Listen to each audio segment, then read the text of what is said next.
Thank you. Good evening. Welcome to the regular Board of Education meeting. Tonight is April 15th, 2025, and it is 5:11 p.m. Welcoming all of you to join us this evening. I would like to make clear for the record that this meeting is being conducted by teleconference with optional public virtual attendance. In addition, Trustee Marcus will be attending from a private meeting location under AB 2449 due to just cause. And we'll start with our Pledge of Allegiance, followed by the mission and vision, and then followed by the community pledge. Rocco, can you please join us for the pledge? Gunnar, can you please join us for the mission and vision? And is it Mika or Micah? Mika, thanks, Rocco. Can you please join us for the community pledge? Thank you. So your Pledge of Allegiance, Rocco. Thanks.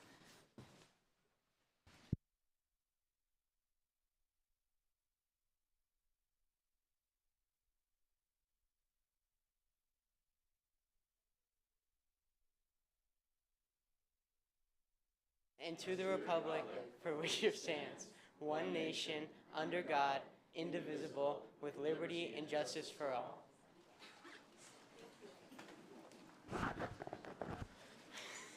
Okay. Our mission is educational excellence, and our vision is our students will realize their full potential to thrive with integrity in a complex, changing world.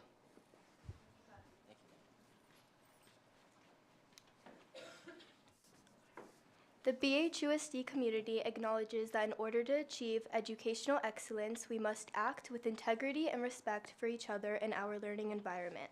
Therefore, I pledge to model civil behavior and respect in all communications and in public while maintaining a culture of honesty, listen and acknowledge differences of opinion, do my part to protect an inclusive culture in which we honor the relationship between all school community members, and honor our learning environment, including how we take care of our schools and personal property. By holding ourselves and each other accountable to this pledge at all times, we will promote an environment of educational excellence that will allow our entire BHUSD community to thrive. Thank you so much. Can I get an approval of the agenda, please? I'll make a motion for the approval of the agenda. Thank you, Dr. Stern. I'll second. Thank you, Mrs. Sabag. I'll take a roll call starting with Mrs. Marcus on Zoom. Is she here?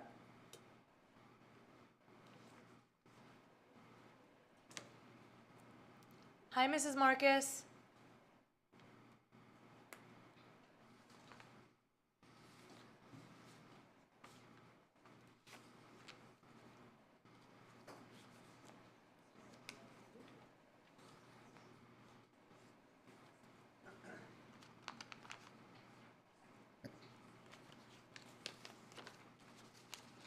One more try. Hi, Mrs. Marcus.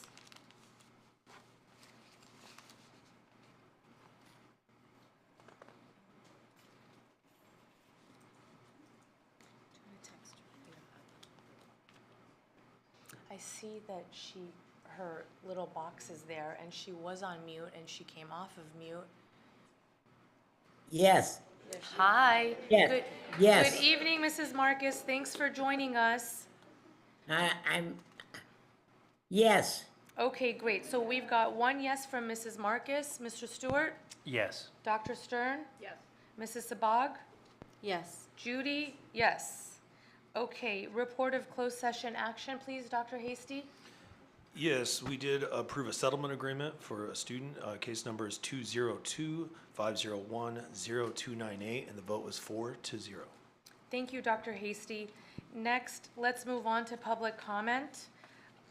My understanding is the first speaker, Carol Hakak, has ceded her time to Dr. Hakak-Lavi. So I call on Dr. Rochelle Hakak-Lavi to please join us up front.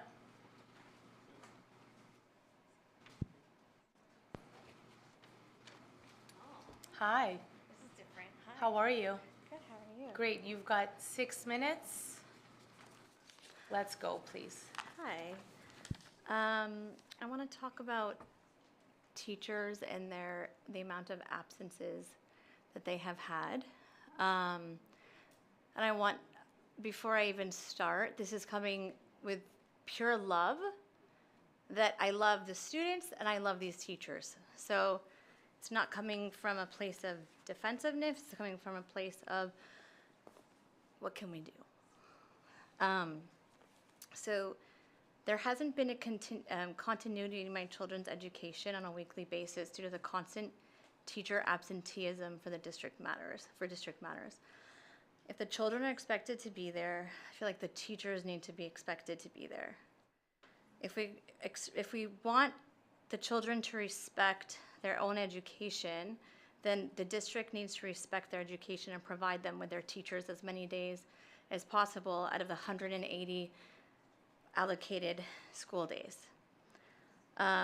Since my children started in the district about 2 years ago, it's been consistent with this issue of pulling teachers out of the classroom for full days, 1, 2, 3 full days, sometimes even 3, during the school week.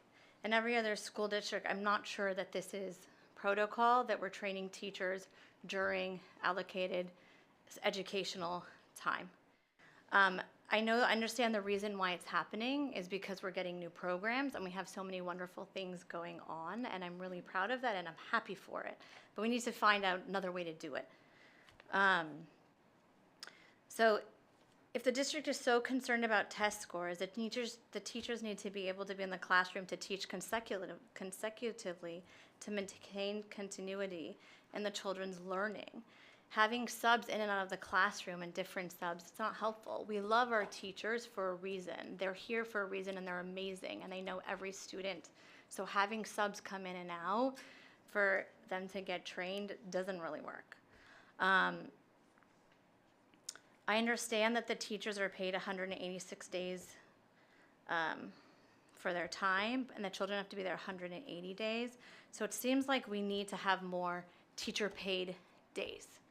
I don't know how to do that, but I guess you guys maybe hopefully can figure that out, because basically what's happening is these subs are babysitting while our teachers are getting better at their job and getting trained, but I could be taking my kid, honestly, on a personal day somewhere. So the elementary schools, I don't know what the others, but I know elementary is adopting a new math curriculum, and I'm really excited about it. I love that we're doing CGI. They're getting trained and out. These are amazing things. Hopefully we'll adopt, a writing curriculum soon. I'm so excited about that, and they're all gonna need training. So how do we do this without taking them out of my children's instructional time? They're pulled out for PBS, instructional leadership, and I'm sure other things that I don't know about. So how do we support the kids and the amazing teachers in a different way than we're doing now? Because it doesn't work. It doesn't work for these kids, and I can go on to be why, but I don't think I need to.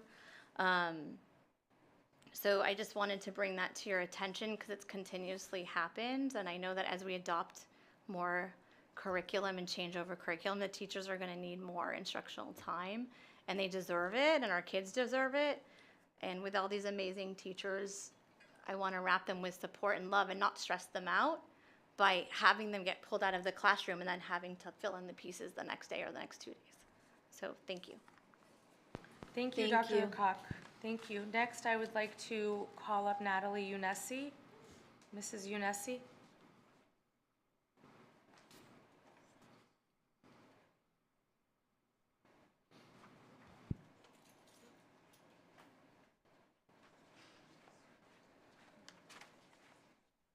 Hi, how are you? Hi, guys. Welcome. Thank you. Come sit. Okay. 3 minutes, go. Okay.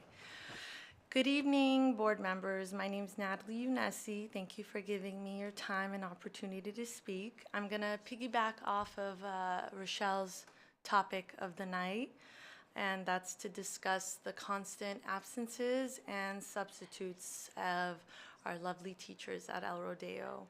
2 of my sons, Their teachers are constantly pulled out of class to fulfill their required continuing education, and therefore that creates major absences for our staff. I appreciate and love our teachers. I support all their efforts and find it promising. However, there are several issues. It really disrupts the learning for our kids with the frequent absences.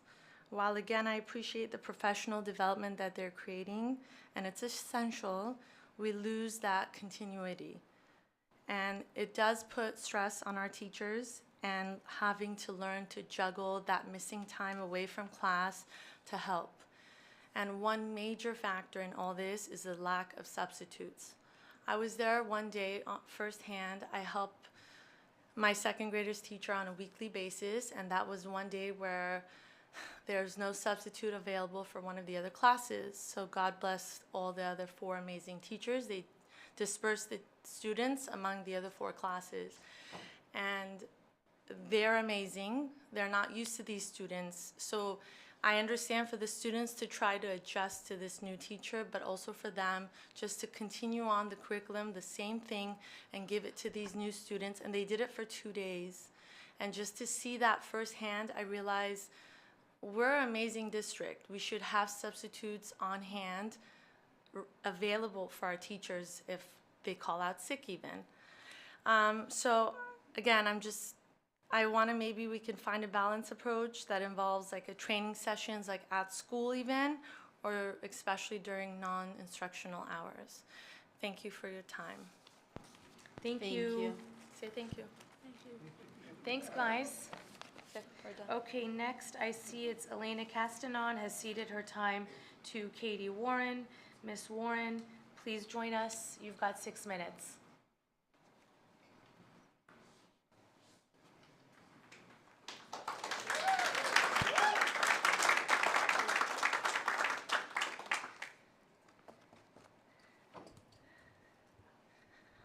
I'm shorter than everybody. Okay. All right. We ready? Good. Okay. Dear members of the school board and Dr. Hasty, and a special welcome to Dr. Chernas. My name is Catherine Warren, and I am the president of BHEA. I am here tonight with some friends from Beverly Vista and the high school. We are here to discuss 2 critical issues that I hope can be resolved by the end of the school year. BHEA is hopeful that we will have a signed contract by June 1st that includes a reasonable salary increase and a robust benefits package. A timely agreement provides our educators with the certainty they need to plan for their future. Our educators should leave for the summer knowing what their salary will be in the fall. The value of this certainty cannot be overstated.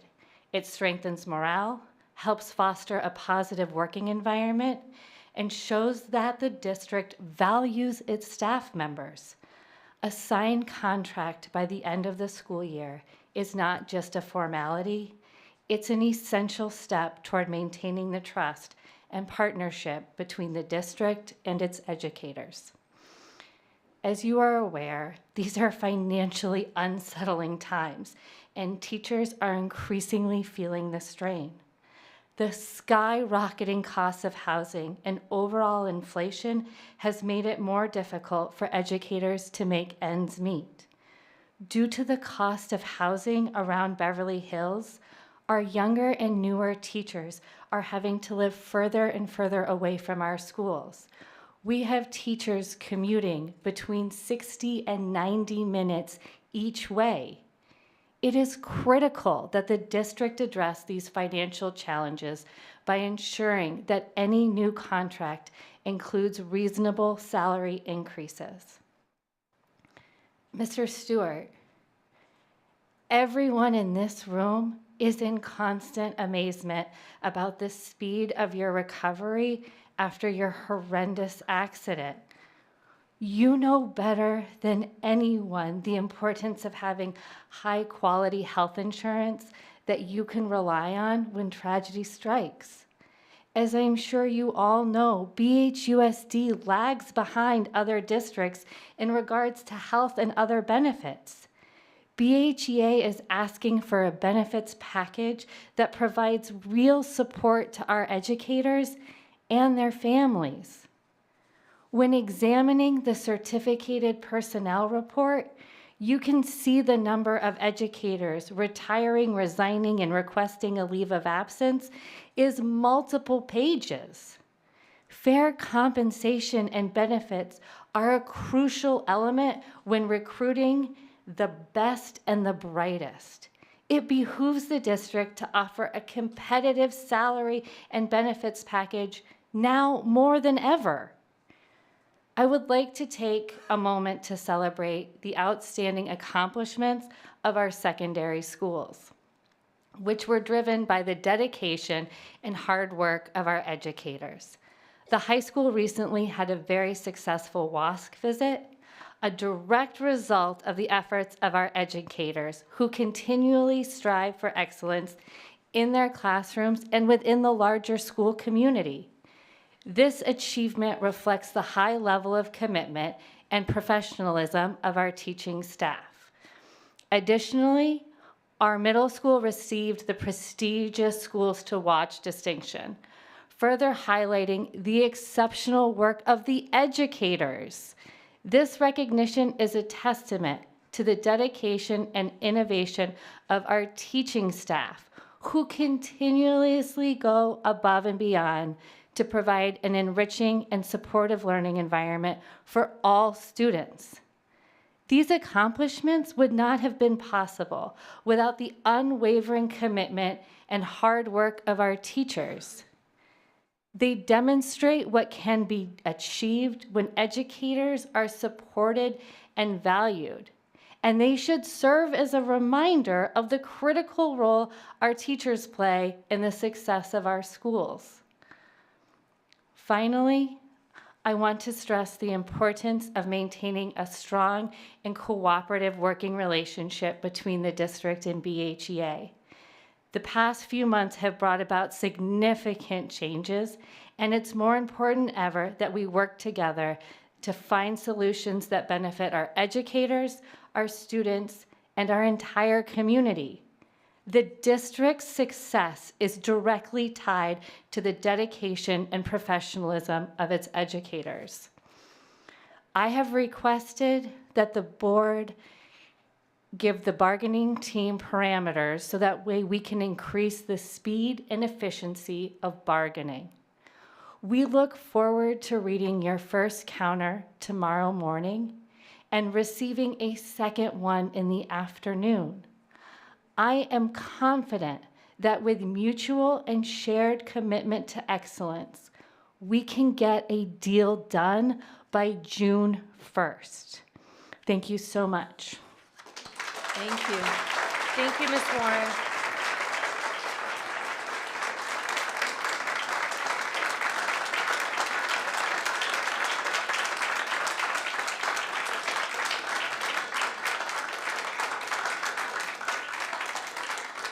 Okay, next we are moving on to Personnel Services, item A, which is the only item, approval of agreement.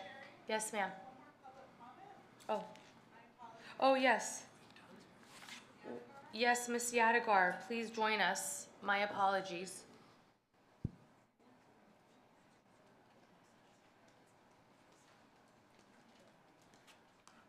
Hi, welcome. Sorry about that. No, I really appreciate your time. Hi, Dr. Seaman. My name is Leah Yadigar. I am a past or alumni. I was in the district for 12 years. I am currently a full-time mother and full-time working attorney. I'm a corporate attorney, and I have 3 kids in the district, 3 boys. And I know you've heard a lot about teachers and substitutes and pulling out. I actually just want to address something that I heard at the board meeting, I think it was a couple weeks ago, and that's particularly why I'm here. It's just to talk about, I think, some of the misconceptions that have been discussed.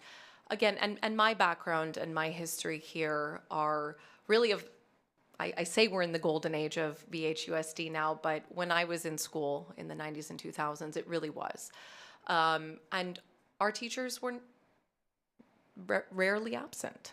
And our teachers now are absent every week, twice a week, at no fault of their own. And one thing, Dr. Seaman, you mentioned, I think a couple weeks ago, and Ms. Marcus was here as well, was that some of the times that the teachers are out are planned far in advance.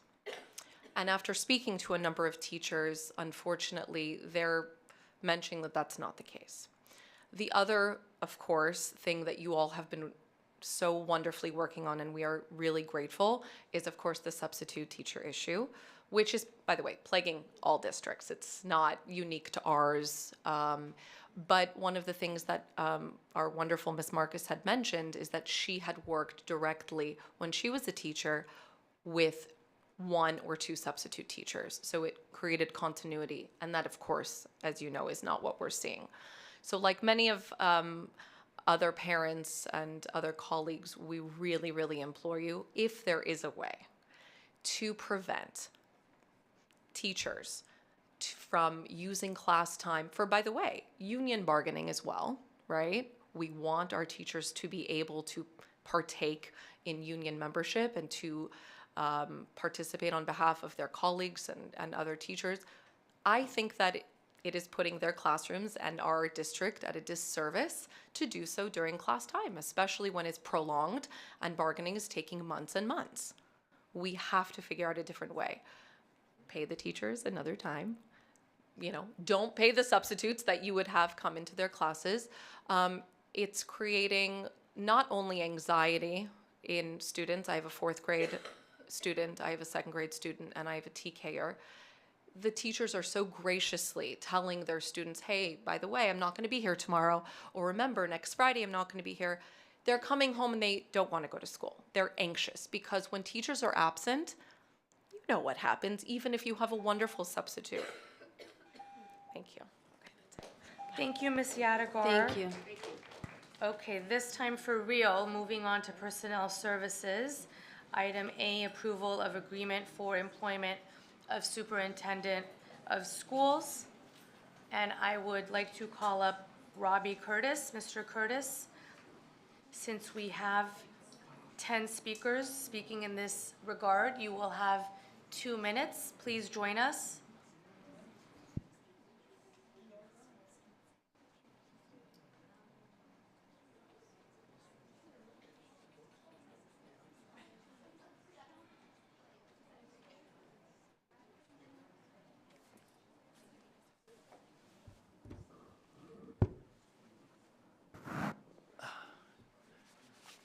I prepared a 4-minute, 15-minute speech and then cut it to 3 minutes, and now I've cut it to 2. But I thank you for allowing me the time to speak, but I'll have to do it from my phone.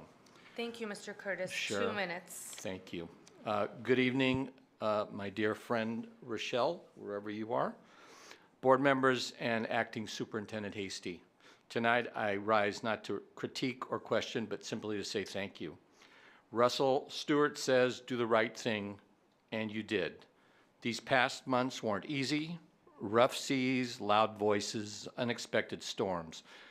But with Captain Rochelle at the helm of our district ship, the board stayed the course.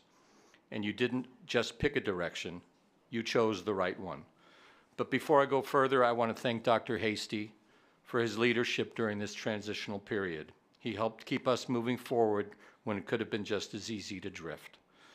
Now, with your selection of Dr. Alex Chernis, there's a new energy in the air. This isn't just optimism, it's momentum. We've turned a page. Dr. Chernis brings not only extensive experience and clear-eyed strategy, but a deep understanding of our district. He's principled, inclusive, solutions-driven, and ready to lead BHUSD. And my hope is this, that his appointment marks a shift from division to collaboration, from frustration to progress, that under his leadership, BHUSD reclaims its role as a model of excellence and unity. We know the work ahead won't be easy, but with this board, this community, and Dr. Chernus at the helm, we have every reason to believe our best days are ahead. So on behalf of many voices, with deep gratitude and high hopes, welcome home, Dr. Chernus. Thank you. Thank you. Thank you. Next, I would like to call up Merle Bauer. Ms. Bauer, please join us. My speech for 2.5 minutes, and now you said only 2 minutes. I worked here for 30 years, so you can give me 30 seconds. Okay, I'm sure we can compromise, Ms. Bauer. Thank you. Members of the board, I want to commend you for selecting such a dedicated, knowledgeable, and effective educational leader who is truly in tune with our school district. Your excellent choice is so appreciated. I'm incredibly proud and happy to share my excitement about our new superintendent, who, as many of you know, is not new to our district. Welcome back, Dr. Chernus. We've been wondering, what took you so long? I know you've been busy climbing the ladder of success for the past 23 years. I have such fond memories of when Dr. Chernus was a colleague at Beverly Vista, and he asked to observe my teaching and behavior management techniques in my 8th grade English classroom.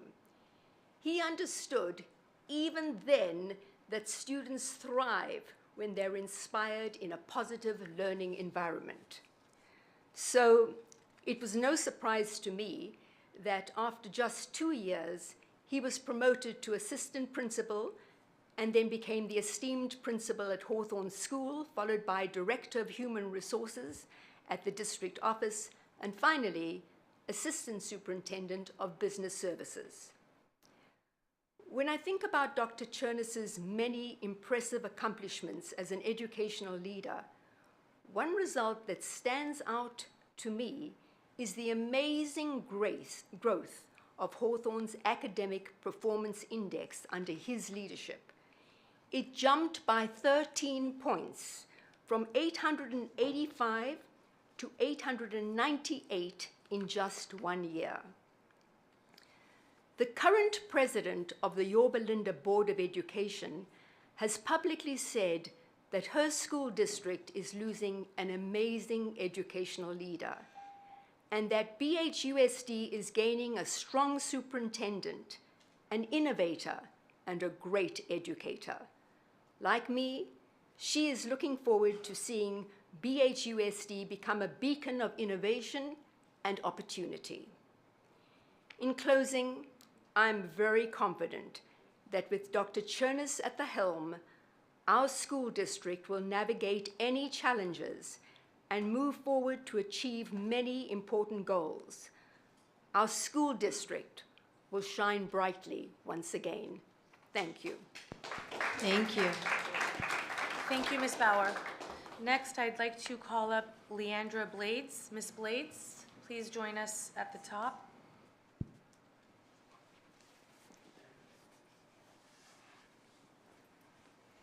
Hello, thank you for having me. You said a lot of what I was going to say, so thank you. Since I only have 2 minutes, I don't really have a speech prepared, but I'm just going to tell you, our loss is your gain. Dr. Chernus came to our district, and we were declining, 400 students every year since about 2017. This year, we did not decline 400 students. We have actually gained 22 students. So I look at that as kind of a gain of 422 students. He brought innovation to our district. He understood that we are losing kids left and right to charter schools, to private schools, and so he said, how can we keep our kids? How can we give our community what they want? And so he opened up the Orange County School of Computer Science, which absolutely took off. We have Garner Holt as our collaborators, and they're in our school. We have an innovation lab there. We have Cisco looking to, to join in and create a Cisco Academy for our kids for AI. And we have the Universal Sports Institute, because in Orange County, it seems like these sports academies are everywhere, and they're taking our athletes. So whatever we could do, he did to try to keep our students. And that's why I think we didn't bleed out any more students this year. For special education, we now have a diploma pathway for special education students. We have I could just go on, but we have so many opportunities. And so tonight, what you guys are going to gain is a leader in innovation, but also an exceptional educator. Our test scores, we had a 3-year goal, and we accomplished it in 1 year under his leadership. And it's not uncommon to find if a tutor or teacher calls out and they can't do a tutoring session, it's not uncommon to not find this man stepping in and being a tutor. So I know my time's come to an end, but I had a heavy heart coming here tonight. And after being in here and being in this environment, I think Dr. Chernus is in a great place, and I wish you guys all the best. Thank you. Thank you, Ms. Blades. Next, please allow me to call up Janet Hassan. Ms. Hassan? She is ceding her time to Bahara Yektafar. Ms. Yektafar, come on up, please.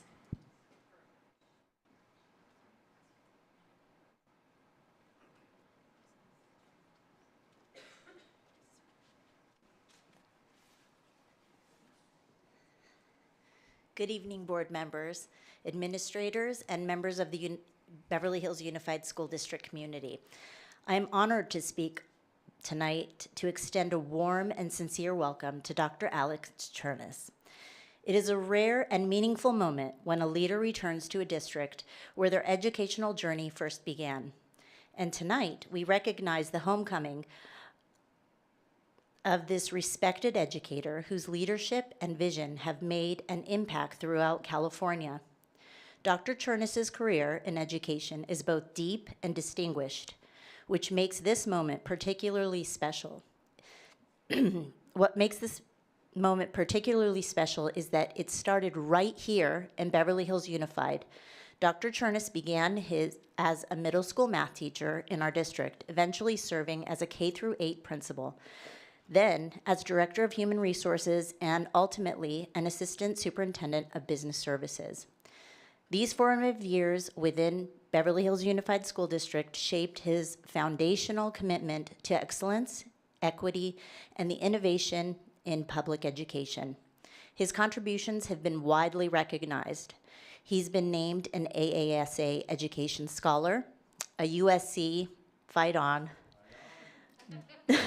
Dean's Superintendent's Advisory Group Scholar, and Administrator of the Year during his time in Beverly Hills Unified School District. These honors are a reflection not just of professional success, but of the kind of leadership that builds trust, fosters collaboration, and puts students first.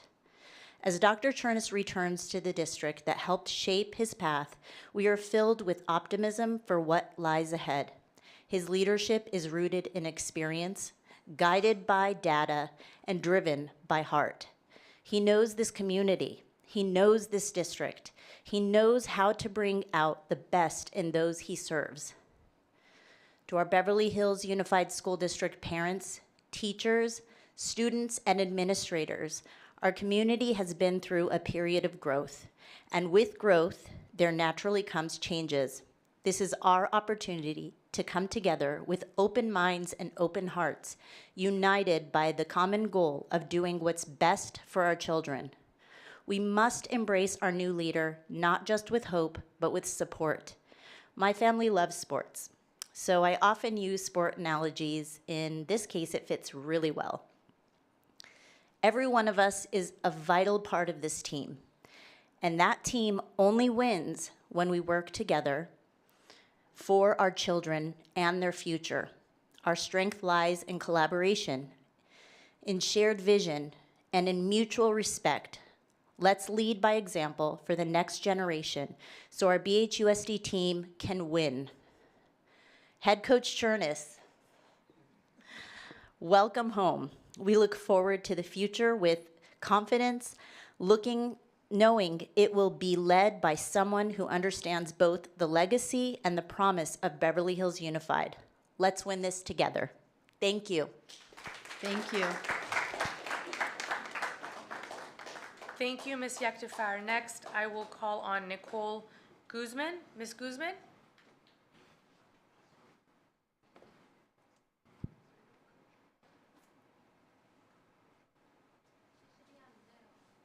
Does anyone see Ms. Guzman in the crowd?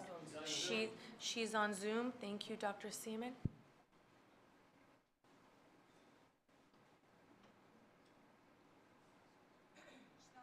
She's not on Zoom. No, thank you, Dr. Seaman. Okay, so maybe she'll join us in a few minutes. Next, I would like to call on Kimberly Lifshitz. Ms. Lifshitz, please join us.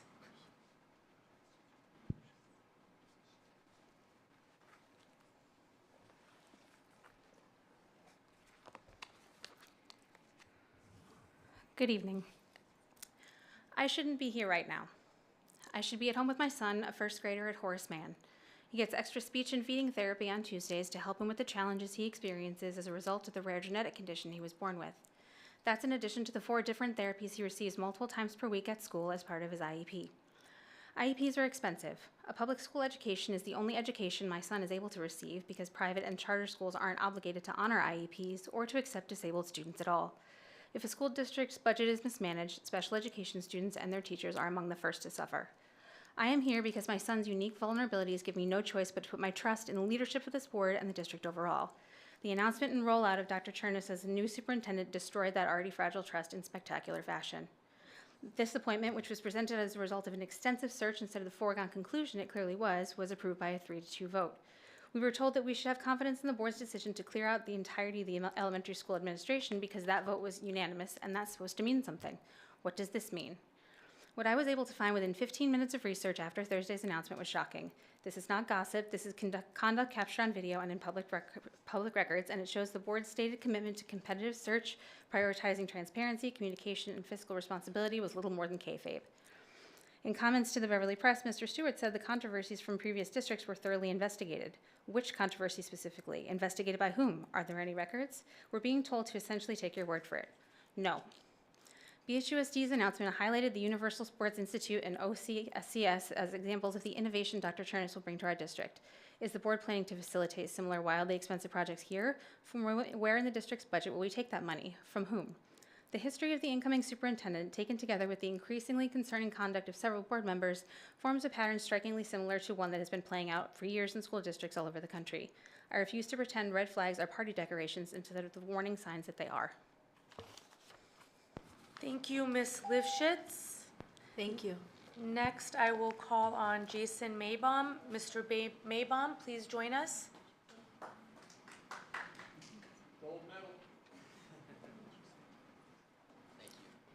Thank you. You have 2 minutes, sir. President Marcus on Zoom, Vice President Manicherry, members of the board. After many months of speaking to you about what concerns me about the district and the actions of some former administrators, I'm here today for a very different reason. I'm here to thank you for moving the district in the right direction. I'm here to thank you for hiring a superintendent with vision, integrity, and a plan to improve the district. It was a mistake to allow Dr. Chernus to leave the district years ago. I'm happy that when the opportunity presented itself to you to bring him back and put him in the position of superintendent, you didn't hesitate. You did the right thing and hired him. I'm here to say welcome back, Dr. Chernus. You were a part of the district when I was in elementary school, and I'm so happy to see you back at the Beverly Hills Unified School District where you belong. Thank you. Thank you. Thank you, Mr. Maybaum. Next, please allow me to welcome Romeo Carey. Mr. Carey, please join us at the top.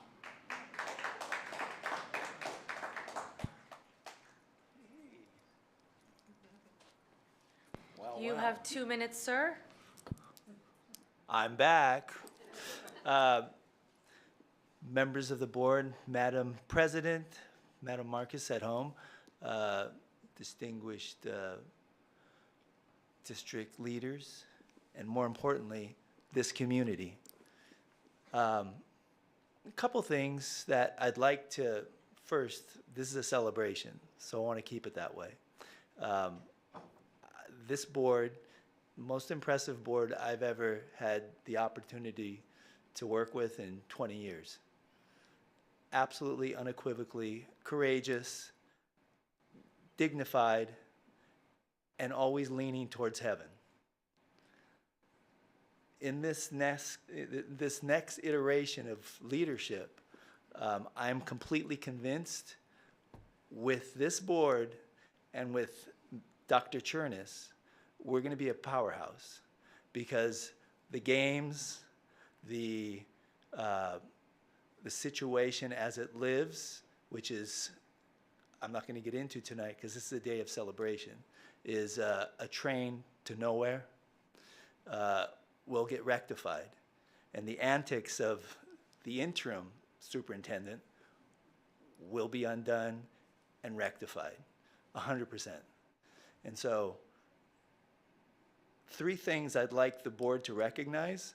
1, that CTE is an important factor at this school, and there should be language in the new contract, which doesn't exist, for 20 years. And that CTE should become whole, as it should have never been dismantled. And lastly, I really want to say that I'm blessed to be in this situation at this time, because there's only blue skies ahead of us. Thank you, board. Thank you, community. Thank you. Thank you, Mr. Carey. Gold, silver, and bronze at Skills USA. Thank you very much. Next, please allow me to call up our final speaker on this topic, Beth Fisher. Ms. Fisher, please join us at the table. You have 2 minutes. Hi. Hi, Madam President Online and trustees. My name is Beth Fisher, and while I am not a member of your community, I want to thank you for welcoming me here tonight. I am joining tonight Trustee Blades from the Placentia Yorba Linda Unified School District, where I am actually a parent. I am a former employee of PYLUSD, and I'm really proud to have served as the founding principal of the mentioned Orange County School of Computer Science. So I want to congratulate you on such a wonderful selection in Dr. Chernus. I am a little bit of a geek when it comes to educational research. So when it comes to moving schools forward, feelings, there's no place for feelings. You have to look at research. And so when it comes to leader credibility, there are 5 dimensions. Dr. Chernus ticks off every box. Competence, dynamism, trust, immediacy. If you don't know what that means with him, you will. I've never met a more responsive superintendent in my life, but where I think you are trying to take this district to be a beacon to our state is forward thinking. So although I've only sat in to hear a few things here, it sounds like this community is looking to come together in unity. One of the trustees did respond back to me, which I greatly appreciate. And my response back in my email when I was sharing my great experience with Dr. Chernus is, leaders have choices, right? So unity and dignity is a choice, and I want to just say he's gonna propel you into the future. And I think if you don't get the mindset of what that means, it will go very fast. A lot of times people will say, whoa, what just happened? But if you can survive the wild ride, that's incredibly thrilling on the other end, you will come out where our kids need to be, because he understands the world that is now and the world that will be, and he will take you there. Thank you. Thank you, Ms. Fisher.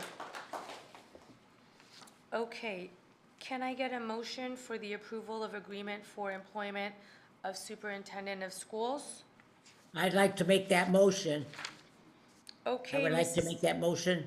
Thank you, Mrs. Marcus. I acknowledge your motion. Can I get a second, please? I will second. Thank you, Mr. Stewart. I would like to read out something in this regard. Item 8A on the agenda is an item to approve the employment agreement for Dr. Alex Chernus to serve as superintendent of Beverly Hills Unified School District. Pursuant to the Brown Act, we are required to read out the key terms of the agreement prior to taking action to approve the agreement. The key terms are as follows. The agreement shall be for a term of 3 years to begin on June 1, 2025. Please note, Education Code allows for a maximum of 4 years on a superintendent agreement. Item 2, the starting annual salary shall be $350,000. Item 3, the superintendent shall receive all fringe benefits, vacation, sick leave, and holidays offered to other senior district administrators and in accordance with applicable board policies and are substantially similar to the benefits of the prior superintendent. Item 4, the superintendent shall also receive a monthly doctoral stipend of $700 and a monthly administrative stipend of $700 and an annual doctoral stipend of $2,366. Do I have any comment from my colleagues in this regard? Mrs. Marcus? No, it's with great pleasure that I welcome Alex back to Dr. Chernus back, and I'm thrilled that he's going to be at the helm, and I'm looking forward to working with him. I have nothing but confidence in what he's going to do, and I'm sorry that I can't be in there in person to vote in person. Thank you, Mrs. Marcus. Thanks. Mr. Stewart? I just want to thank all of the speakers who came today, especially those that drove a very long way. I don't want to get off topic, but just to Mrs. Lipschitz, who came in and just commented because she did mention my name. I just want you to wait and see, because magic is coming. And I know that you don't like how we did this, but trust me, we investigated everything thoroughly. We're incredibly confident in our choice, and I think that the speakers here today can prove that. I also want to say, again, thank you to Dr. Hasty. I think you've done an incredible job in the situation that you were just planted in. To Ms. Collins-Williams, and you, Dustin, too. I mean, we've put you guys in a very tough spot very quickly, and you rose so well, and you gave all of us the confidence to keep doing our job, because we've always had the confidence in you to do yours, and you did it so magically. And to Dr. Chernus, I mean, you are someone who I could not be prouder to now call you a partner.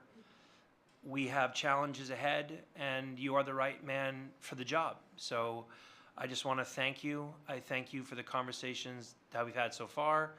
I'm warning you the 5 million calls you're going to get from Judy every day. But our job is to make the district better than when we got here, and hopefully for when we leave. And I'm very, very grateful to you, to your skill set, to the future thinking that I've already heard. And I think it's going to be magical. So thank you so much for being here. And thank you for fighting for our kids and for our people. And I'm ready to get to work with you. Thank you. Thank you, Mrs. Sabag. I'd like to thank Dr. Seaman and Dr. Hasty and Laura Collin-Williams for all your support and all your help during this time.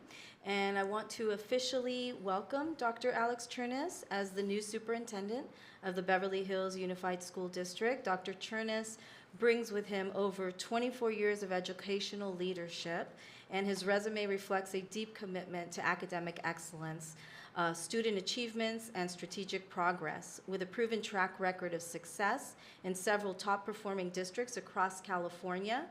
He is a leader who listens, leads with clarity, and understands the high standards our community expects and deserves. I am confident that under his leadership, we will be elevating all 4 of our schools to the heights of academic excellence, and I'm especially excited to work toward our shared vision, earning national blue ribbon status for each of our schools. The future is bright with Dr. Chernus at the helm. And I'd also like to thank how he jumped for the opportunity that we did go to Horace Mann Elementary, and there were several teachers that recognize, and we're so gracious and so happy that he came and that he is going to be entering our community, and we're going to be working together. Thank you so much. Dr. Stern? One of the first things that stood out when we were crafting the criteria that was really important to us was someone who has had actual experience being a superintendent, full on. And not only have you done that, but my understanding is collectively about 12 years of that. I know that the longevity these days of superintendents, it tends to be 2 or 3 years. So you've had experiences where you've had 5 years or less, but they have been, all of them have been high-performing districts. The class and eloquence of your colleagues here definitely is a testament. I will say that your job is very hard, and I know that. As someone who works in the schools, I know just how hard it is. I also want to say that when we were doing our search, we are only as good as the information that comes to us. And I am very pleased to hear the comments that I'm hearing tonight from very educated people with some sound, concrete evidence, and that is very helpful to me. And I will say that it is unfortunate that in this era of assassination by social media, we receive a lot of things. We do. And you could almost argue that there's two realities or two universes. There's a universe that thinks something of a certain thing, and there's another universe.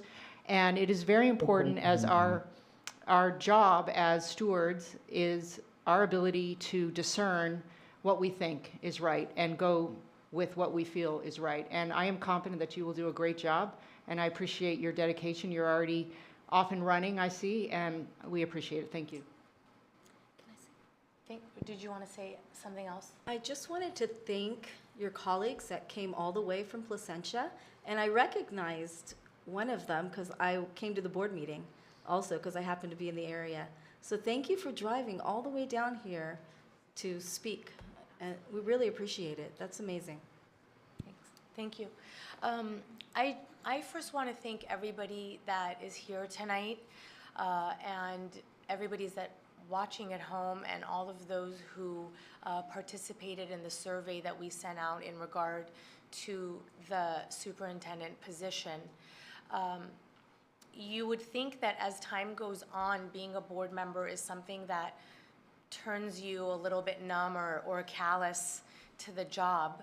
And I would say for me, it's actually been the opposite, that I am more and more in tune with what the community is wanting and hoping for. And it has been such an honor to sit up here and to represent our school district in this community. And the vision that we have, I think, is something that we've been extremely clear on in working on this. And I think that this board takes the decision-making extremely seriously. It truly is an honor. And when you think about if I'm going to move to Beverly Hills or as a resident of Beverly Hills, what are the 3 pillars? They are police, fire, and schools. And when you talk about schools, what are the 3 pillars? It's safety, facilities, and academics. And so these are really the 3 things that are the most important to me. I don't speak for the rest of the board, but based on our behavior and our voting record in the last couple months, I think you can see that we are making strides and making a big effort to take us in that direction. And Dr. Chernis, his past, his present, and his future of what he's capable of is consistent with all of that. And I am proud to represent this community and on behalf of this community to welcome you, Dr. Chernis. And I know that you're going to be working with us every step of the way.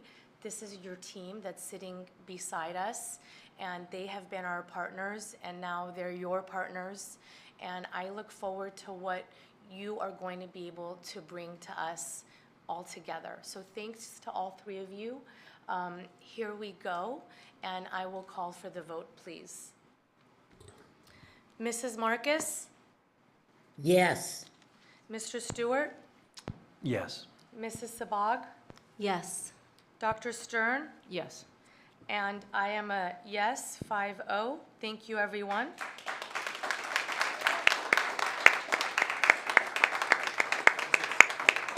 And Dr. Chernus, I'd like to welcome you to say a few words.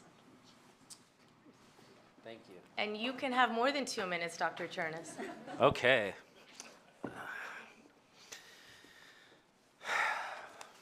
President Marcus, members of the Beverly Hills Board of Education, I sit before you excited and humbled to serve the students, families, and community members of Beverly Hills. Beverly Hills is the greatest city on earth, and it is my mission to transform BHUSD into the finest school system in the country. It is ironic that we congregate here in what was the Hawthorne Library. This school, which opened in 1914, was the first public school to open in our city. I worked here for 5 years and met so many amazing students, parents, and educators. On Fridays, every Friday, the legendary, late, great English teacher, Bob Bailey, would bring his 8th grade English students into this very library where they would all read.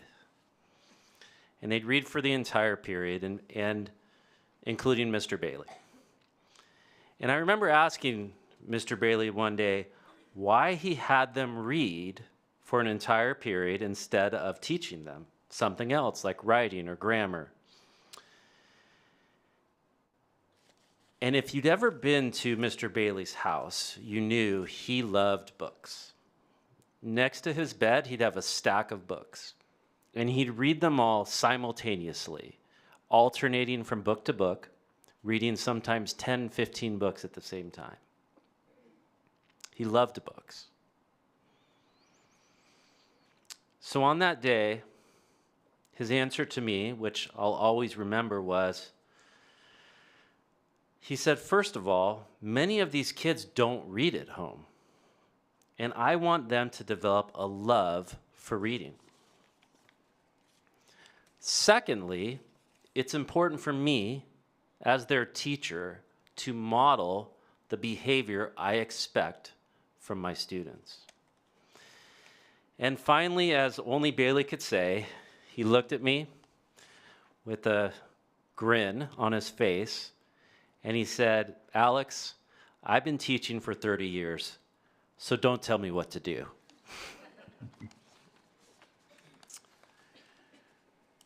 So in closing, and back to Bailey's second point, as superintendent of BHUSD, I intend to model the behaviors I expect from our staff and from our students. I will model urgency to serve underperforming students and underperforming schools. I will model the necessity for innovation and creativity in our schools. And I will model a commitment to excellence in everything we do. It's an honor to serve as your BHUSD Superintendent of Schools. Thank you. Thank you. Congratulations. Thank you, Dr. Chernus. Moving forward to the consent calendar, I make a motion to approve the consent calendar except for items 9A, D, F, and H. Can I get a second, please? I'll second. Thank you. Let's go for a roll call. Mrs. Marcus? Yes. Mr. Stewart? Yes. Ms. Sabag? Yes. Dr. Stern? Yes. Thank you. Okay, moving on to item 9A.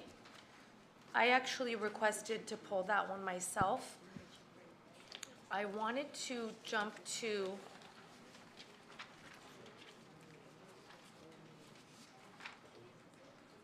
Which minutes are you talking about for one? There's 1, 2, 3, and 4. I'm going to tell you one Okay. second, Dr. Hasty. My apologies. It's okay.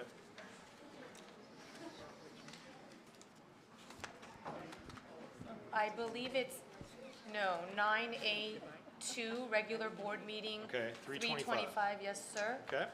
Okay, jumping to the last page of this one, when we had our board discussion at the end, item 14.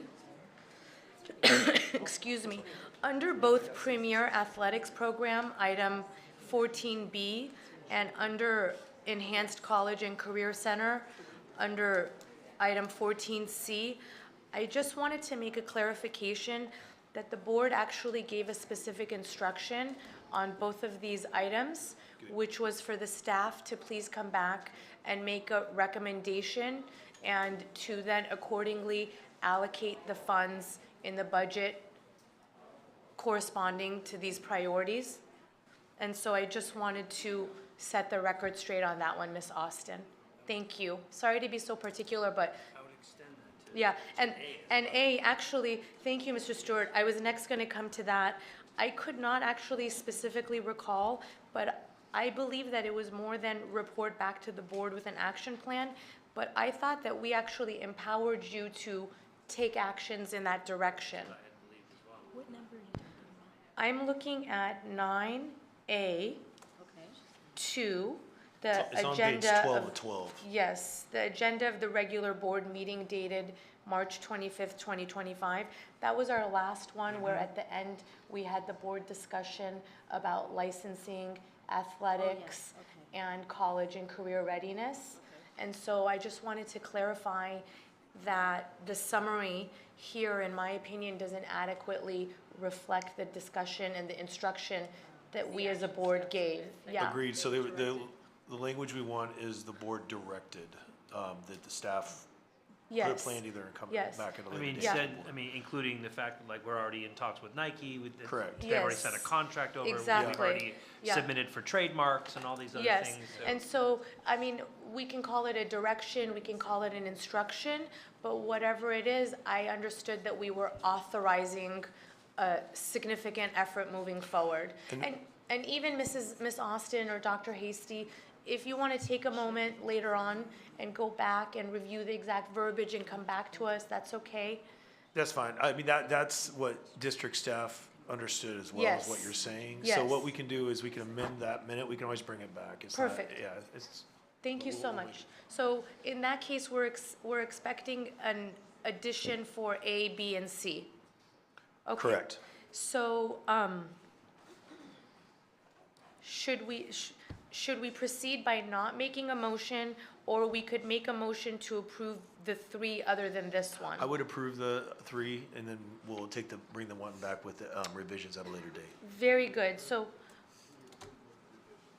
Yeah, we or you could- can just approve that's of the fine. revision, yeah. Okay, so I make a motion to approve consent calendar item 9A, approval board meeting minutes, subject to the revisions to the 3 items I just mentioned. Can I get a second? I will second. Thank you, and I'll call for the vote. Mrs. Marcus? Yes. Mr. Stewart? Yes. Mrs. Sabag? Yes. Dr. Stern? Yes. And I am also a yes, 5-0. Thank you, guys.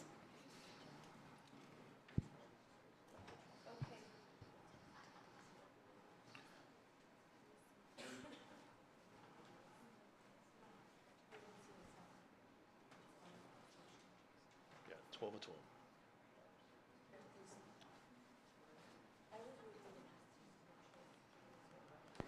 Okay, thank you. I think the next item for discussion is 9D. Did Yep. somebody want to discuss that? Yep. Dr. Stern? I just had a question. Obviously, when we contract different services for anything, there's a need, and I just wanted to be more apprised of what the need is or the rationale for bringing forth approval of agreement with KMC Kids Managing Conflict. And I am not opposed to it. I just want to know what the need is and what sort of background there is to this. Well, So- the need Hold is. on one second. So Dr. Stern and board members, this is a contract being brought forward by the high school for some specific work that they'd like to do with this entity. So Assistant Principal Decatrell is here to explain. Okay, Thank you. Welcome, Ms. DeCatrell. Thank you. Thank you. So the need really is to create a comprehensive approach to our intervention support and social emotional learning. And we have a lot of great things in place that our staff leads in terms of supporting students in their ability to resolve conflicts productively with positive outcomes. But we don't have the student voice, the student-led piece solidified yet. And so this organization, Kids Managing Conflict, really comes in and provides professional development to students and staff, and teaches them just professional mediation techniques and strategies and rationale. The curriculum is created in partnership with Pepperdine School, Law School, and their mediation programs there. Along with the Western Justice Center, they've collaborated. They are their own entity, but I just want to give you a sense of how some of the curriculum has been developed. So they get really solid content and instruction and learning, and then they have an opportunity to apply it in a real world, meaningful context, and they do this under the guidance and supervision of trained staff, of course. But it's a tough time. I guess that's what I want to know more of. Like, can you tell me more of that? Because I haven't heard. Yeah. Of course, we're always trying to support young people in their efforts to resolve conflict, and to be diplomatic about it. And as they're learning who they are, of course, there's lots of conflict. I just haven't heard particularly if there is, but I'd like to know. Well, I'm alluding to it being just a tough time in life where you Sure. are figuring out who you are, figuring out your peer relationships and how to navigate those and how to communicate in different ways to get your needs met and to advocate for yourself. But it is a tough time now where we have a lot of conflict in our society, in our country, in the world. And the school is a microcosm of all of that. We have racial tension, we have cultural discrimination, we have, there's misogyny and, all the issues a society has, our students are grappling with as well, gender issues, etc. So our kids have and exist within a lot of conflict. But conflict doesn't have to be bad. Conflict can be a learning opportunity. So how do we harness that? How do we give them tools to manage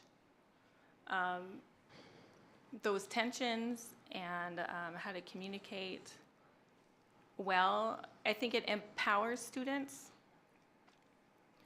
to face adversity. It challenges them and empowers them to overcome and solve problems because they feel prepared to. It doesn't have to escalate into a physical altercation or the dissolution of a friend group. There's a lot of that shifting and changing that happens. And so ideally, when would this type of coaching take place? Would it be during class time? Would it be an elective? Would it be? Either or. We can develop it in any way that makes sense for our program. Typically, go ahead, Ms. Sabah, yeah, go ahead. So is a training session training the teachers, the staff, or there are in the both. summer? There are both. Okay. And so they're going to prepare in order to implement a class during the school year? We may choose to do that. So their experts will partner with our school site team, including teachers and counselors and admin, and we'll determine what should this look like in our school. How do we want to start? How do we want to roll out, and why? How does this meet the needs of our community very specifically? And that's really why I like this program. A lot of different programs do this, but they stay with you. They stay with you for the year, and they come in to do the training and the development at the beginning. Yes, it could be its own class. We have found other places we think we can integrate it, such as our wellness center, peer counseling, such as our service learning class. Potentially there are aspects of Link Crew or ASB that this could be part of. We don't want to create a whole new elective necessarily right off the bat because it creates another singleton. for our scheduling. So that's my question is, do you pull out students who have conflicts, and this is just to educate those students? So is it teaching morals and values and ethics, or is it just going specifically to their conflict and teaching them how to deal with what they have? And is there any way to see how they teach, or what their program is? Do they have a video that maybe the board can look at? I think it's important to have like a ethics, morals, and values, and I don't necessarily know if it's specific to the child, to the student, of what their conflict is, or is it in all, Well, overall? the curriculum itself addresses the mediator, so it trains students how to mediate conflict. And in that process, they learn a lot about listening skills, leadership skills, how to find commonality and build on that. These, just the same mediation skills we would use as adults. Values, you'll get into things such as empathy, honoring multiple perspectives, respect for general humanity and the dignity of any person. You know, our experiences are our lived experiences, and so sometimes we'll show up to a conversation in a way that might result in conflict, but it's not about right or wrong. It's about how can we mediate an understanding and a way to move forward together peaceably, productively. So if you make it into values in that way. Did Dr. Seaman refer this, or who referred? I'm not. Actually, Mrs. Collins-Williams. I got it. I think this is okay. your neck of the woods. Correct. So last year, well, earlier this year, we met with KMC to take a look at actually working with the district as a whole. We did not move forward on that piece, but Mrs. Decatrell and Mr. Stewart at the high school have expressed the need to have a venue to address some of the issues that Ms. Decatrell already outlined. So the high school wants to move forward on their own to start implementing some of these concerns, and it really is appropriate for the high school level to really look at having students take responsibility and work together to resolve some of the issues that they are facing at the high school. So I am apprised of it, I'm aware of it, but it is led right now by the high school administration. I have a few comments, Yes, just please, really quick. Dr. Hasty, go right ahead. I've noticed a few things, just we typically wouldn't bring something at this level to board. You would see it on a PO report, but it is good news. It is, I would consider it a pilot. It's also coming out of the site budget, which is resource 10. I'm talking account codes, but that is typically governed by the school site at a local level. So this is something that they're bringing in. Peer mediation in general is a great opportunity for any students. On the one end, if I am a peer mediator, it's something great for a college application. On the other side of that, it's great for the school because it gives them another strategy to deal with any type of discipline. If we're talking about restorative justice or some of those strategies, instead of the adults in the room doing all the mediation, now you create a layer and build skills and for students. So I do think it's a positive start. It's a great what I would call a pilot, and for that cost, it's a good deal. I also want to say too that one of the problems that a lot of public schools are dealing with now is trying to find ways not to suspend kids. As you know, that is sort of an edict from the state, is that this school, there might be a number of suspensions that you had, and it's not good. So you can't just say, okay, we're not going to send you home, but then we don't give them the skills to deal with the conflict or the things that might have been the suspendable offense in the first place. Also, sort of a cousin to this is anti-bullying remedies, because we can't just say, okay, we're just going to stop bullying, there's zero tolerance, whatever. You have to give tools to kids so that they can be successful when they are feeling strong feelings. So it sounds woo-woo, but it actually is, they're real practical. skills that are very practical that can help us with suspension count and also with bullying and those types of things. But just to be clear, it's a training, right? We're paying for a training to train a certain amount of teachers. Teachers and then students. And students. Yes. Oh, they're also going to be training the students? Right, because eventually the students will be doing the work. Mrs. Marcus, you got the floor. Yeah. I just want to iterate that many years ago, there was a program in the elementary school, I know it was at Hawthorne, I don't know if it was at the other schools, but there was a program where kids they were conflict managers. And they would Yes. walk around on the playground and so on. And this was elementary kids, like 4th and 5th graders, that would try to resolve conflicts with other students when they saw things on the playgrounds, or when they were walking around, kids would come up to them, and this looks like a wonderful thing that could be an extension. I particularly like the fact that the extension of other issues like bullying and things like that could be incorporated into this. So I don't know if the program at the elementary school still exists, but I remember it was very successful with little kids. Yeah. They were trained by the counselor, and they would go out, they would wear little jackets, and they were called conflict managers. And it really was very effective, and I would think that it's almost like something that they could use at the middle school and the high school. Yeah. I think they were called ambassadors, Mrs. Marcus, if I remember correctly. That's it. Actually, remember when we had the Behavior and Accountability Committee? Yes. And my impression, and I reviewed the report, remember that, Mr. Cottrell?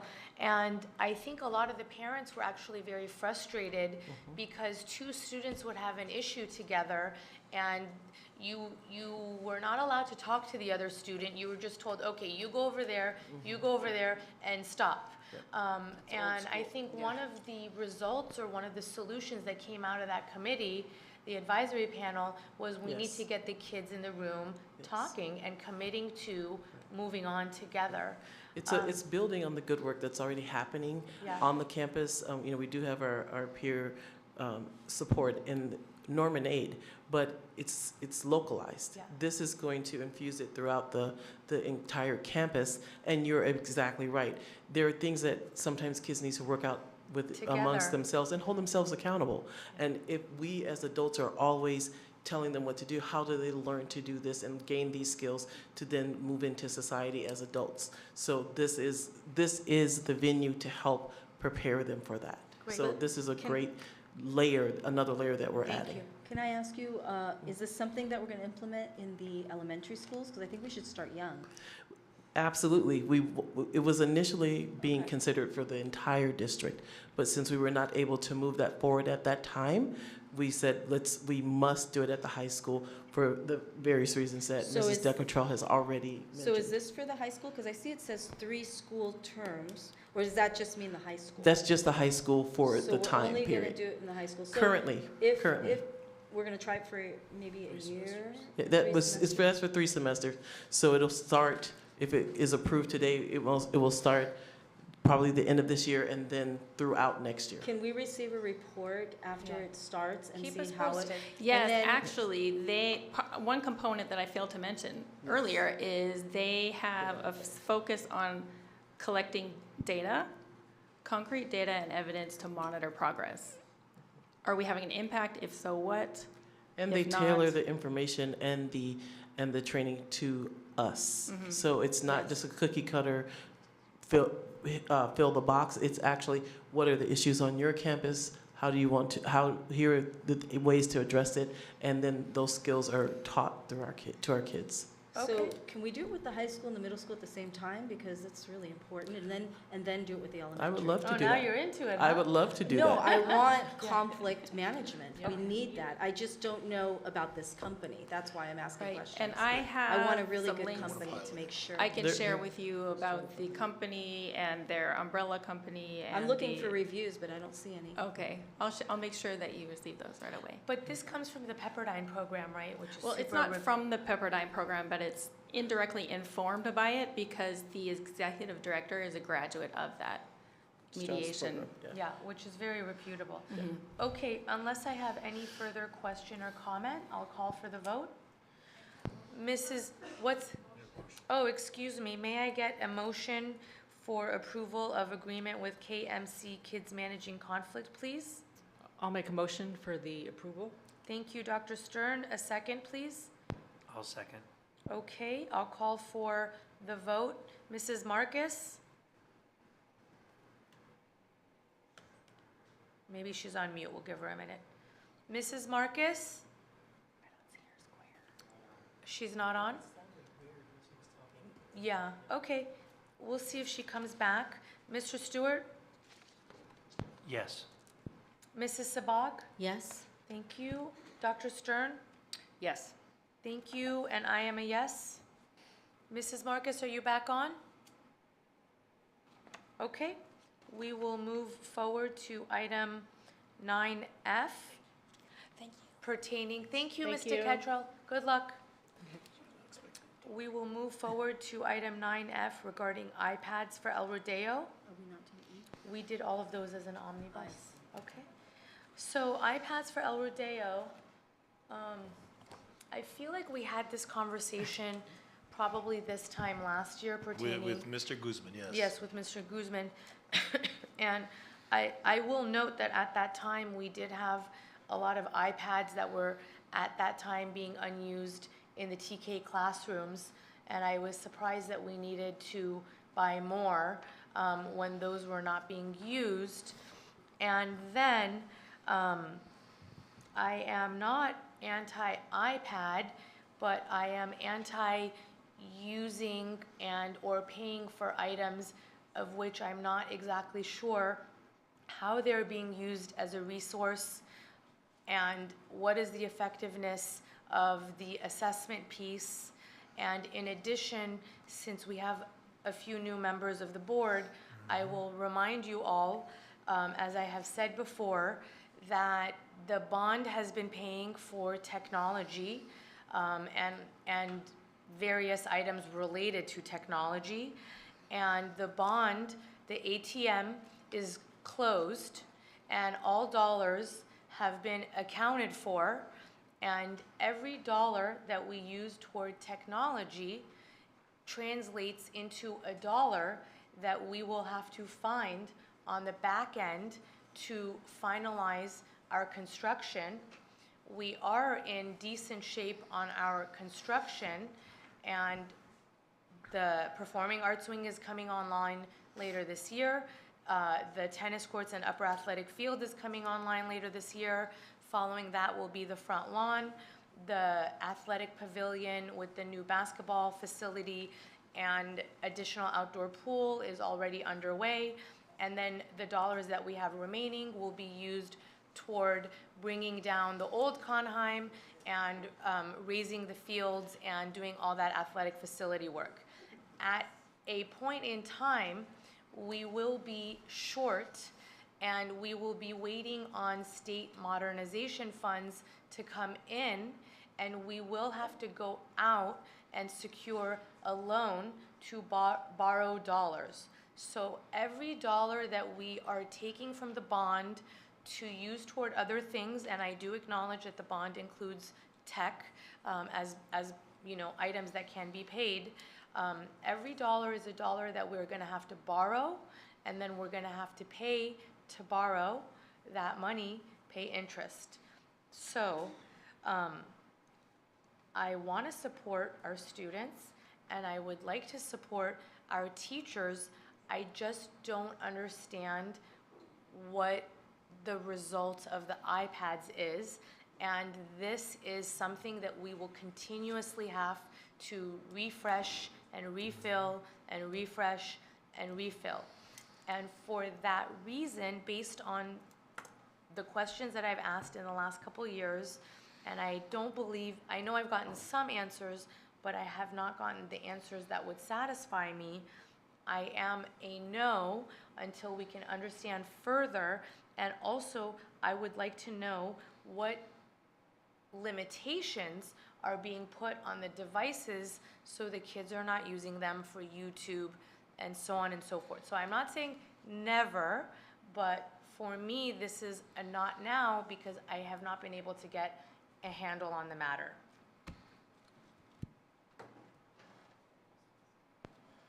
Anybody else have comments?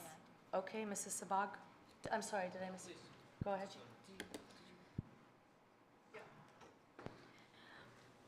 So first of all, I'd like to thank you for the proposal. I see the proposal is very clear. I have to agree with Mrs. Monticelli in regards to the iPad, because right now we're trying to get away from the iPads. We want, and besides it being part of the bond funds, I am also a no. I think that in this, I'm saying sort of what I said last time, which is that I do believe that there are truly educational objectives when we authorize or when we think about buying some of this technology. I understand that there is a continued fear that some of our youngest kids are going to be stuck on a plug and play, let's say, some of the, maybe the TKers or something, and that their time is better spent perhaps with less of that. But I do personally trust that there are educational objectives in mind when we authorize the use or when it's put forward to us a proposal to have these things. So, for example, today I was on a plane and the gate agent said, "We will no longer take boarding passes unless they're on your phone." So I looked at 150 people standing there, and not one person said, "Oh my goodness, I don't have a phone, to use my boarding pass." The analogy I'm trying to draw is that there is a shift in the way that technology and screens are being used, such that I don't think it is any longer that we can say, "Oh, it's just sort of a distraction," or it's just screen time. They actually are. They are actually integrated into modern living, just as they said, everyone at this gate, you must use your phone. Anyway, I understand the fear that something that's so portable and has a lot of temptation and you can go to YouTube. I understand that. I do trust, though, that educational objectives such as use of 3D printers, many of which the software and technology is created for use with a screen. It's not ideal, but I just want us to realize that often the use of screens is not for anything other than defined educational objectives. We can ask for more clarity as to what those educational objectives are. Is there someone here who can share that? That's why I was saying I'm not never saying never. I like the way you said that. I did ask for that information, and it has not been provided to me. And so this is something that, and you'll see when you ask me for a refresh for the elementary schoolers for their computers, it's going to be the same question because we've been having this conversation about limitations. And for example, Dr. Seaman presented the time on task. And the time on task in the Q3 strategic plan was very appropriate. And I was pleased to see that the minutes on task for assessment purposes was within reason for the 5 days of school week. But I'm not getting any information on what's happening beyond that. And so I'm not anti, I'm not pro. For me, it's not a overarching matter. I need to know, where does it end? I also want to make a small comment. We just visited Horace Mann, and I saw little kids reading a book on the iPad. There were some that had the books and some that had the iPad. So I think we need to pause it and start doing the curriculum. And if we need the iPads, we need the iPads for certain things. I'm not against that. I think we need to just pause this proposal and see where we're headed, because I don't want our children or our students reading on the iPad a book. I have to jump in, though, and I'm going to disagree where our students, I was with you on that classroom walkthrough, so is Mr. Stewart and Dr. Chernus, and there are times throughout the day where those students had an opportunity, which we led into Dr. Chernus's speech was about modeling behavior and getting students to read. The benefit of those iPads was each of those students during their individual reading time had the opportunity, and I pointed out to you, one student was reading from a graphic novel that was appropriate to the grade level, while another student was reading. Explain what a graphic novel is. I just learned that. A visual. It has pictures and it has like comic strip. Yeah, sorry. An illustrated novel in that sense. And whereas another student next to that student had absolutely 0 pictures and probably didn't need it because they're at a higher reading level within that same content, right? So it differentiated for those students to be able to read the exact same information, but be able to separate it. One needed the photos to illustrate the words. The other one had a high enough vocab that could blow through the passage. And so I think we need to make sure that we understand what the technology is being used, like Dr. Stern stated. They weren't just playing in the classroom, and I walked you over there to demonstrate. It was the same work, differentiated, but yet it was not different for the kids. I couldn't make fun of another student because at the end they were discussing the same topic, and no one saw the difference between. I don't disagree with that. Yeah. They're learning the same thing. The problem that I have is I much rather them have the book and learn the same thing from a book. And I understand what you're saying because it's more visual and they have pictures probably. Well, it differentiates. That's the difference. So if I give you both the same book and you're unable to process and you do not have the vocab and you potentially could be an English learner, Or student with a disability. Or a student with a disability, we've now put you at a disadvantage. That is the advantage of technology, is those two students, a student with disabilities, a student that is learning English for the first time, and an honor student can sit in a row, read the exact same passage, right? Mine may have visuals because I do not have the vocab to process yet, or I may have dyslexia. Or you may have accommodations or modifications on your IEP that necessitate that you have that device there to enable your access to the curriculum. I think that's a separate subject, though. If you need a specialty for the iPad, of course, I don't think any of us have any problem with that. I think the problem is with the curriculum, and maybe because we have the issue that every teacher is teaching differently and using the iPad in a different way. Once we have the curriculums the same, like we've been discussing, and maybe the iPad needs to be used a certain way, but less screen time, the better. That's all I'm saying. So if it's for specialty needs, of course, we need to use it, we need to use it. That's different. So, and I've been up here for multiple years having this discussion, I feel like each year, but I also, when we hear they, I want to know who they are. I want to know who. You said, or like people are.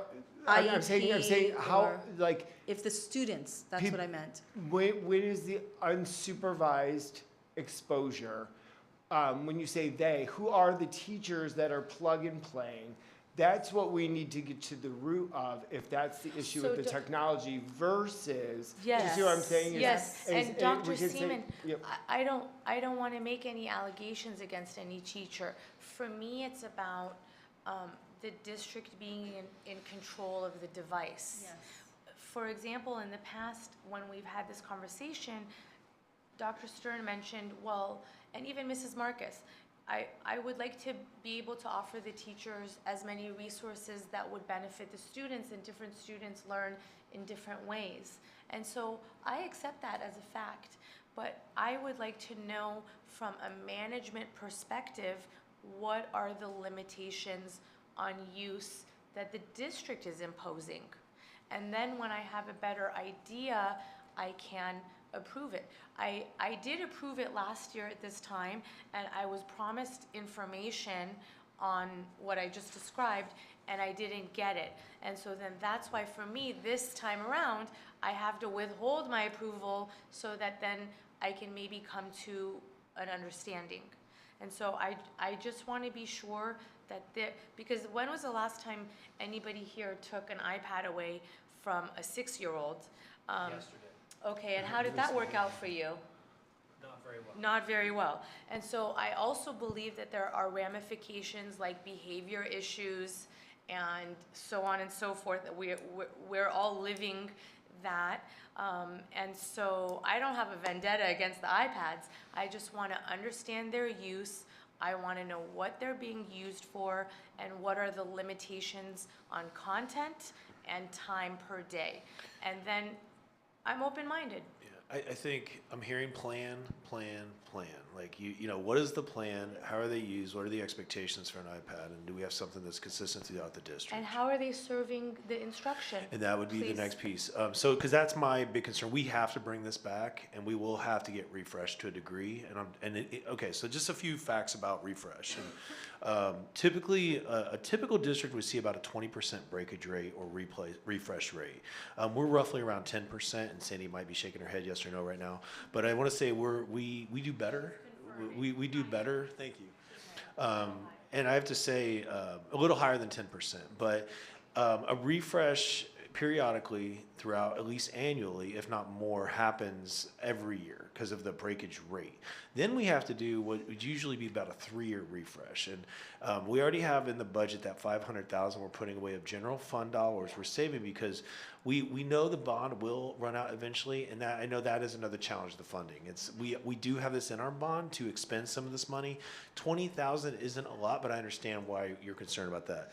Now, overall, though, my concern and why we do need to get refreshed, if there are students with specific needs, as Ms. Collins-Williams is stating, if teachers are dependent upon a curriculum, these iPads, the 50 that are being proposed to you today, they're not all for students. So a teacher might need this for their core instruction to do something in the class. I don't know exactly what that is, but I think that would be part of the plan we could give you. I hear you, but I will direct you to the many unused iPads that are sitting in cabinets in the TK rooms, which should be used today for those type of needs. We'll look into those, and I know one of the issues with iPads, this has been many districts, is their software expires, and it's like I know, but then you guys should have used them last year. I mean, you weren't here at that time, Yeah, but you get what I'm saying. Not, but I So, I mean, that's it, unless anyone has any further I just want to say, if we have basically like a list, just like Dr. Hasty said, we need, 5 iPads for 5 IEP, and 5 for the teachers. If we know specifics where they're going, I think that would help rather than generalize 50 iPads just to replace or refresh or. So generally, the iPads bought for individual students through their IEP are processed through my budget and my department. So that's different than this. I would like the board to be aware of that. And in general, I just want to just put something on your plate for thought, food for thought. In general, like I know we were saying, if that particular student needs to use the IEP, the iPad for their IEP, they can. But remember, we tried not to single out students and say, okay, you have an iPad, but you don't. The other 5 of you don't. So it's also as part of our inclusive education piece that we're doing the same thing similarly, even though you may need it for access, and we are participating with you. So that's also something to think. But it's 50, so we're. No, I'm just talking in general. I'm saying, so this is why we need them. Now, the numbers and how much, I'm not part of that, but I'm just saying, include that in your thought. And I want to hear Sandy's comment really quick. So, hi. Good evening. So 10 of those are going to be used for teachers, and the additional 40 are breakage, and to replace ones that are currently being used. That was just specifically for El Rodeo's usage. Horseman was the big one that we did last year. And then as for our management system, we're currently using JAMP to help teachers manage and for us to manage all of them. When it comes to educational software, Dr. Seaman and I work together annually to go through the entire list and see what applications do get pushed out.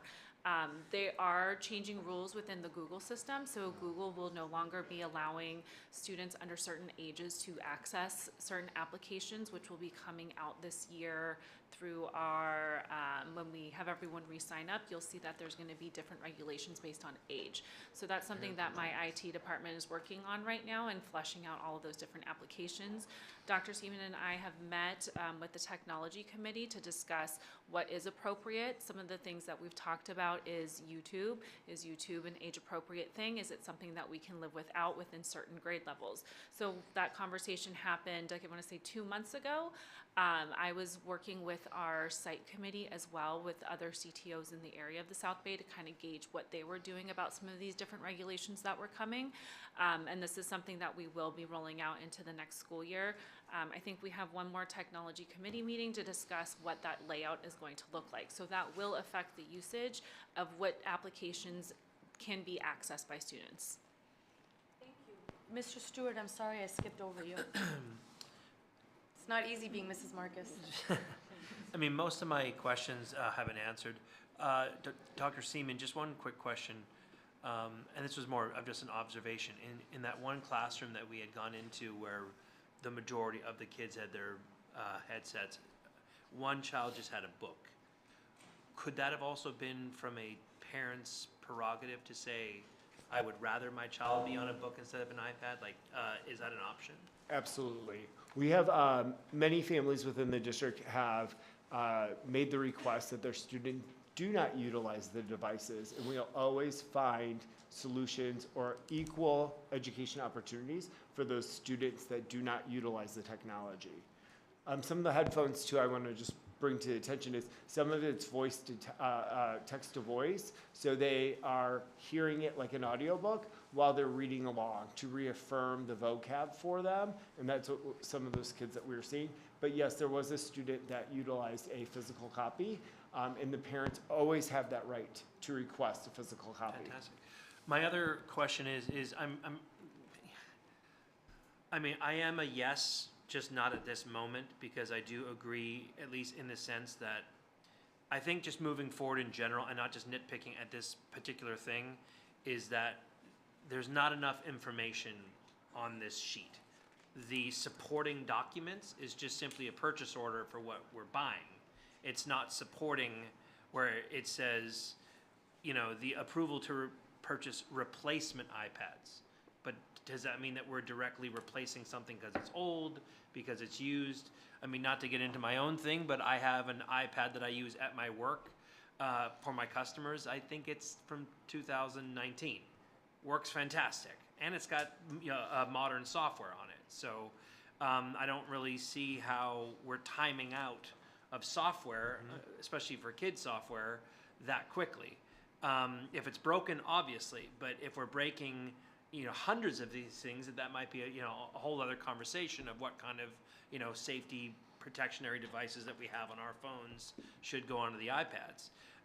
So I'm not a hard no. I'm a yes in 2 weeks with the right documentation that shows we need these because 43 of them are broken.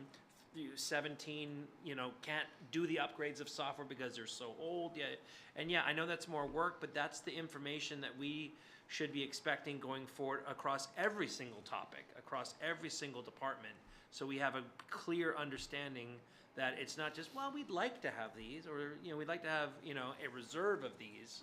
But I'm a no now, but I guarantee you I'm a yes in 2 weeks. So. Should I call for the vote? Oh, Mrs. And I also Sabag? want to add I have a question. This is only for El Rodeo, correct? Mm-hmm. Do all the students in El Rodeo have an iPad currently? No. They do not? No. So how many It's only students per have? grade. So we move to Chromebooks by the time that they're in 3rd, 4th, and 5th grade. So what grades do they have iPads? They have them TK, Kinder, 1st, 2nd. TK, Kinder, and first, and second, they have iPads. And so that means all the TK, Kinder, first, and second have an iPad? In the classroom. Okay. Yes. And do all the teachers have an iPad? And that's even now, Now. without this purchase. Right. That's Does what I anyone meant. not have one? I'm sorry, what was that? If this was a permanent no, do we still have enough for all the kids right now? These are to replace broken ones, and I can get the specific breakdown for which So grade that levels. was So We're the getting number of breaking broken down. ones don't have a child associated to them. Correct. So we also go off numbers of enrollment too, so depending on what the enrollment number is, so kind of what we were saying, we like to keep some in reserve. The new school year's coming. Even when we do our Chromebook orders, we order extras because we always order at just the number, but then there's always new enrollments that come in and other students that come in, or different sections can possibly open. But when I drop my daughter off at 8:30, well, 8:47, sorry, Miss Caber, and the yellow ticket, and she's in the 1st grade, you're saying that someone from K1, 2, someone did not have an iPad available today. That I don't have that specific answer, but I can get that to you to see what grade specifically That's my needs main it. question. They should, and they have enough in reserve. How many iPads? And they would use them. How many iPads are in the whole TK, Kinder, first, and second? They're total? 1-to-1. No, but how many is the total? I don't know that number specifically. But I if you're was saying that there's told 30 on of them record broken that right now, TK is 30 not using kids iPads. today did not have an iPad I available. have to double check. These are to replace ones that either have cracks or damages on them that are still being used. Still functional, So just yes, I would have not to get pretty those looking. specific numbers from And my IT director. just like a reserve with dollars, we usually would have a reserve of devices, 10 to 20% in reserve. You want to keep a healthy No, reserve. I understand that. Yeah, It's yeah, just, yeah. this does not say to order a reserve batch, it's Got saying it. to replace. Which So I'm just asking, what I does will that work mean? with the IT specialist at El Rodeo to get the specific numbers, and we can put that back onto the agenda so that you can see what the Thank you. breakage of But that. it'll So be, just to know the process, so the IT tech at El Rodeo would be the one ordering and telling Communicates you. with me and says, we need this We many for need the this- following year, based on what I currently have, based on ones that are broken, based on ones that I'm bandaging right now. But do we know, let's say, which ones are damaged and when they get the new ones, where it's gonna be allocated to? Yes, that's his responsibility, and that's why So he does he give provides me you, the numbers. he provides, He just besides provides me with the the numbers? numbers, not Okay. with the specific, this is going into classroom, for first grade, for second So I grade, think it for would be third grade. important to have the specifics so we know what's going. That's fine, you I know, will what's get that happening. from him to add to the, Like my order. screen a couple years ago, I dropped it on my floor and I cracked the screen, but I just got the screen replaced. Is that something that we yeah, do? so Do if we you look on refurbish that, them or? we do when we can, if they're still under the warranty. And Got it. if they're not, sometimes it's more expensive to actually fix it than it is just to purchase a new For one sure. that would be equivalent. So are the 4-year-olds using iPads at BHUSD? I know that our TK kids have them available don't to think they them, have but I don't think they're. So that's what I'm not understanding. We have, for example, 3 TK classes at El Rodeo, and we have 3 TK classes, am I right, at Horseman. So let's say we have, that's 20, 40, 60, 120. We have 120 iPads in cabinets that are not being used. I don't understand, and this is the conversation from last year. Why are we stockpiling them? No, I'm sorry, and I'm following your chain of thought now is, no, those are actually pulled and we are utilizing them for ClassPass. A lot of those, A lot of them been- yeah. when we had this discussion last year and we were introducing the FastPass and the check-in systems for all the iPads across the district, we're utilizing them within the high school, the middle school, like in the libraries and stuff. So there they're isn't. repurposed. Yeah. Yes. Correct. We reallocated the iPads and what you're speaking of for the TK. Or some of them? Yep. The Okay. only time the TK students are seeing the iPad is things like ESGI for doing some of the letter recognition and some of the assessments, just for an assessment purpose. Yeah. There's not classroom sets sitting in the TK cabinets. Yeah, most of them have been moved to Beverly Vista for their ClearPass. And high school too. There's some in The high school has a couple of the old ones, yeah. Yeah. They're moving to different But, tablets. thank you, but a couple is not 120. My estimate is that we have 120 iPads somewhere in a cabinet, give or take a couple. Yeah. This was the conversation I we will had double check with my Please. team, but I I don't we think have that a- there's that Do many we, sitting around. do we have a database of Yes, we do. all We the use all of our available management iPads system. and where they're yes. at? And when they get recycled and when we recycle them annually, when we put that on the list for you guys as well, And then this we pull answer them for out. you? Well, I Should know be that fairly easy each to get. student has a number and they're assigned a laptop or an iPad, and if something happens to it, the student's responsible. I know that as parents, that's what we sign, right? So I'm just curious in knowing where they're going, what broke, just to get it aligned, especially the younger grades, TK, which we're not using it to, and kinder and first and second, which we are trying to get away from. That's my only concern. So for me, it's not about the price as much as, I mean, I don't want to take it out of the bond, but it's more about the curriculum and what we're doing with the kinder, first, and second. Thank you. So, actually, we need a motion. Is anybody wanting to make a motion for the iPads for El Rodeo? I will make a motion for the iPads at El Rodeo. Are you voting for it? Are you going to vote for it, or do you want to table it? No. Can we, no. I mean, like now that I understand it, I'm willing to vote. Oh, okay, for it, yes. okay. Okay, Miss Marcus dropped off, I yes, believe. she texted me. I mean, unless you just wanna now. pull it. Thank you. Can we Well, table it? I mean, it's up to you guys. If we're 2-2, then we could table it, or we can take a vote and say no, and they can come back.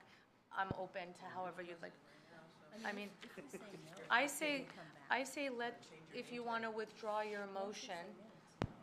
and I will withdraw my motion on the iPads at El Rodeo. And then I think that we've provided some feedback, and we will welcome you when you've got more information. Yes. Okay, thank you. Okay, moving forward. Yeah, the next one's ClearPass. Item 9H regarding IT department ClearPass. Dr. Stern, did you have a question in this Yeah, I regard? just, what was the price on that? What was the? $60,442. Okay, and that's for 1 year or through the end of? So it's for 1 year. So they put a 3-year and a 5-year option on there for their maintenance if that was something we wanted to do, but we're going to move with 1 year. We need the apparatus as we're moving our data center off of our location and into a different site. So this is going to help manage all of our Aruba network with our network administrator. So it's actual hardware, like servers? It's both. One is a apparatus, and then one is the support that goes with it. So the support is basically they're monitoring everything on the back end. So Karthik gets alerts day and night saying when things are working or not working, and they fix any low-level things. If it's something that's a high-level priority, it comes to us so we can pinpoint what's going on with the network and fix it and correct it. And currently, what do we have to this end? We currently use this. We just moved we did this through our E-rate funding process, so we moved with a new person. It's Gigacom, so Gigacom is the one that's providing it. Whenever we go out for bids, it just depends on who is the lowest bid at that time. So for this, it was Gigacom. So I will say that in general, in my experience in the district, being on the board, I haven't heard of a lot of outages, and I'm happy for it. And I understand that it could very well be because we have this type of system, or we have redundancies to protect against this. So I'm fine with that, and I now understand that. I mean, that does sound like a hefty price. It is.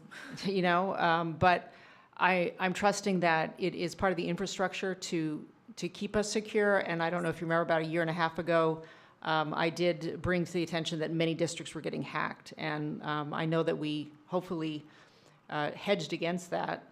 So I'm hoping that this, in turn, although it's expensive, that it will also ensure that we have smooth operations. So, Yeah, thank you. Well, thank you.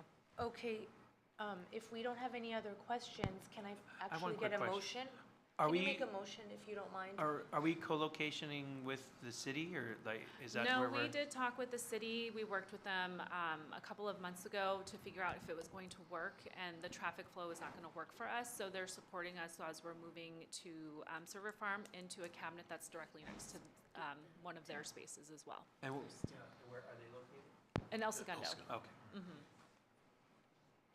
Nobody called to remove it from the consent calendar. Thank you. Would anybody like to make a motion to approve the IT department ClearPass matter? I'll make a motion for the approval of the IT department ClearPass.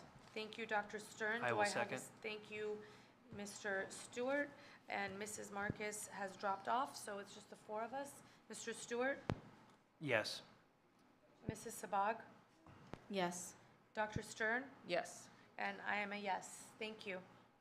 Okay, I think we conclude with the consent calendar, and we are moving on to business and finance. I welcome the presentation and acceptance of the 2023-2024 Measure E and Measure BH Performance Audit by Moss Adams. Please join us.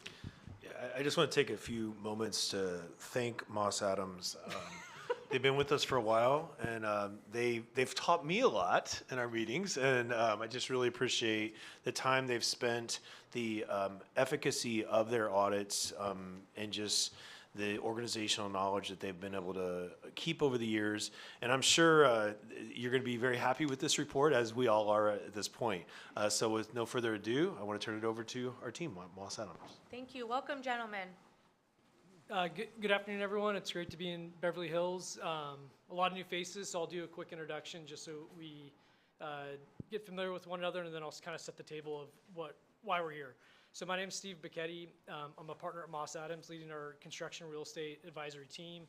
We are totally focused on doing program assessments, contract reviews for construction programs, depending on whatever the standard is, whether it's consulting standards or performance GAGA standards, which is the requirement for these types of procedures. I'm joined here with... my name is Jordan Wall, manager with Moss Adams, been working with the district for 5-6 years now, so have really enjoyed watching the progress the district has been making. Looking forward to speaking with you tonight. Yep, and as Dr. Hasty noted, we've been here for about eight-ish years. When we first did our first engagement, there was a lot of findings. It was, if you go back in time, we had plenty of areas to write observations on, so we've been able to kind of see the progression of the team and controls being implemented to support the program. And we also want to just give a shout out to the Beverly Hills team for, we know that they have a job on top of the audits. Not everyone loves living in audit land like we do. So we appreciate kind of the good coordination we've developed with Will. Dr. Hasty, this was his first year, but he was extremely supportive for the operations, Ken, Shirley, et cetera. So we appreciate the partnership in conducting these performance audits. What is the audit? So in our scope of procedures were from July 1st, 2023 to June 30th, 2024. The main objective, which is the state law and requirement, is that we validate that the bond expenditures are compliant with the ballot language. In addition, as a good practice, Beverly Hills does expanded performance audit procedures covering items such as bid and procurement, compliance of staff that are charged with the program, master planning, performance reporting, change orders, et cetera. So you guys have a lot of the key controls that we would expect in a program of this size, and we're evaluating it on a yearly basis, making sure that it's in alignment with best practices, policy procedures, et cetera. Overall, before we kind of dive into the good results, I just want to note that one thing I've noted, we've seen a lot of change within the organization, and I think the new team that you guys have, one, they're really receptive to recommendations. There's an urgency within the district and Fonder Solari on saying, okay, we see the finding, what are we going to implement to get this off? So no audit finding. So we appreciate the urgency of implementing controls or processes or policy procedures to have clean audit findings. We do work with some organizations that lag in terms of what the plan is. So I think in terms of the progress that's being made and the efforts to implement things to address the audit findings is extremely good from our experience. So I just wanted to kind of provide that feedback and good observations that we're seeing when we do these procedures. Overall, I'll kind of get to the results now. Last year we had 4 audit findings. This year we had 2. So the two audit findings that were closed, the first one being procurement fraud training was conducted based off our methodology. And the second one, which is actually pretty incredible, you guys always had good results here, is you guys actually paid all vendors within the 30 or 45 day parameters, depending if they're a contractor or architect. You guys have been top tier in this area for several years now. We do a lot of these procedures for other districts and organizations, and the fact that you guys were 100% is extremely good. So that means you're paying your vendors on time, which is likely due to them understanding the expectations of the invoice requirements, and it's going through the processing system effectively. So I will pass it to Jordan to go over the 2 open items. One is ongoing, so there's not necessarily an issue there, and the second one is kind of as a best practice. So in terms of risk rating, pretty low, but just something for you guys to be aware of. So I'll pass it to Jordan. Perfect. So the first one that is ongoing for the current year is expenditure and payment procedures within that category, involving the lease SPAC agreements and the documentation received by the district that was available for our review. Overall, as best practice, the district's building controls and policies should be evaluated to prevent potential excessive and non-compliant charges to the district as required by the contract. And additionally, the district should continue requiring subcontractors to submit conditional and unconditional lien waivers in addition to the contractor with their payment applications to ensure timely payment and mitigate potential project risk exposures. Based on our conversations with the district team and based off their response, this is something that is ongoing, that they continue to do as they receive payment applications and invoices from various vendors and contractors, that they'll continue to conduct detailed reviews of each payment application. The general contractor is required to submit subcontractor lien releases for the previous month with each payment application. So as noted in the implementation plan, this is an ongoing item as invoices and payment applications are received. The district is doing that, and they continue to take steps in this area. And the second remaining open item is within the master planning section. And once again, top tier here as well, but just as a best practice, the master plan should include information surrounding cash flow modeling and funding source information to promote transparency, compliance, and accountability to key stakeholders among the various program and funding sources. So this is something where you want to have the cash flow reporting and the master planning in one place. The district has all of this information available. It's just a matter of getting it consolidated into a singular location for ease of use by key stakeholders. And this is something that, based off the response, this is something that BHUSD and Fonder Solari will expand within their master budget and master schedule documentation to ensure that it is present. So with that recommendation in mind, we would anticipate that would be another item checked off for next year, just continually improving year over year. And with that, we will open it to any comments. Or just one quick thing, just to note, so all the other procedures that we noted, there was no exception. So the main requirement is the compliance of the expenditures in alignment with the ballot language and policy procedures. We sampled 33 million out of the 42 million, so like 83%. We use ACL, it's audit command language, so it's a statistical based sampling procedure, and we had no exception. So that's the main requirement. All the other kind of procedures are considered a best practice per San Diego Taxpayers Association and an organization called KBOC, which is the California Association of Bond Oversight Committees. Colleagues, any questions?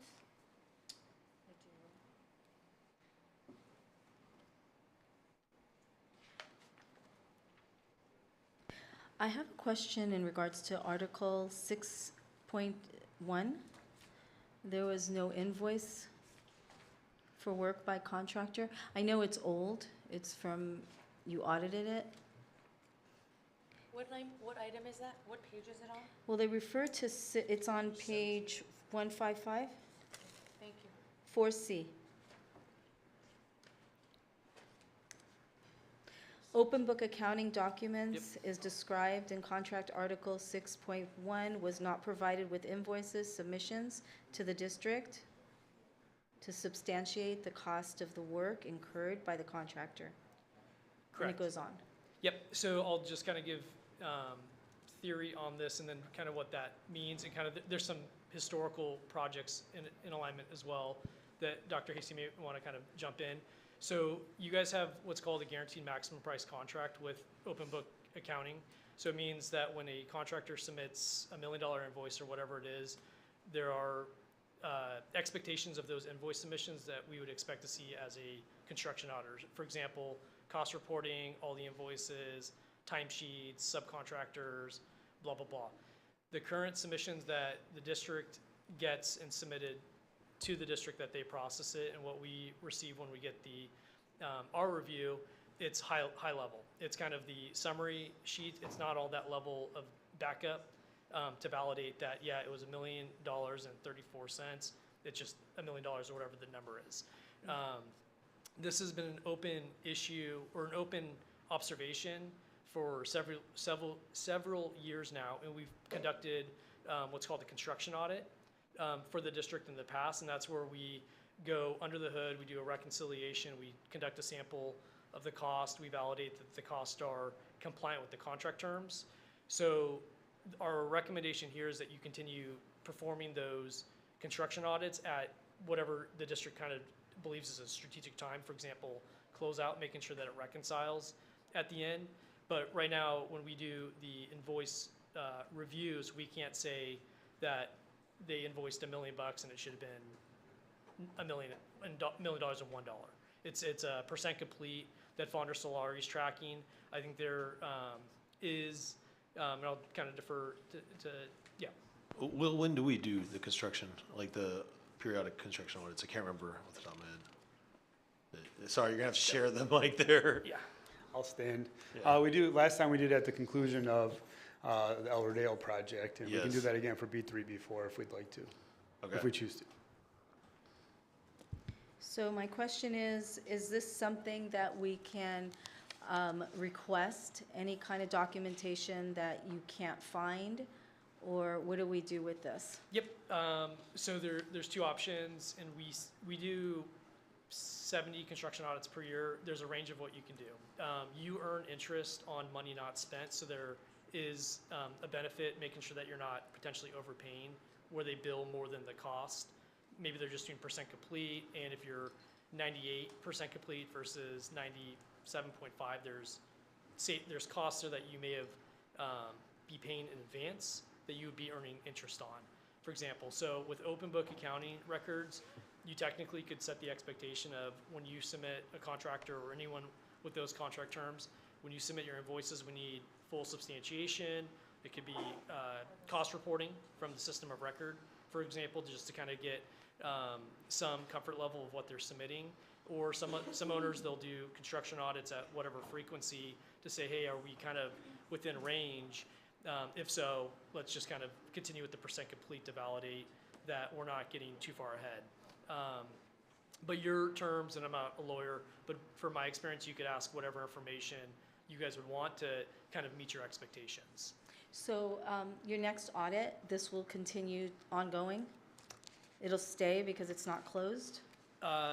We would expect, so our recommendation would be either you guys do your procedures, saying, hey, when at the end of the project, let's do our own procedures, making sure everything reconciles, we get comfort with the cost population that's been billed, or you have some sort of outside professional to perform those procedures, making sure that you don't pay more than you should at the end of the project, or midterm if you guys believe the controls could be tightened up.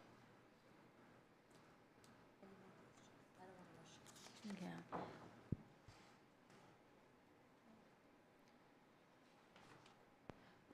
Thank you, Mrs. Sabag. First I want to thank you for being with us the last couple years, and we appreciate you very much, and the confirmation and the peace of mind that you bring to us is very valuable, and so thank you on behalf of our community. I just wanted to ask a question in regard to the last observation as to the master planning. Usually around this time of the month, our Fonder Solari team is putting the monthly updates on the BHUSD website. And to me, that fits this description of the master budget and master schedule. The documentation, of course, is not there because it's a couple pages long, but it does ensure that the cash flow timing and funding source information is clear and transparent. Are you hoping for more than that? No. So there's the master plan, and then there's the performance reporting. When we do master plan, so there was no finding on the performance reporting. They had their cash flow projections, and that's, I think, probably better data. When we do our master plan attribute testing, we just go off GFOA, which is like what should be included within a master plan, which is updated less frequently than the performance reporting. Okay. We just didn't see the cash flow finding, or the cash flow report within that document. Okay. So if this is my opinion, if you said, hey, you get to choose either performance reporting cash flow or master plan, I think performance reporting at this point is probably more valuable than a master plan budget from a few years ago. But if you guys are going to update the master plan with kind of making sure where the budget is. That's how it would be done. Yeah, get it done there so people can kind of understand the cash flow, so that you guys have interest considerations, et cetera. Thank you. Will, welcome. Thank you. I just want to say one thing. So that is something we are planning to do at the next board meeting, is we'll be providing that updated cash flow report which would you. be the master planning portion. But we do the progressive and performance cash flow every month. Thank you. know. And has the CBOC seen this? I know that they've been interviewed as part of, great. Yep. Ms. Sabag, one more? Yeah, I just wanted to make sure, because in your audit, you're recommending or you're noting that while change orders are not they're not regularly being reported in detail, right? Correct. So you're recommending that the change orders should be regularly in details, Correct. right? Okay. And then I just wanted to know also that the training is coming up right now, right? The fraud training. So is that scheduled by any chance? Yeah, we typically do it right before the end of the fiscal year, so it'll be coming up soon. Like We haven't pretty set soon. an exact date yet. Okay, great, thank you. Thank you so much. And shall we move on to the same presentation and acceptance, but this time for the financial bond audit by Christy White? Thank you, guys. Okay, thank you. Thank you, gentlemen. Thank See you. you soon. Hi, Mr. Karat. Hello, I'm actually just going to introduce Austin Pepiak while I pull up his presentation. So Austin, if you're ready, you can go ahead and introduce yourself. Yes, sir. Thank you so much, Will.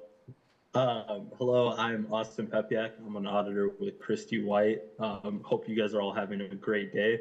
I'll be going over the financial audit for measures E and BH.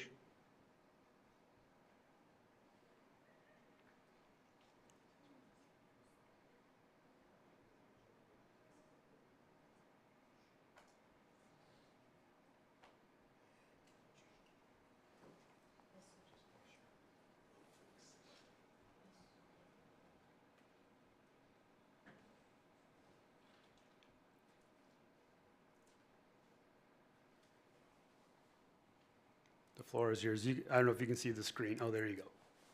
Yes, sir. Perfect. Thank you so much, Will. So again, just going to be going over the fiscal. Oh, thank you, Will. So to go over briefly what we are actually looking at here, the financial audit objective is the examination of an entity's financial statements and accompanying disclosures. We are determining whether they are properly reported, the fairness of presentation, and our report must accompany the financial statements when they are issued to the intended recipients. We are only issuing an opinion on the Measure E and BH bond building funds in this report. We did the district-wide, but this is mostly just focusing on Fund 21. Included in our audit, we went over various financial substantive procedures. For instance, we went over cash, reviewing county treasury records to confirm accuracy, accounts receivable, so we're going to confirm the account balances for the bonds, as well as looking at interest earned on cash in county treasury, and investigating any subsequent collections. We also took a look at the accounts payable, confirming accrued invoice amounts, testing year-end cutoff to determine if any amounts after that were reported after an accounts payable should have been accrued in the 2023-2024 financial year. We also looked at revenue, which typically is only interest revenue that is material to the audit. And then finally, we took a look at expenditures, ensuring that they were actually recognized and happened. And then next slide, Will. And then finally, our opinion on the financial statements. Under page 2 of our report, we gave our opinion, which was that the financial statements referred to above presented fairly in all material respects.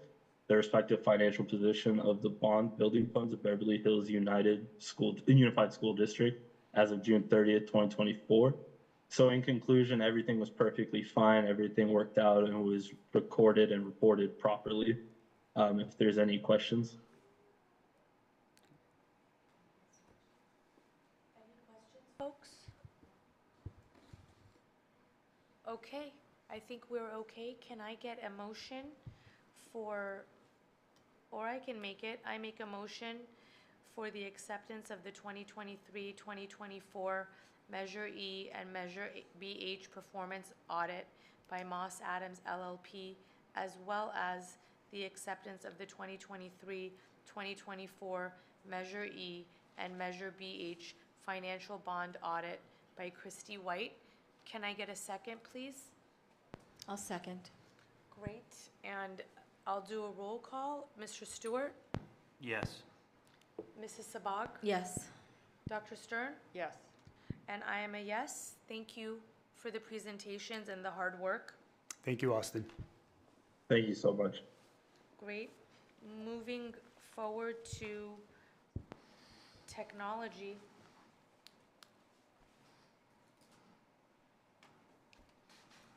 Item A, Another big one. do we need a motion first?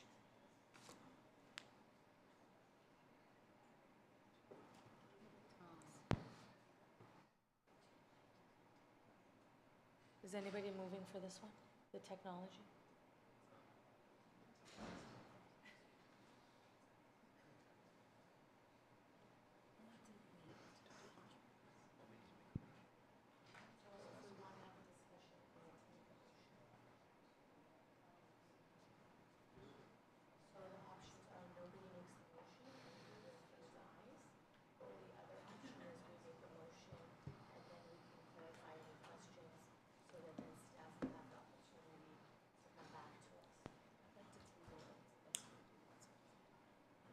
Wait, which item? It's technology, item 11A. So, Mrs. Sabag, I'm here. Is there no motion? Do we want to discuss why there's no motion? I would like to table it. It's out of the bond funds, 450,000 for the Dell laptops. Okay, I don't mind making a motion. I'll make a motion for this because I would like to discuss and I'm interested to know what is on my colleague's mind. And so, if we don't make the motion, then it's very hard to move forward because we're not allowed to talk about it otherwise. So can I get a second so that we can open up the floor for discussion and know what everybody's thinking? I'll second. Thank you so much. So, Mrs. Sabag, I was hearing from you, let's pause on this. Is there a hesitation coming from you in particular? So this is for 65 quantity Dell laptops that are 1,081 each. Again, thank you for the proposals that I can see everything. I appreciate that.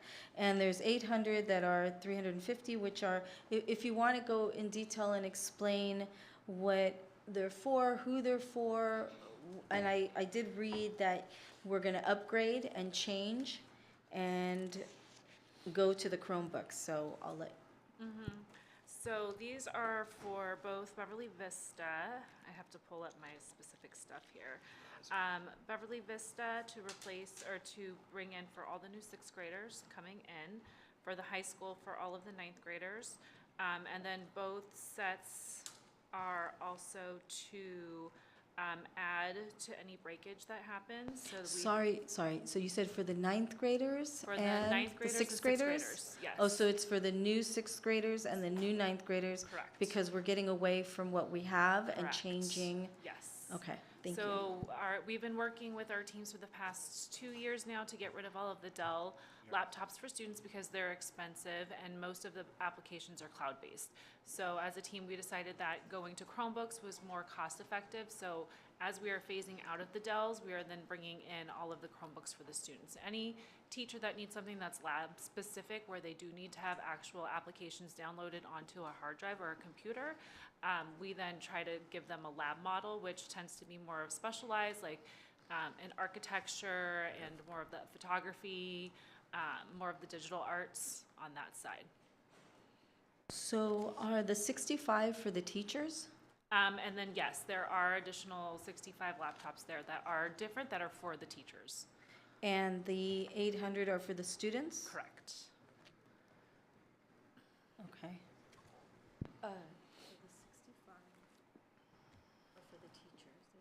The 65 are for the, yeah, and the 800. I mean, for the kids. I got you.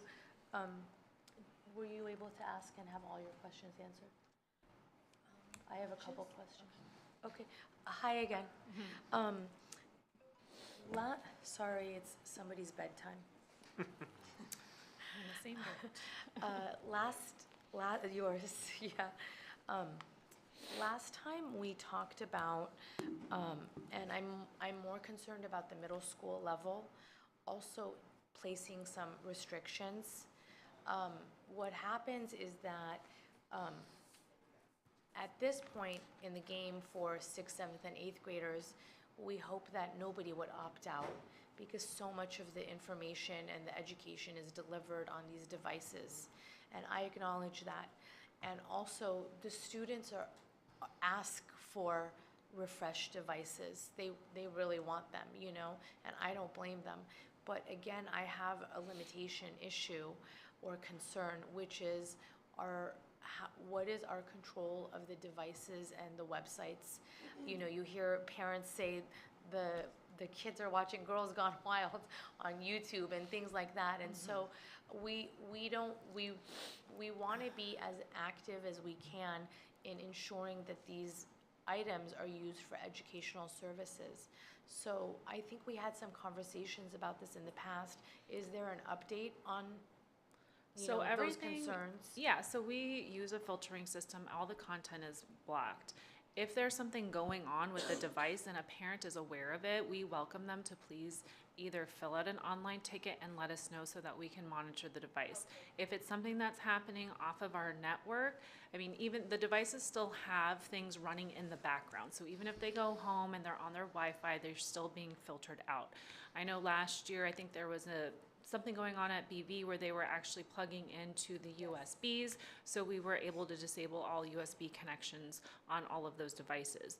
Now, Chromebooks are easier to manage than the Dell laptops, which is why we are moving into that direction, because once we have the same environment for 3rd through 12, it will be much easier for us to monitor, because right now we have a mixed environment happening and it's harder to see which, not harder, it's just two different management systems. So once we have everything on the same thing, on the same management system, we'll be able to add in more securities, which is why we're moving towards this. Thank you. Did anybody else have any questions? Mr. Stewart, do you have any expertise on this? Just kind of falls back into the same conversation about the iPads, is you're giving us these answers, which are fantastic. I would have just rather seen them in the proposal of exactly what they're for. Are we replacing, is it timing out, is it upgrades of tech? When it comes to the IT bond fund itself, maybe this is a Dr. Hasty question. How much bond fund was allocated to IT in general? I don't have the exact number, but I will have to find out. Yeah, but this is part of the allocation. I mean, this is the plan. Is we have money in the bond that is specifically for this purchase, and that was part of. But for IT in general. Yes, for the refresh of devices, it is part. So after this $500,000, how much is left in the IT? I will have to look into it. Let me look it up, but I can't. Could this be tapping it out, or is there No, millions and millions not at more? all. Or what? They reserved annually a set amount for the technology bond funds, and I don't know the number off the top of my head, but that's why I work with Dr. Hasty and also Will and his team to make sure that any funds that are spent out of the bond has already been set aside for these allocations. This was planned for Can from I the ask- prior Yeah, year. and then what we worked on a year ago with Mr. Guzman was the same thing, is we knew that the bond, we had allocated out for a certain amount of time, and that once the bond funds for the IT were not gonna be there, we started saving in addition for subsequent years, so that there would always be money available for the IT department to help support the education in the classrooms with So the tools. how long would these 800 last for? How does that These work? should take, so our 9th graders, it should take them all the way until their senior year. And same with our 6th graders, it will carry with them until their 10th grade. 4 years. And how many students do we have in the 9th and the 6th grade? Because it's going to be for next year, do we know? Laura? How many students do we have in 6th and 9th? I can look it up and tell you. I don't know off the top of my head. Probably something around But like our 250 classes, and 250. our classes, yeah, are like mid 200s. Eighth grade is a bigger class, so I would say 240, 250-ish at sixth, and probably around the same at ninth. I can look it up and give you So an like answer real quickly. approximately 500 for ninth and sixth grade? Yeah, between 500, 520, yeah. So my concern is we have 800 that we want to order. Where exactly is it going to go? So when I asked, it was for sixth and ninth grade. And So if then we have an extra 20% for breakage. We also have seen that they're being used more predominantly for AP testing and any other testing. So the high school has required additional carts to have on their campus for when those events happen and there's a testing situation and then they don't have the students either forget to bring their laptops. We're working on more of a check-in, check-out system with that because students do forget them or their chargers break or they go in for repairs. It happens more frequently at the middle school and the high school because they carry them back and forth. The So only it's our thing- way to support them when they do not have devices at school with them. Right. And then So we do how have them often- in elementary as well. And how often do we need to replace laptops? Because they're About every constantly. 4 years. Yeah. Yeah. So there will be a big purchase. I want to say like when I first came on, I think we spent maybe 100,000 on laptops. And then the following year, we did a refresh for the 10th grade students along with the other purchases. So that one was a little bit bigger. So it's priced out.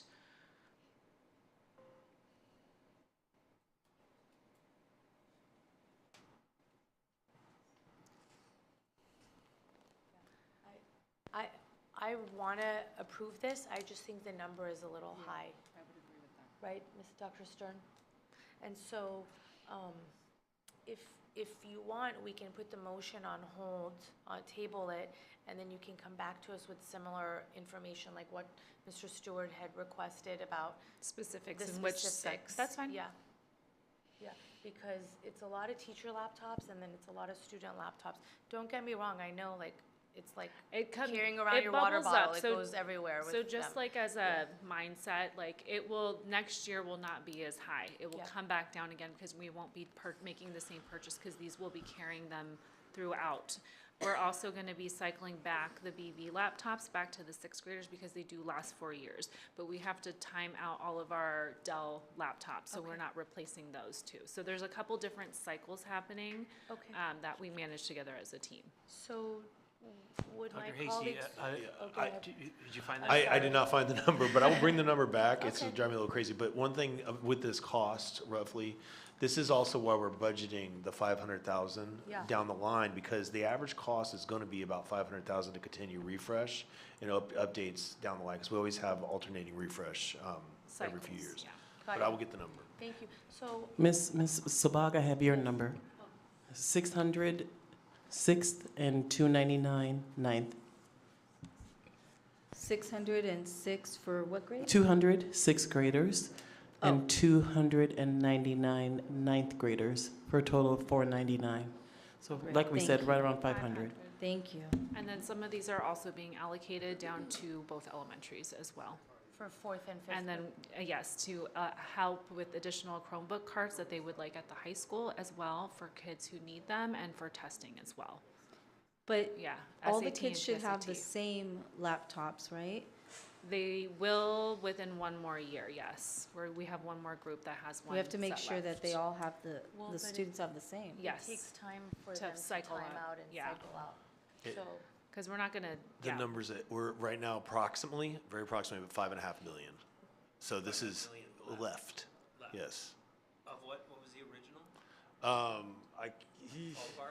Yeah, I can't remember, but we, again, this was money, I mean, I don't want to get too much into it, but with 5.5 million left, I mean, this is a small amount in the grand scheme of things.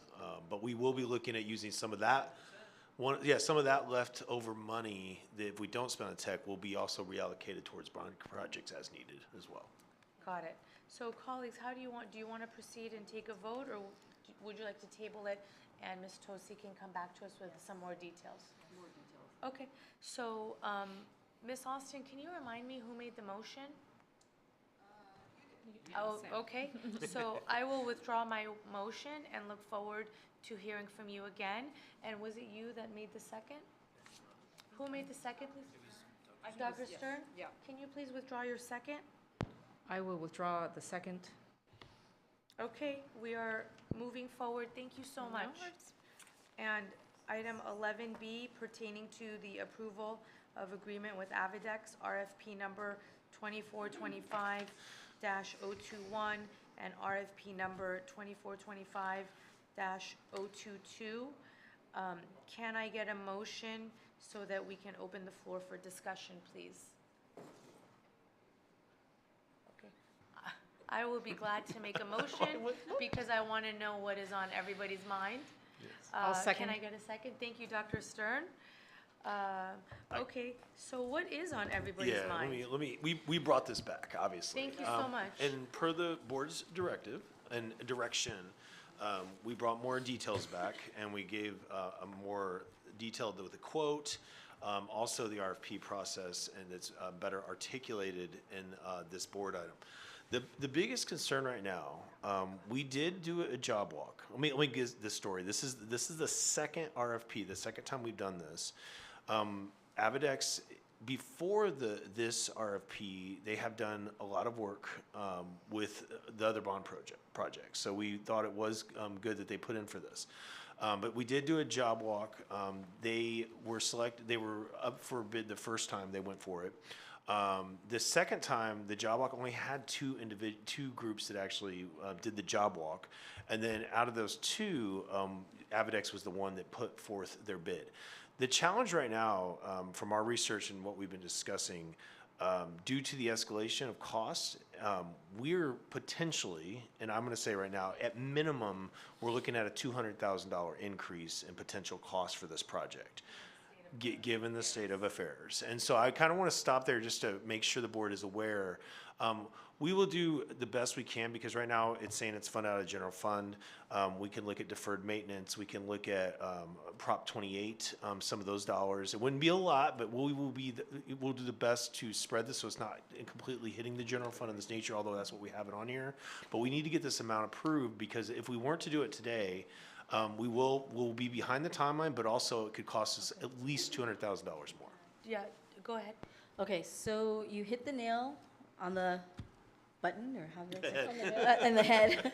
So Prop 28, I don't want this coming out of the general funds. That's number one. So I appreciate you saying that. And Prop 28, which is the funds, maybe we can work with that. Yeah, it's the arts grant, and I want to just be clear, it's restricted. However, each allocation, you have to track it over 3 years, and 20% of that can be used for stuff like this.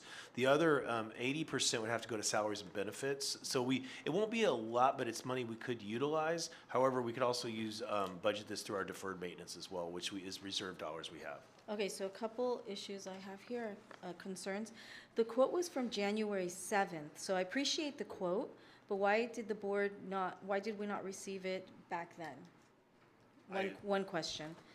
The quote, well, we didn't bring it to board until then. I mean, is that what you're asking for? Or? Right, because it came to the board twice before this meeting, but we never received the actual proposals. Yeah, we did the RFP and we felt that the cost was too high at the time, and so we redid the RFP, and then that. But it still came at this cost. Like well, it was about 30,000 less, I believe. Yeah, we went through. Thomas and I went through and worked with our consultant to take things out, and we came back.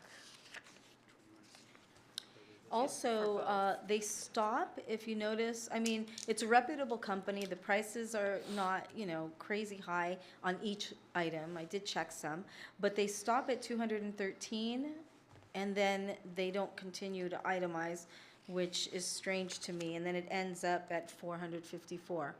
Do you know what I'm saying? It's like half of it is itemized. No, that 213 you see is all the items that are below it. What's that? I'm sorry? The 213,000 that you see there. Yeah. That's for those items and everything below it. Right. And then the sum is all the items you saw above it and that 213. So it's 213, and then and then the 10,000, and then the 625. And all the items above the 213. Okay. So a couple things I wanted to also ask, because it's coming out of the general fund, so we discussed that. I don't want to approve something that's coming out of the general funds for 1.2 million. And also, the project was advertised in local papers. I wanted to know, which papers, and obviously it was this past 2 weeks, probably? Well, this was the first time we did it. It would have been the day of the RFP before we brought it back last time. We would have posted it for at least 10 days in those papers. And so usually, I want to say we use the Courier and the local papers we have that we put in the back of the posting. So we didn't receive any other proposals? No, we did not. Okay. So I would like to find out if we can figure out how to not spend it from the general funds, if we can come back with that. We could do an approval, oh, go ahead. We could do an approval on the amount, and definitely with the condition that we, we look at spending it.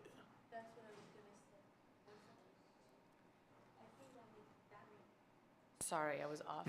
I mean, I think that makes sense where we would approve this subject to a reallocation of the source of funds to the extent possible based on the limitations you described. So Agreed. I will amend.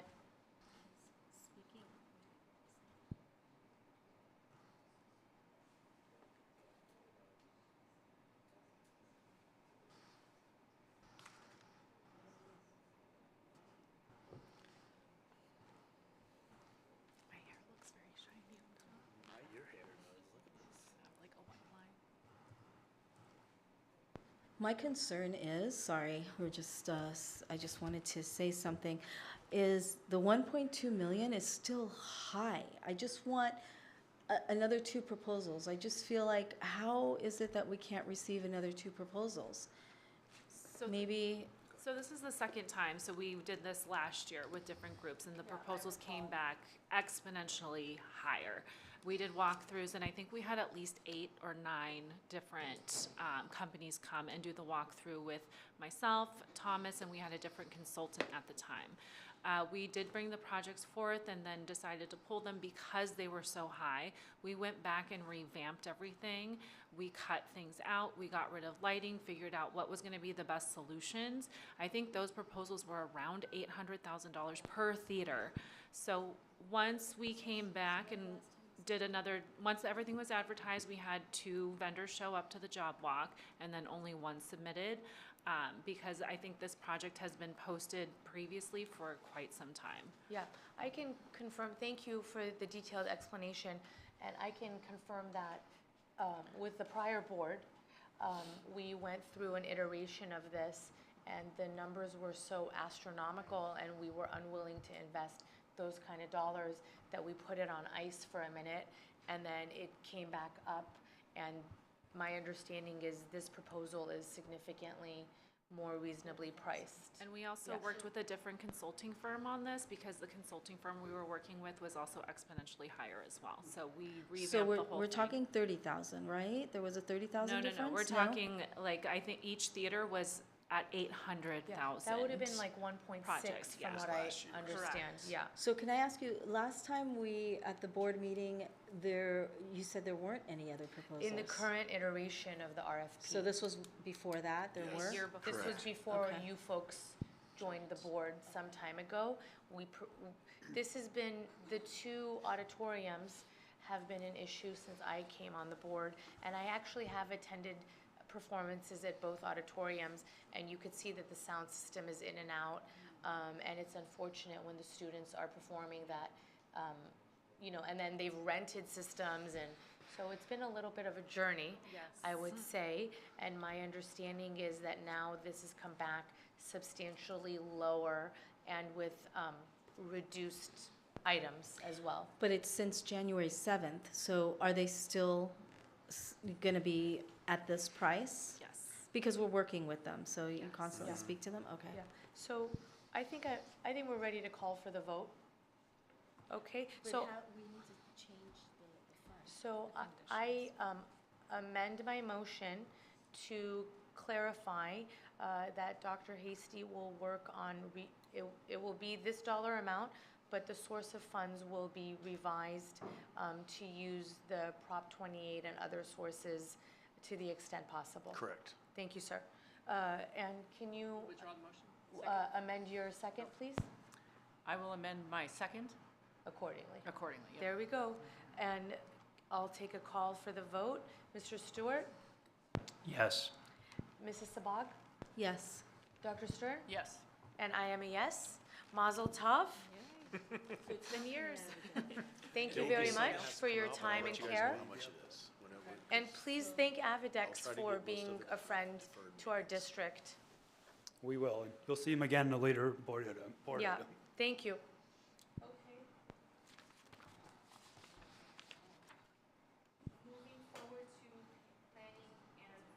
Excuse me, moving forward to planning and facilities, can I get, do we need an approval on that one, Ms. Austin? Thank you. Can I get a motion for an award of bid number 2425, or I make a motion for the award of bid number 2425-026 for freight elevator repairs at Beverly Hills High School? Can I get a second, please? I'll second. Thank you so much. Do we have any questions or comments from the board? Well, I'm always like into the elevator. I know, I I know cannot you are, Dr. believe Stern. how expensive, I mean, okay, so 91 or what was it? 91,000.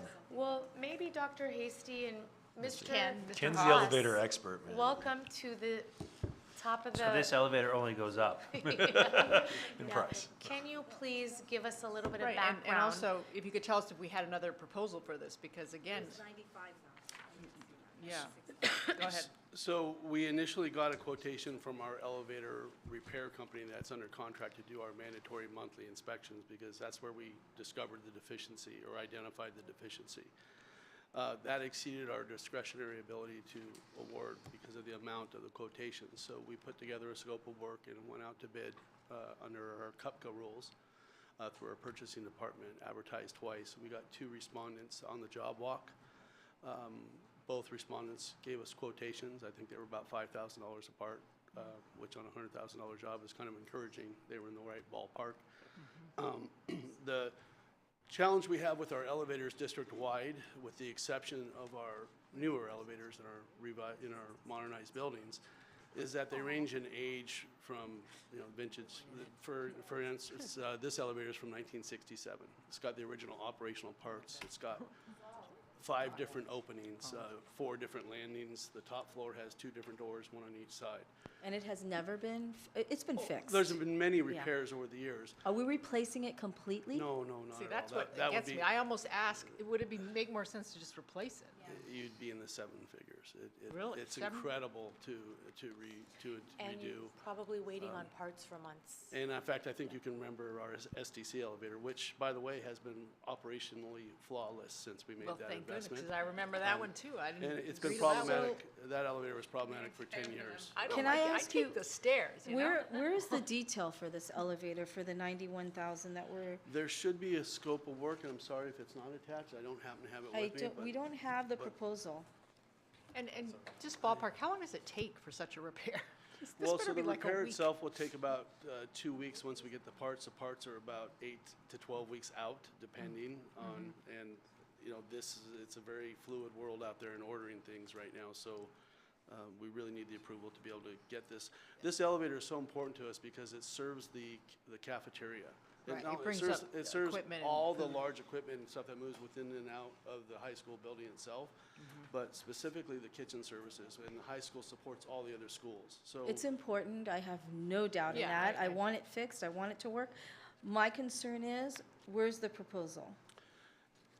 I mean, you have to look at the proposal in order to approve it, right? Yes, and I'm sorry, I didn't put it on the agenda, so I have to look in to see why the proposal didn't end It's up on okay. there. But there's- Mr. Haas, you were not here previously, but I think in general, you could see the board, and I would say this even includes Mrs. Marcus, who's not here this evening, has been wanting to see the supporting documentation.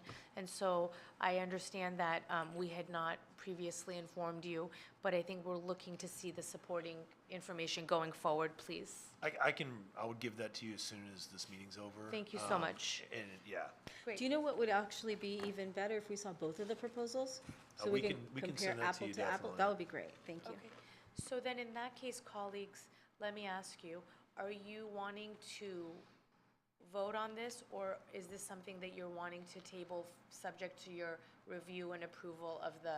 Well, is it not functional? So the elevator is not functional? It's currently working. It's currently working. So Okay. we're having a couple of service, I'm sorry for interrupting. Hold on one second. Sorry, go ahead. We're having a couple of service calls per month with it breaking down, and they keep having to come out, which is quite expensive. How much are the couple service calls per month, if you don't mind me asking? The hourly rate with our current vendor is about $548, I believe, per hour per person. An hour?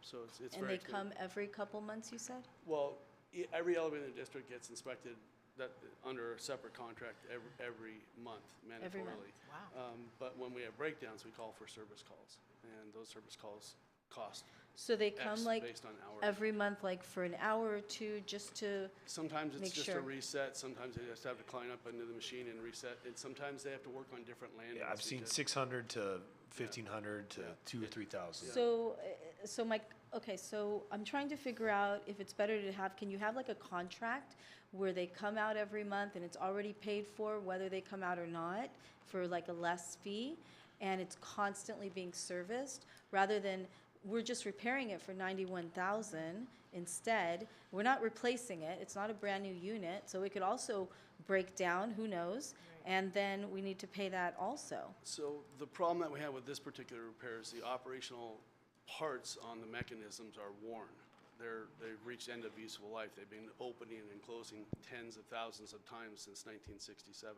So although we can reset them and adjust them, that's just gonna be a constant process. Eventually, it will break and it will become unserviceable, and then we'll be in a position where we have to go through something like this and have the elevator down for 8, 10, 12 weeks, which would be really catastrophic. So when we're fixing it, they're replacing parts, right? Yes. So every time they come out there and you need to fix something, they replace that part. So what are we paying 91,000 for? What are they replacing? $91,000 is to redo the door mechanisms on each landing. So there's 4 landings and 5 openings. And each of the openings have, if you take the door skins off, have operational mechanisms, kind of like an accordion type gate, and then all the pulleys and the different parts that go along with that. And then the parts on top of the car and the sensors that go along to make sure the doors open and close properly. So there's quite a bit of stuff that does get replaced. It's a lot of. So right now, the doors are not opening and No, closing? it's operational right now because we recently had it fixed again. Okay. It could break, what we have is a worn out machine. We have old buildings, and we have a lot of machines like this, and this is a necessary repair. So we can put it off and wait for it to break and then suffer from the consequences of that, or we can repair it when it's time. And Let me ask you, is there such contract where we can contract with a service to come out and repair it and then we pay for the parts? I'm not sure. You mean in So you general? basically pay, you have a contract of a maintenance service for only that elevator. We pay them whether they're gonna fix it or not, we pay every month. And then when they do come out and there needs to be repair, we only pay for the parts and they pay for it. I mean, they They're on fix it. retainer, if you will. Yes, on a retainer, rather than, exactly, yes. So. Is there something like that we can do? Our maintenance agreement with them is very much like that. We pay X amount of dollars per year. I think for all the elevators district-wide this year with this vendor was about $46,000 or so, and that includes all the monthly inspections, which includes X amount of hours per unit. And it also includes simple things like bulbs, on the buttons that light up, so when they come out, they make sure all those little things are working. It does exclude, though, the major equipment, because you could never. The equipment on elevators is so expensive that as a vendor, you could not predict, what the SDC repair was several $100,000. So how would you build that into a maintenance contract? It would be virtually impossible on the major components of the elevator. So we have that in place for the minor components and the general maintenance, but when it comes to major repairs, you can't even, in this world that we live in with escalation and all the other complexities, even over the last few years, including today's world, you could never predict what a mechanism is going to cost today versus 6 months from now. You So- could get it for a new device as part of a warranty, but probably Yeah. not for an Well, and old these are one. 1967, this elevator is from 1967. These are the original operational mechanisms, so you So could, you did know- this company come out and, the company that does our service, right? Did they come out and say, okay, you need to just get another company to come in here and just repair the whole thing because that's it, we can't go any further?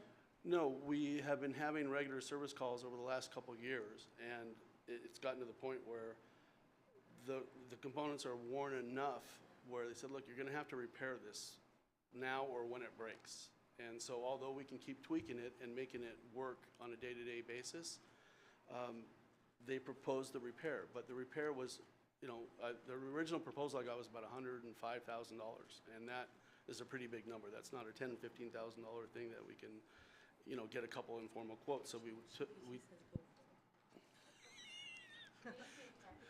okay. I appreciate that you're trying to prevent us from being in a sticky situation. I do want to say these vendors are far and few between, so it is challenging. So yeah, specialized contracts, you know, it makes sense to me, but a lot of these vendors work a certain way, and that's what they're going to offer.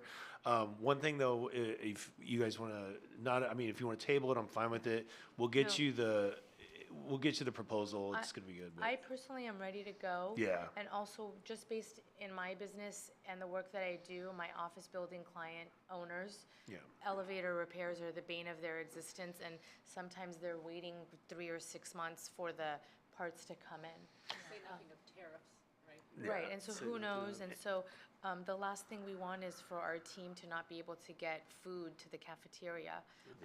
And if I'm understanding you, it's going to be like a 12-week wait.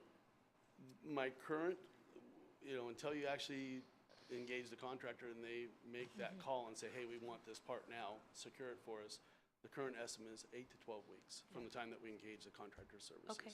Shall we call for the vote, folks? Yeah. Okay. Mr. Stewart? Yes. Mrs. Sabag? Yes. Dr. Stern? Yes. I am a yes. Thank you, Mr. Haas, Thank you. for all your time No, and thank effort. you all. Okay, friends, moving forward, I make a motion for the approval of amendment number 1 with ZF Alexander for air and noise monitoring at Beverly Hills High School, Building C. Can I get a second, please? I will second. Thank you, Mr. Karat. Would you like to join us on this one? Can they throw an elevator in on? Yeah, we'll repair the elevator and monitor the air.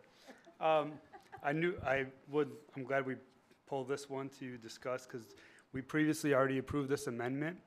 The only thing we had to change is the vendor didn't agree with our assessment that we did not have to attach a cost to this air monitoring, the sound monitoring, because we were under the impression we're not going to get to the not to exceed amount with the original contract. Our vendor did not agree with us. She still wanted to see the amount increase whether we get to it or not. So this is the same exact amendment, except we're attaching the cost of $68,000, sorry. She just wanted confirmation of that differential. Otherwise, the amendment's exactly the same as what we previously approved. Great. And my understanding is we're required by law to provide Yes, this. we have to do this, yeah. Great. Do we have any questions, or should we call for the vote?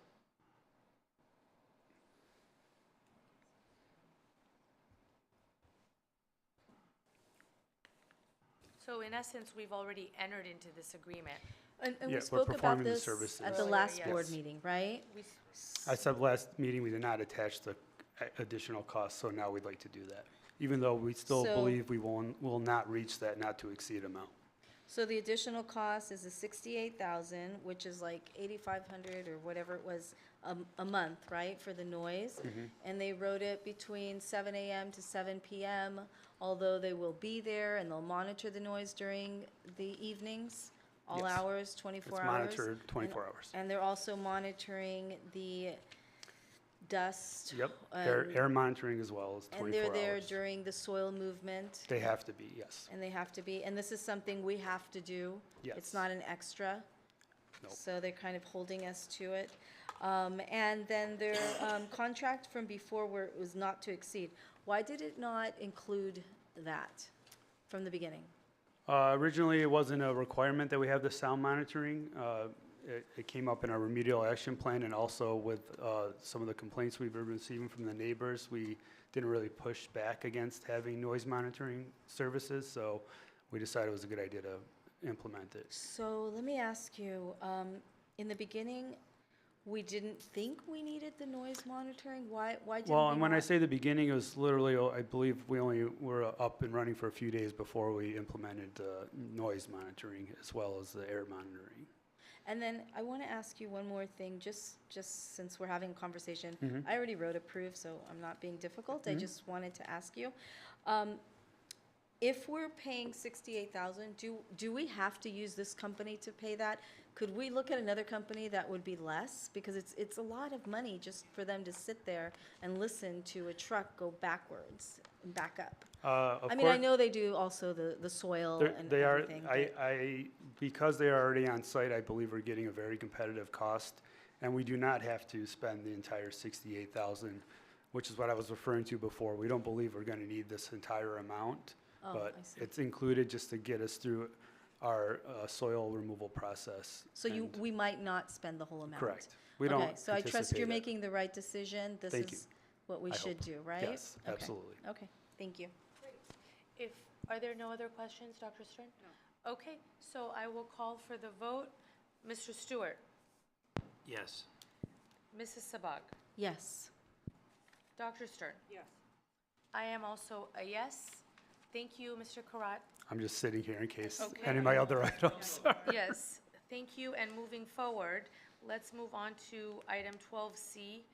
I make a motion for the approval of agreement with Pivot Interiors for furniture, fixtures, and equipment, FF&E, at the Beverly Hills High School, Buildings B3 and B4, Theater through E&I Cooperative Services. Very exciting. Can I get a second, please? I'll second, but I have questions. Sure, thank you. Mrs. Sabag? So my question is, you wrote in regards to the quotes, after evaluating the 3 quotes, 2 of the vendors were unable to provide complete pricing for all the requested items. I'm assuming we have great pricing for the furniture, or why do we not have more quotes? Just give you a little background on this one. What we did initially is we went out to 3 vendors, and we gave them our original list of furniture that was included with the project, and they all gave us pricing on that, and we did get 3 pricing. It wasn't bids, they all gave us pricing for the furniture. Now, that furniture listing that we gave them wasn't a complete list because it's not all shown on the plans currently.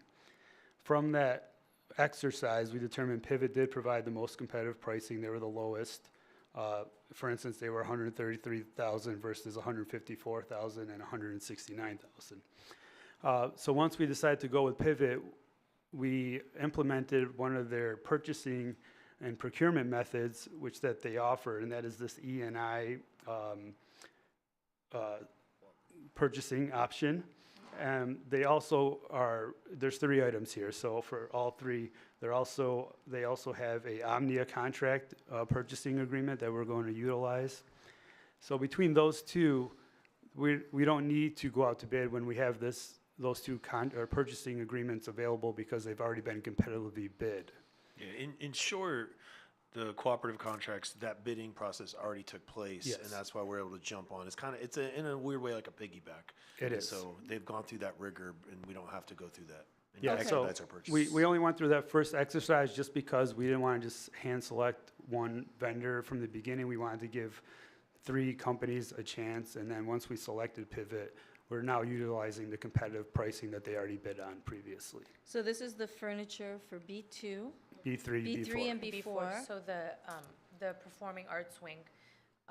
Because by the time the furniture, it takes probably forever for it to arrive. Yes. And We're it's gonna be we're expecting everything? delivery on June 30th, if And we it's approve it today. $105,000, right? That's for one of them, yes. So total is 189,000 between the 3 agreements that were put up for approval today. Thank you. Okay, thank you so much. You're welcome. Any further questions? Okay, I call for the vote. Mr. Stewart? Yes. Mrs. Sabag? Yes. Dr. Stern? Yes. I am also a yes. Thank you for your time on this. And actually, thank you very much for going through the motions anyways. I don't mind at all. To double check it. I really appreciate that. Moving forward, item D, I move to approve the agreement with Pivot Interiors for furniture, fixtures, and equipment for Beverly Hills High School Buildings B3 and B4 theater non-contracts. So I do have one question. Can you, oh, excuse me, is there a second, please? I'll second. Thank you, Mr. Stewart. Can you help us understand the difference between the prior and this? Yeah, so the C and E, I'm sorry, we probably should have made this one E, so I apologize for that. C and E are those contracts that we previously mentioned. They're Omnia and E&I contracts that are already bid out competitively and basically a piggyback contract.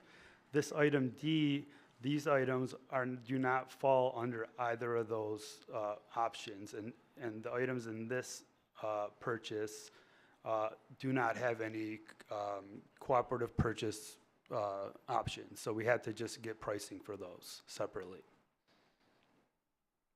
Thank you. Are there any other questions? What I'm understanding that you were saying, Mr. Karat, is that this one, there was not the cooperative opportunity to piggyback on the bidding that the state was, that other organizations were providing for, so you had to go out and do it on your own. Correct. And so you couldn't have the double checking mechanism that you referred to. Well, we for still the checked previous the one. pricing, but we Yes. didn't, it wasn't a A double piggybackable check, contract. yeah. Thank you. You're welcome. Okay, if there are no further questions, I'll call for the vote. Mr. Stewart? Yes. Mrs. Sabag? Yes. Dr. Stern? Yes. And I am a yes, thank you. Excuse me. Okay, I make a motion for the approval of agreement with Pivot Interiors for furniture, fixture, and equipment at the Beverly Hills High School Building B3 and B4 Theater through Omnia Contracts. Can I have a second, please? I will second. Thank you so much. Is there any question or comment in this regard? No? It's included in the 189. Yes, so this is part of the 189K you previously Yes, referenced? correct. Great. So in that case, I will call for the vote. Mr. Stewart? Yes. Mrs. Sabag? Yes. Dr. Stern? Yes. And I am also a yes. Thank you, Mr. Karat. Okay, I make a motion for approval of contract with Extron for the Beverly Hills High School Buildings B3 and B4 audiovisual AV equipment utilizing CMAS. Can I have a second, please? I will second. Thank you so much. Are there any questions in this regard?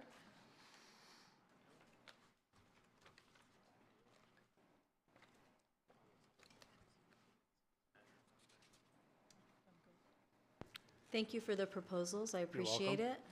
Thank you. Dr. Stern, you're good? Yep. Okay, so I will call for the question. Mr. Stewart? Yes.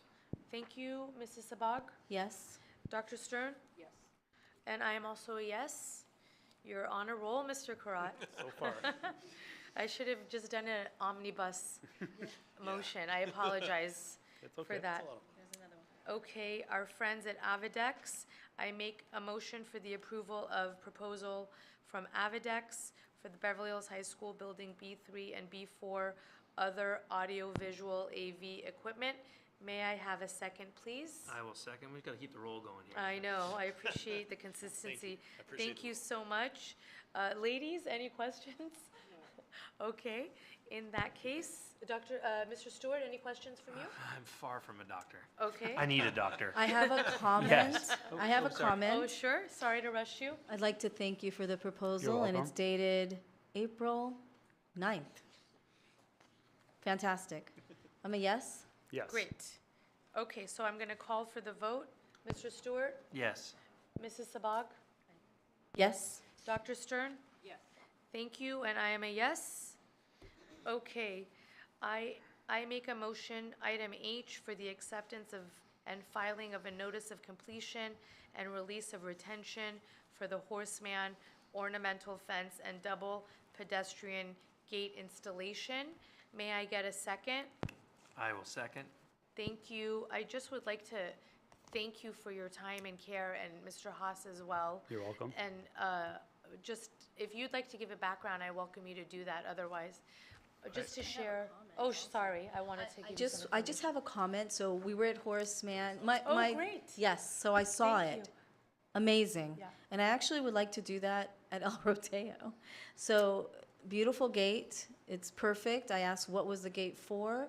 I think Mr. Seaman, Dr. Seaman told me it was for the parents so that they don't have to stand at the streets. Correct. Oh, yeah. Beautiful. Yeah. Great security, beautiful gate, and it matches everything. Yep. Yeah. So thank you so much for that. I'm really You're welcome. thrilled. And I will note that when this came to us originally, it was a much more robust project that would have taken a lot of time and also a lot of dollars. But we really wanted to keep our families safe and also Yes. give them an area to congregate and create more community. So I want to thank you both for going back and making the time to make it happen. It You're worked welcome. out really beautifully. And just Thank a you. note, we did order the furniture as well, and it'll be here in a couple weeks. Great. I just want to make one comment. I've seen a lot of gates in my life. It's the best one you've ever seen. Miss Sabag's face Oh. this morning when she lit up seeing this fence, it's a heck It's of a a fence. beautiful gate. I'm happy to hear that. It's a beautiful fence, so yes. How much was the gate, by the way? Because I didn't approve that. It was priceless. Priceless. Now I can't remember off top of my head. wanna say 60, 80. It was, I was gonna say 67, 90,000, but 67. I'm sorry. Yeah. I don't hopefully remember off the top of cheaper. my head. It was between 60 and 90. I don't Yeah. want to, don't quote me on 60 everything. might be the number, I think. Yeah. The original might have been 80 to 90. Yeah, I No, originally we were going to do a whole hardscape package and increase that area, but it wasn't necessary. Yeah. Yeah.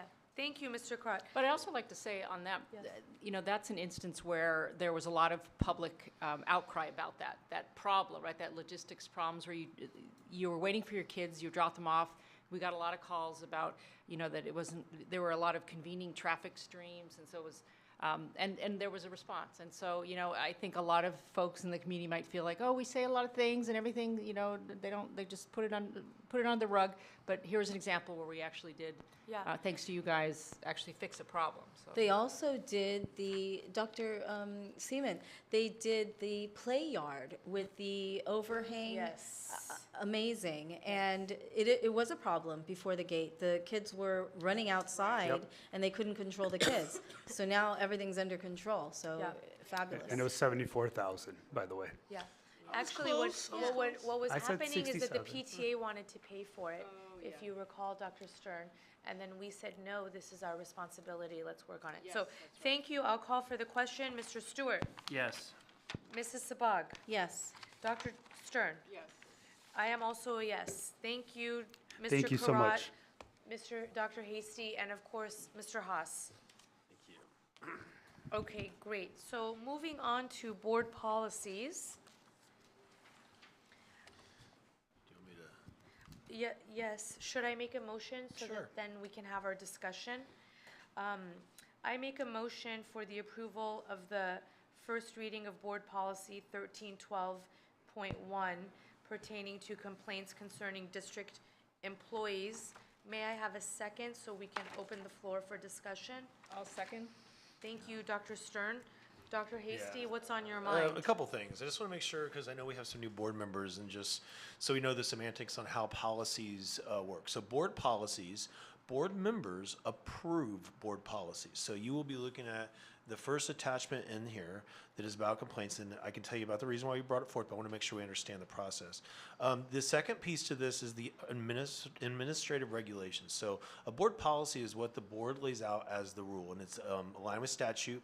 We bring these from the California School Board Association, so they're all rooted and they've been vetted at a high level across the state. And so if any district were to pull this policy anywhere, this is the same template they're going to look at, and they're going to work from there. That's been vetted by legal. The one thing about the board policy, but this is your mandate or your directive, your clear directive to us, the staff. And now the staff is the administrative regulation, and this is what we in practice will do to enforce the board policy. So therefore, you're not approving the administrative regulation. However, we do obviously take the feedback from the board on that and direction from the board on that.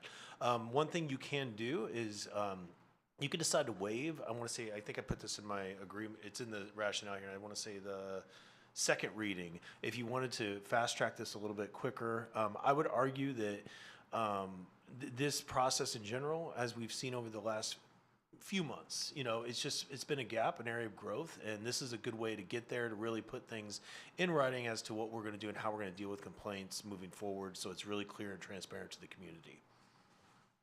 Thank you. Are there any questions? I would like it to be a reading, and then we can discuss it further. Yeah. And especially since we're appointing a new superintendent, I'd like to go through it with the new superintendent also. Okay. Well, Dr. Hasty, thank you for bringing this to us. We're always trying to improve our policies to ensure that we are considering all the scenarios, and then we're clear with our community of the rules that we're bound to. I just wanted to understand what was the origin of it. So if I'm understanding correctly, this is a first reading. Correct. And so then we'll, unless somebody wants to waive it, we'll move to a second reading, and then you're gonna have the opportunity to flush through it now that you know the why. Okay? So does that mean that I'm withdrawing my motion? Well, you can approve a first reading, and then Okay. you guys can have feedback or take time, and if we bring it back for a second reading, we Okay. could, at that time. But again, I guess I would want to have direction from the board if we want to bring it back at a later date, like past June. Maybe that would be the direction of the board.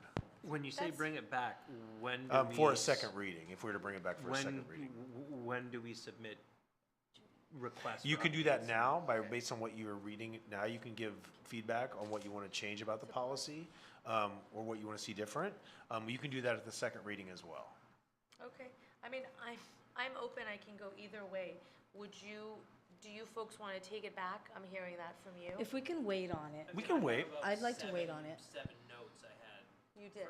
For updates. I mean, Okay. super minor, but things So that I why don't we discuss great. those now?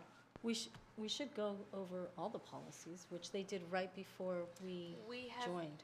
so since I've been, the policies are extensive, and they are grouped in thousands. So there's the 1,000s, 2,000s, 3,000s, 4,000s. The 4,000s is Mrs. Collins' neck of the wood, 5,000s, I'm sorry, neck of the woods, and it pertained more to student services and covered things like enrollment and residency and those kind of things. It actually was something that we as a board decided, hey, let's really get through this. Some of these policies have not been updated in years. The law has changed. The state is requesting revisions, so on and so forth. So it was a pretty big lift. I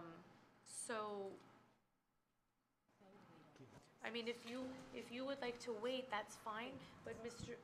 Stewart, do you have some questions that you want to include so that then we can give instruction to our team to revise accordingly? I mean, they're obviously just suggestions Yeah. at first, but I mean, like just, like for instance, the final line of the superintendent's.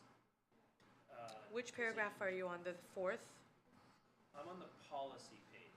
Okay. Final line, the superintendent's decision shall be final.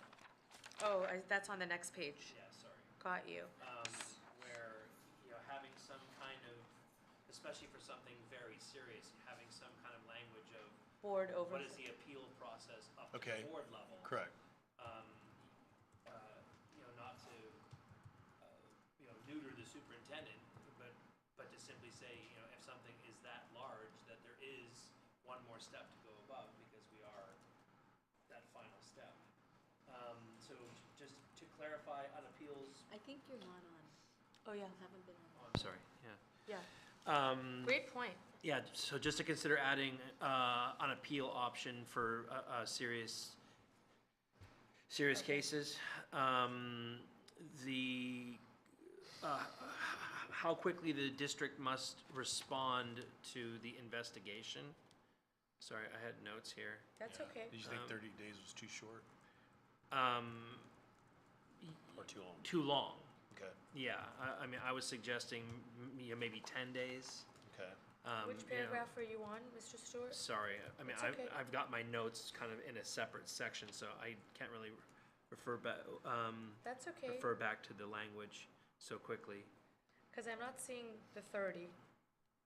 It was in the administrative regulation. Oh, got you. Okay.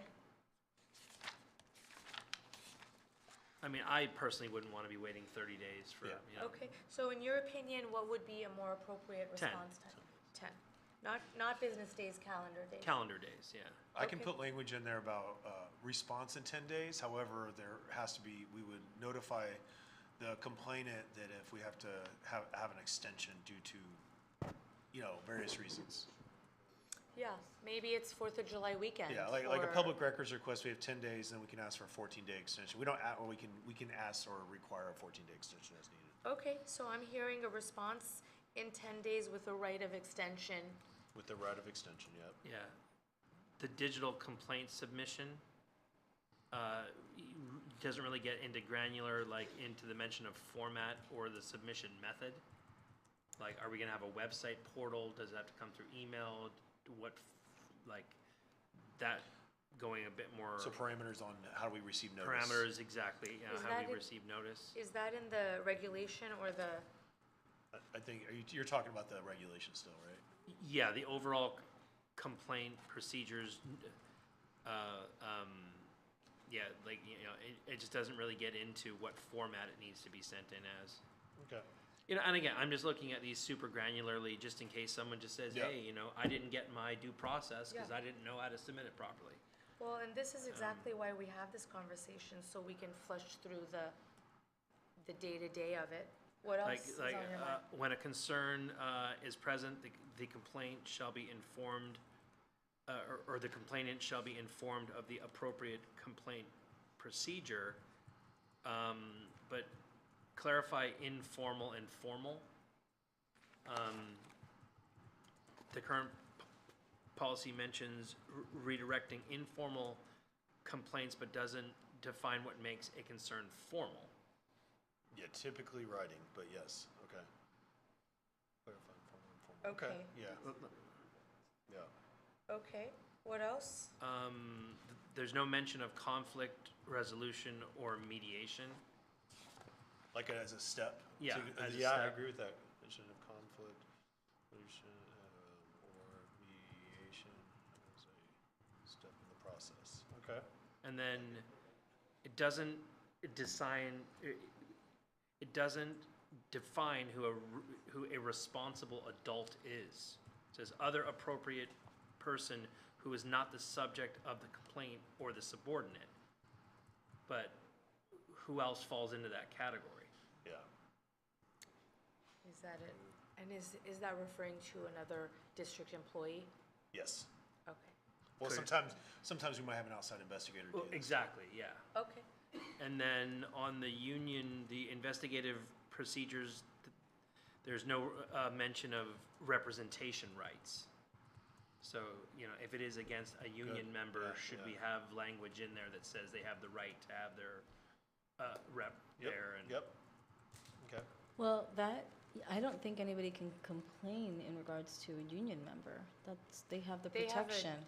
So does this this is about apply? administration. Well, It it's could. about It's not any really employee. staff. It could.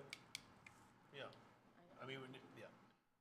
No, but this is not just about complaints against, you know, like us or admin. No, but it can be against a Yeah, teacher. it could. And if it is against a teacher or a security guard, they have a union rep. Yep. So We to have to have follow the language in collective there bargaining that, you know, process. simply says, they have the right to, you know, Representation, library rights. Yeah. Yep. We are? Okay, any other, that's all I got. okay. That's great. I really appreciate it. That's Thank exactly you. what we're doing this for. Okay, I'm reserving comment because I did not flush through it. Okay. And so I might have more, but your feedback sounds great. I will amend the administrative regulation, but remember, you guys will be approving officially the board policy. Sure. So Not, that's you're saying definitely, not the AR. you don't, we get Leave that feedback on alone. the AR, you approve the board policy. Got it, Yeah. okay. Thank you. So, to be continued. Exactly, yeah. Okay, so are we taking a vote on the first reading? Or are we withdrawing because we're not approving? I don't want to say subject. It's coming. Yeah. I think there's still too much to flesh through Yeah. to say this is subject to what Mr. Stewart said, so I will withdraw my motion. That's fine. And see you again on it, Yep. and, I don't Did think you I make the second? seconded it. I think, I did not. Dr. okay, Stern, I will withdraw the second. great, thank you so much. Moving forward to the excuse me, so that's a no. I move to approve the first reading of Board Policy 1114 pertaining to district-sponsored social media. Can I get a second, please? I will second.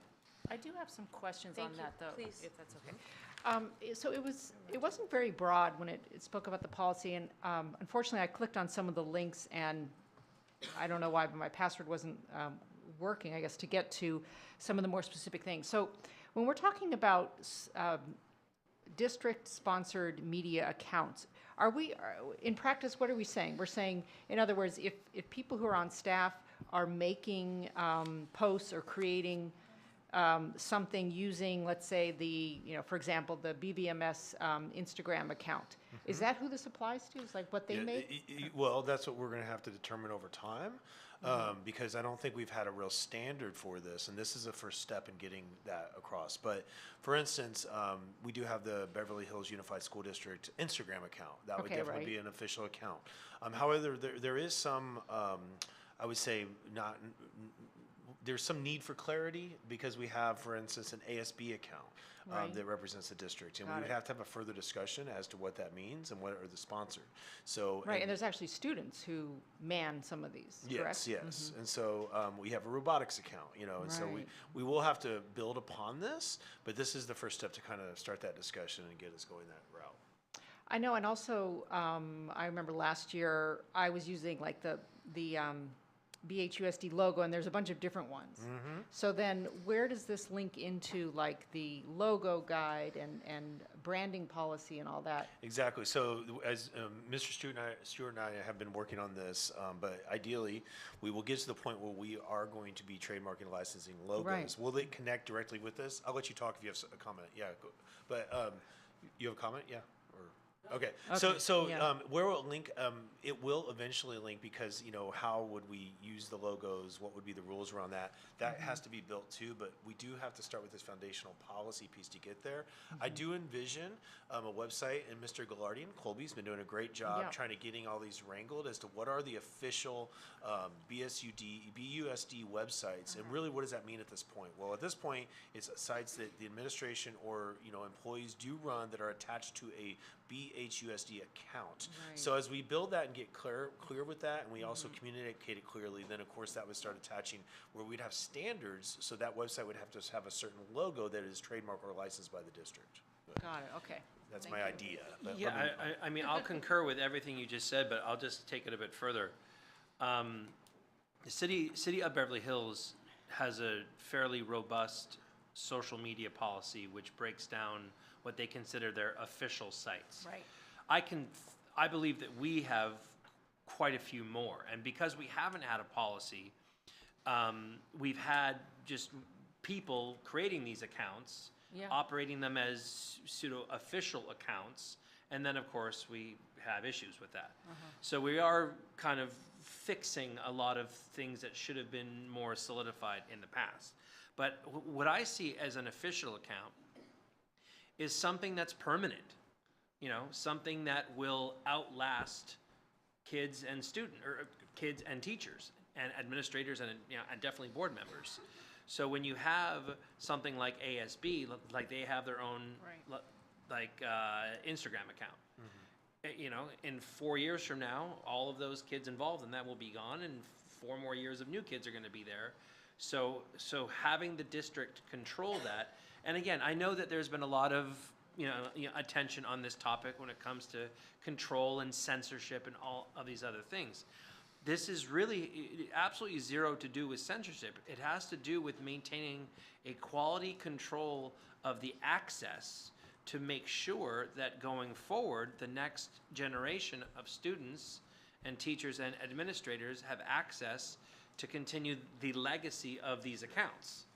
And yeah, maybe a small portion of it is the oversight when it comes to posting something, that's racially sensitive or negative towards, something that's against the rules. But that's not what this is about. It's about having a repository of permanent accounts that will continue on, hopefully, for generations. Now, that does not pertain, in my opinion, to someone starting a BHHS grads 2025 account. Correct. Because that's just for right now, and maybe it's for alumni if they want to maintain it. But if it's a Beverly Hills High School account, that's a district official account. So yeah, there might be some growing pains here at first to kind of look at accounts that already exist and kind of adopt them under the umbrella and say that might have been created by you and maintained by you for the last several years, but it's still deemed an official account. And hopefully all of those who are involved in the creation of that are not demonized for it, but they're celebrated for it and thanked for it. But and hopefully, in the same breath, they're understanding that this is about the future, and it's for the generations in the future who have access.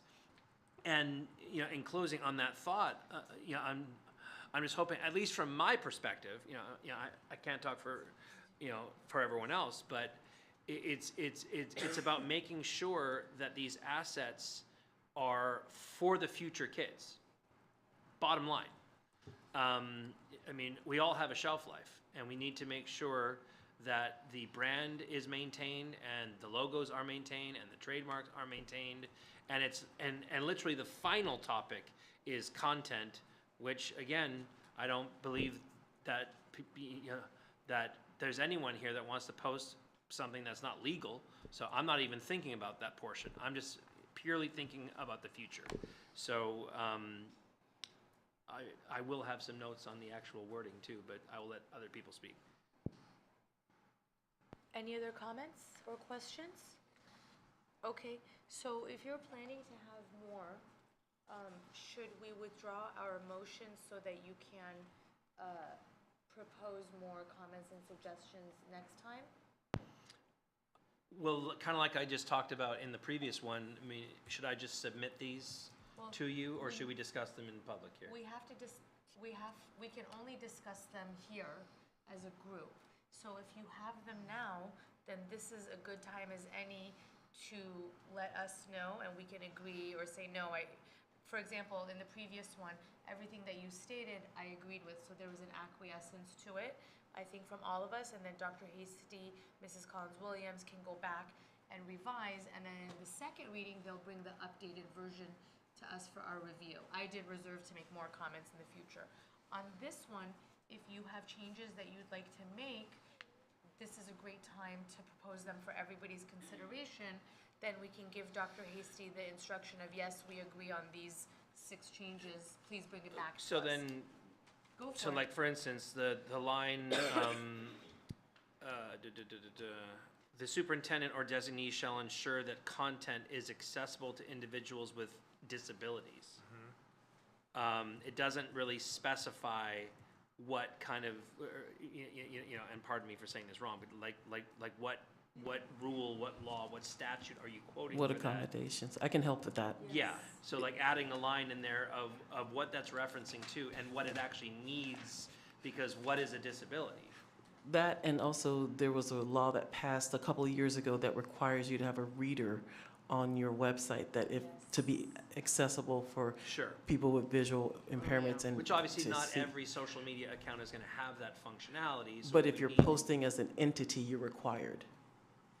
Well, the browser would have an extension. Yeah. There's, Yeah, but Chrome what if has- it's not being seen in a browser? It might be being seen in the TikTok app or in the Instagram app. So we'd have to have a line in there that says if the technology allows it, because it might not be available. Basically, just what I just said about what to define, where it says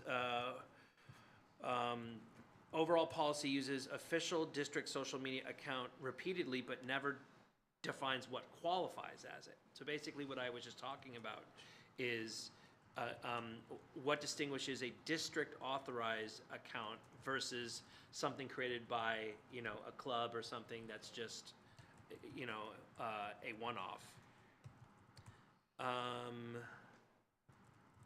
Clarify the role and limits of public interaction, where it says the policy is not intended to create an open public forum. While the policy says district accounts aren't public forums, we should clarify exactly what that means. And what constitutes off-topic or abusive or inappropriate content.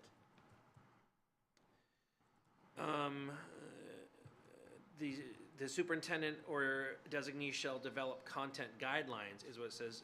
Clearly state who is allowed to post on behalf of the district, whether it's a designated communication staff only, whether it's a program with students or or teachers. Where's my other notes here? Purpose and use statements. No mention of emergency scenarios. Include the provision outlining who may post during emergencies like lockdowns and closures, where they might not be authorized on a day-to-day basis to post on on ASB, but they are authorized to override that to post something about a, God forbid, an active shooter or something of that nature.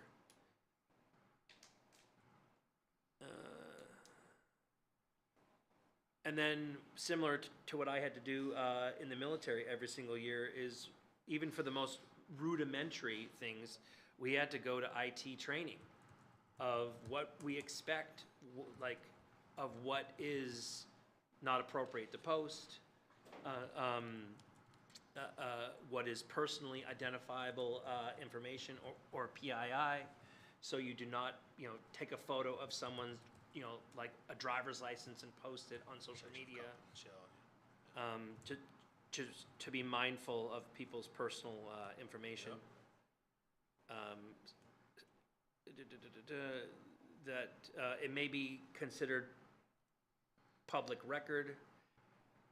Clarify all comments, messages, and replies are on official accounts that are going to be public record, so people know that if they want to leave a comment or do something, that it is official and will be evaluated by law. And what the discipline process is shall be subject. So the line is shall be subject to discipline. To find what the policies govern the discipline and consider whether staff and students can appeal those actions and who they can appeal those actions to. Privacy, including parent guardian opt-out rights. It says privacy shall operate in accordance with BP 1113. Inform families that opting out for their children of their image or information shared. Okay. So as a minor on unofficial account, we should have the parent be able to say, I don't want my kid posting a selfie or something, of himself.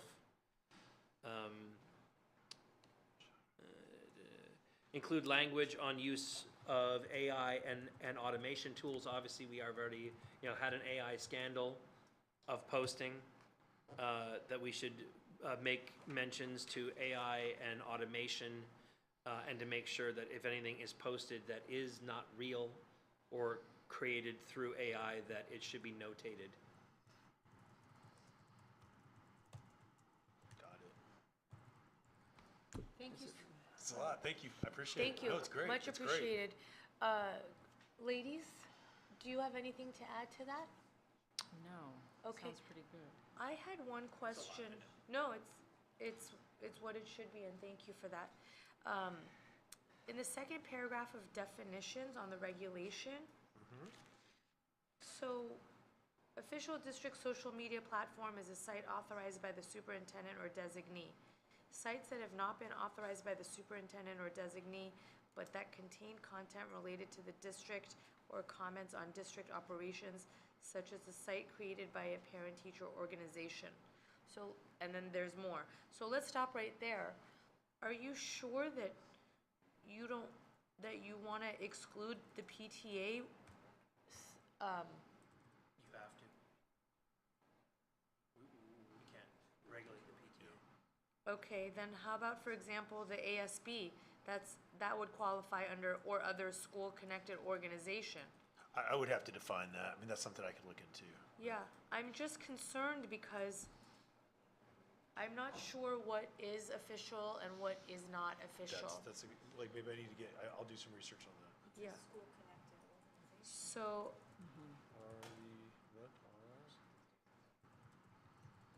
you know, like, okay, I would say it's pretty clear that it's the BHUSD IG Instagram. Yeah, And then the 4 school sites have their Instagram. I'm there with you. But then the Bulldog PTA has one, the Eagles PTA, you know, so on and so forth. So, the question is though, are they? yeah, I would think that those are, I will confer with legal on that. yes, 'cause district it's- adjacent, as an, Well, right? Sorry, Sure. I missed the whole paragraph that I didn't even Go, see. go It's for at it, the top of my page and I scroll down. please. We don't have the policy in place when it comes to account security and financial. Pardon me. In the documentation, we don't have a section getting into account security and credential management, similar to, you know, how we, Passwords? you know, our passwords through our email accounts. So my notes were all passwords shall follow district-approved complexity standards and be changed at least annually, or when account administrators change.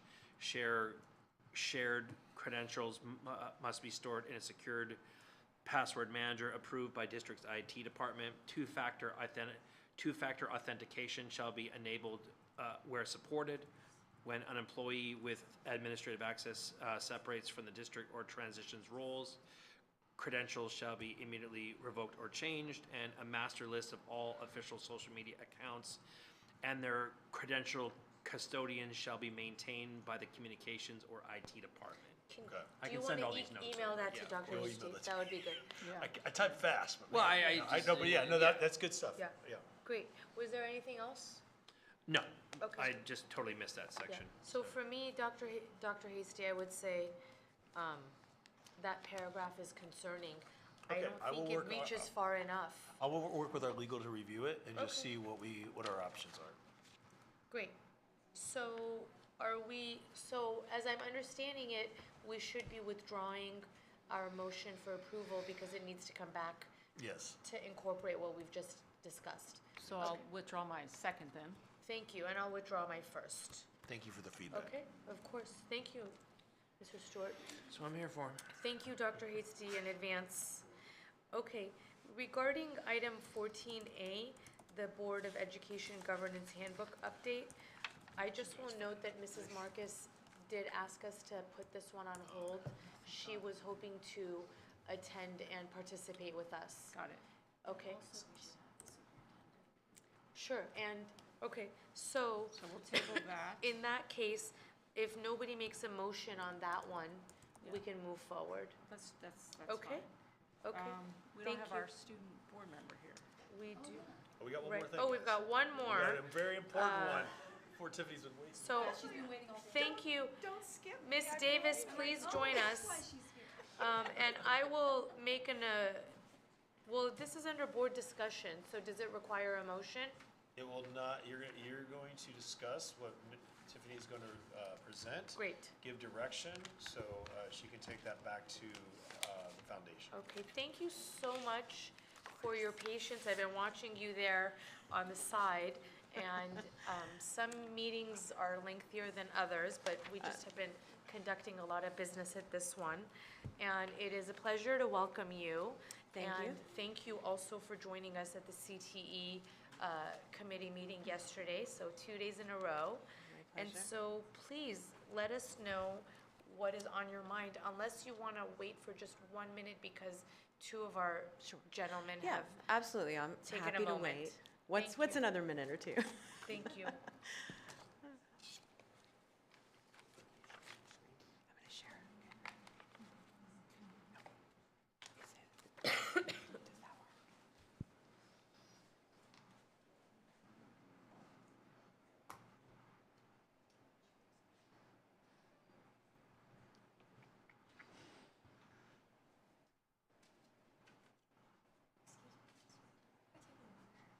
No, go ahead, of course.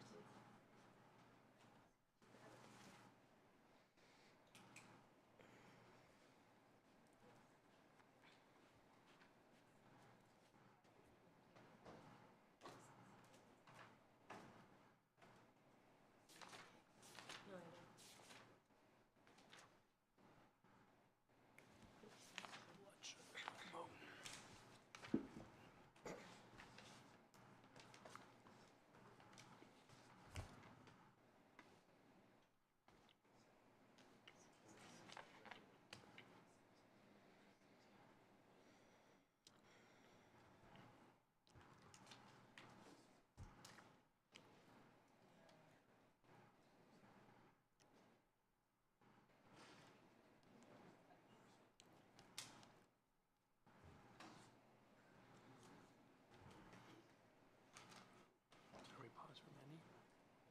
Yes, we're taking a bio break. Oh. I'll just take a peanut butter cookie break.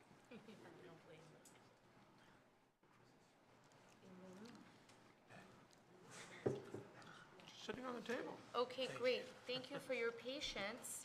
Welcome again. Let's talk naming rights. All right, thank you guys. Tiffany Davis with Beverly Hills Education Foundation here tonight to talk about namings, about making money, not spending it, but spending it later on great things. So I'm going to take you through a presentation, and if you'll bear with me, there's a lot to cover, but I think we can do it pretty concisely. I hope that it's in an organized manner for you guys, that it's easy to whip through. So we are going to start pushing out namings, and we'd like to start that immediately, reminding the community of what's currently online, available at all schools, with the exception of Beverly Hills High School, which we're going to talk a lot about tonight. So we've got kind of a two-pronged approach to that. Remind the community, get them excited, push, graduation's coming. These are great items for graduation gifts for your graduate. And then May, again, prior to graduation, really promote what's available at Beverly Hills High School currently and also coming online in fall. So I'll take you through this.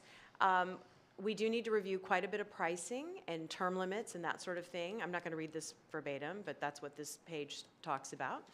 Moving on to the first item, trees.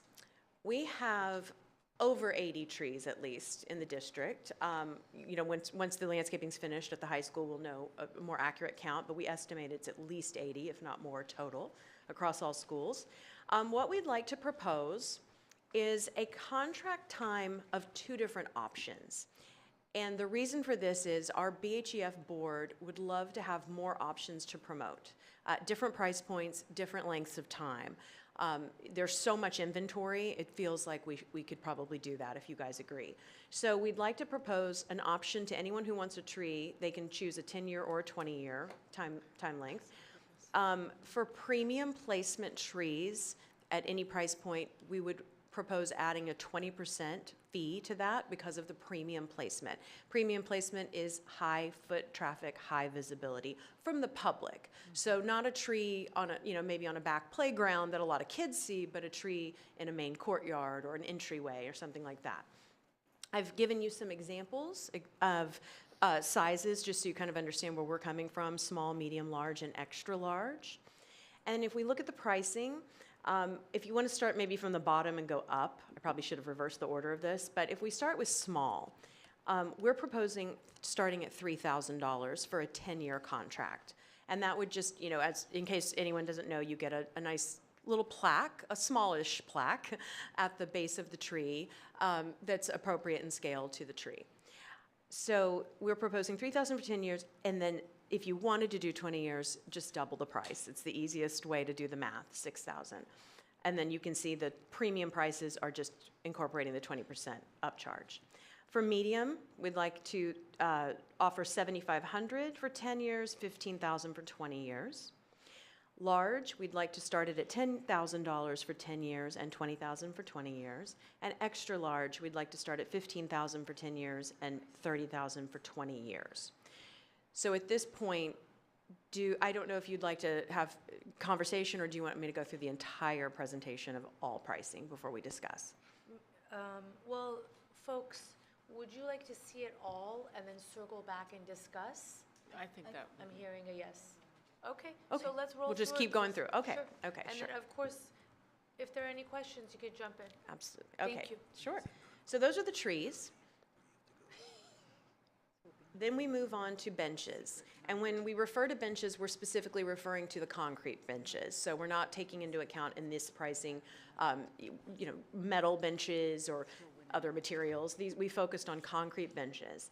I don't have an estimate of how many there are out there, to be frank, because there's a lot that's in construction areas. We don't know what'll end up being there, but we will certainly do an inventory once we can see everything. This is very similar. So again, we'd like to offer 10 years or 20 years. And just a little backstory on why.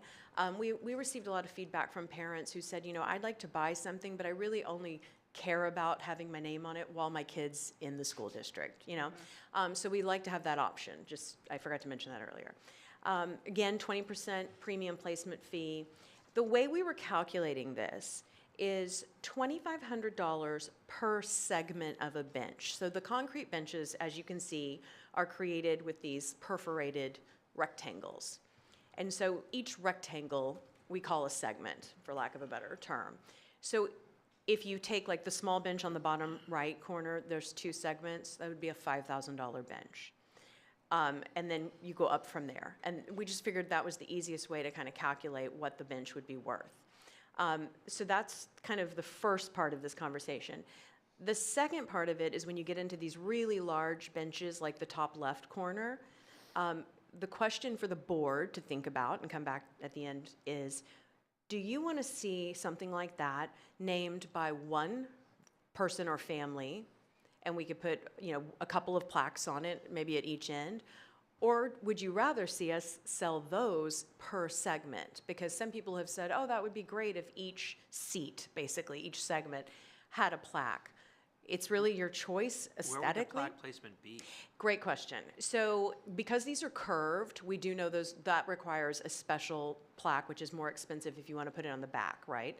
So we would probably suggest putting it on the top, kind of right at the top of the planter part of this, so that you see it when you sit down. But again, up for suggestion. Like how much would that's at Beverly Vista, right? So top left, how much would that cost should a family wish to purchase all segments? That would be a $20,000 bench. That's yeah. Yeah.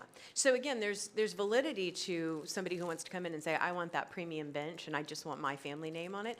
But then some of our board said, but we should look at maybe selling segments. So it's your choice as to how you want to see that occur. Okay, so that, I yes. just will say, to answer your question, my concern is that if you sell segments and then someone is like, oh, I would have liked the whole thing. Plus, I mean, aesthetically, to see more than one plaque for that, it seems a little bit, what's the word I'm looking for? Yeah. Busy and like the campus is for sale. I mean, you want it to be a little more subtle. Yeah. And so it seems to me like It would also look strange if you do segment it and you don't sell it out. Correct, yeah, I mean, You could definitely. have these if you- blotches of names everywhere. Absolutely, and definitely there'd have to be a plan, like start in the center, work your way out or something. But my personal opinion, if you want it, I would do the whole bench as one. That's my personal opinion, but I think that's reasonable. But then what would be the naming design if someone took the whole thing? another great question. Part of our discussion tonight is your vendor, your proposed vendors, because I understand you're changing, and then what that process will be for design, so that there's input and there's some consistency across these different I'd assets. almost like to see something in front of it on the floor. Maybe, yeah. I mean, again, these are all things that we can then come back to you with proposals and visuals, but we'll get to that in the proposal too. Thank you. Okay, moving on. The other opportunities, and we're going to get into a lot of opportunities, but as you know, there's other opportunities across the campus. Let me just not skip ahead. There's things like flagpoles. There's some things that we haven't really discussed, at least that I'm aware of. There are a ton of different types of little courtyards and patios and things like that. What we'd like to do is take a full inventory of all those spaces, and I've put 2 photos on here just as examples of spots that, to my knowledge, haven't been previously discussed about naming. I wanted to get your feedback tonight if you are open to all of those little spots having some sort of naming. And to Dr. Stern's point, it's up to you as to how many names you want to see all over the campuses. And of course, that's keeping it in a very, under strict guidelines for the aesthetics. But that's something to think about as well. And we can certainly come back with those proposed prices. Now, other things we need to discuss, and some of this is going to be on my next presentation, which I'll have to switch documents. But just to give you a heads up, on the Beverly Hills High School pricing sheet, there's something you guys are calling the Avenue, which we all believe is Heath, that goes through the street that goes through the high school. And it is listed on the pricing sheet from 2023 that did go before school board, was approved by the school board then, but we're bringing it back tonight for your review so you can confirm that you're okay with the prices. That was listed at $10 million. Honestly, we don't know if that was a typo or if that was the intent, but it seems extremely high. So that is definitely something we need to discuss, and we also should discuss if you even want to still name that street. I can't remember exactly, but I wonder if the avenue is actually referring to like the pavilion area between the swim gym and the new Conheim. Okay. I don't recall discussing Heath Avenue. Okay. Except I'm not surprised that that's the conclusion you arrived at. I really can't answer that question. I'm sorry. No, that's okay. I mean, and really no one in my group can 100% answer it either, so it seems like one of those question marks we'll need to discuss further and bring back. I think for $10 million, I'm not going to have people, calling me tomorrow for it. So. And the avenue's going to be permanent, I'm assuming.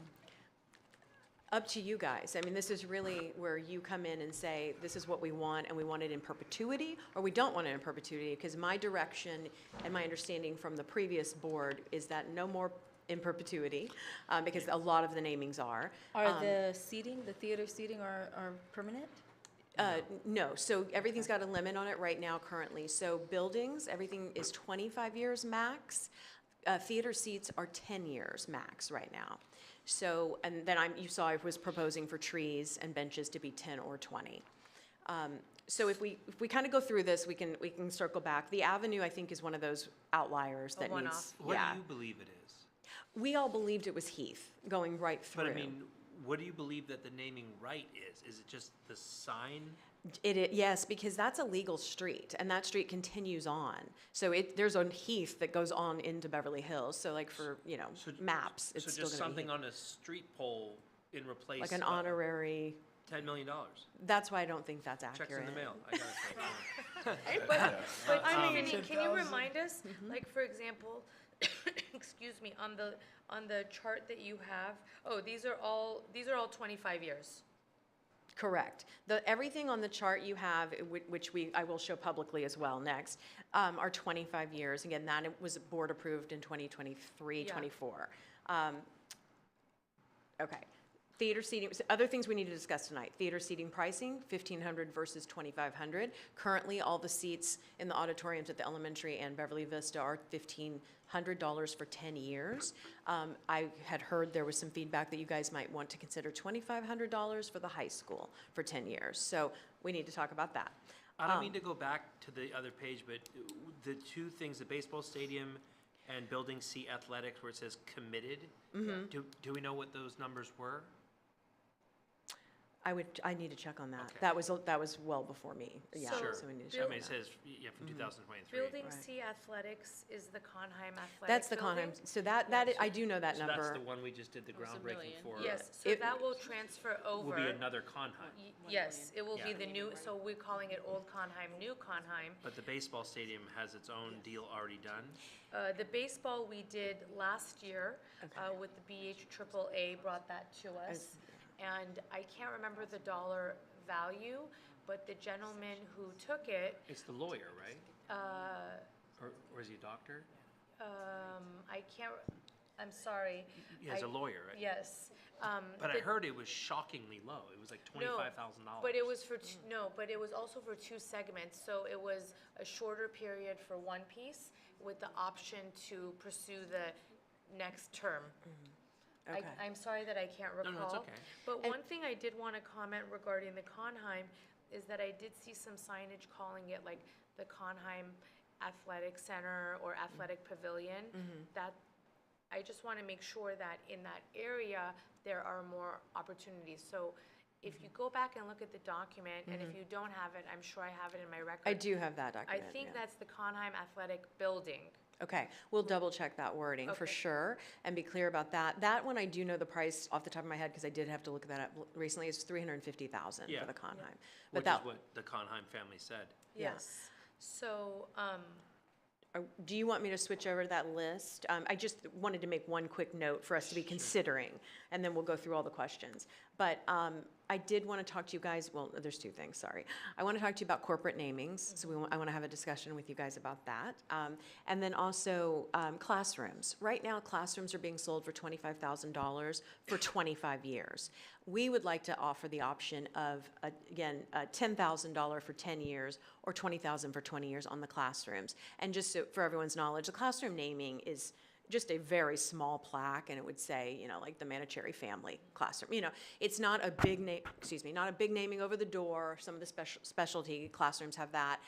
It's just a very small naming, and again, the feedback from our board was that, that's something I would buy while my kids are in school, and then I don't really care so much if the classroom's named after us, sell it again, I'm Where would okay the to placement bifurcate that. But where would the placement Right of by that the be? door. I saw one On of the them. outside of the classroom or inside the classroom? Outside the classroom, in the hallway. Yeah, very discreet. Okay, so I apologize, that was off center.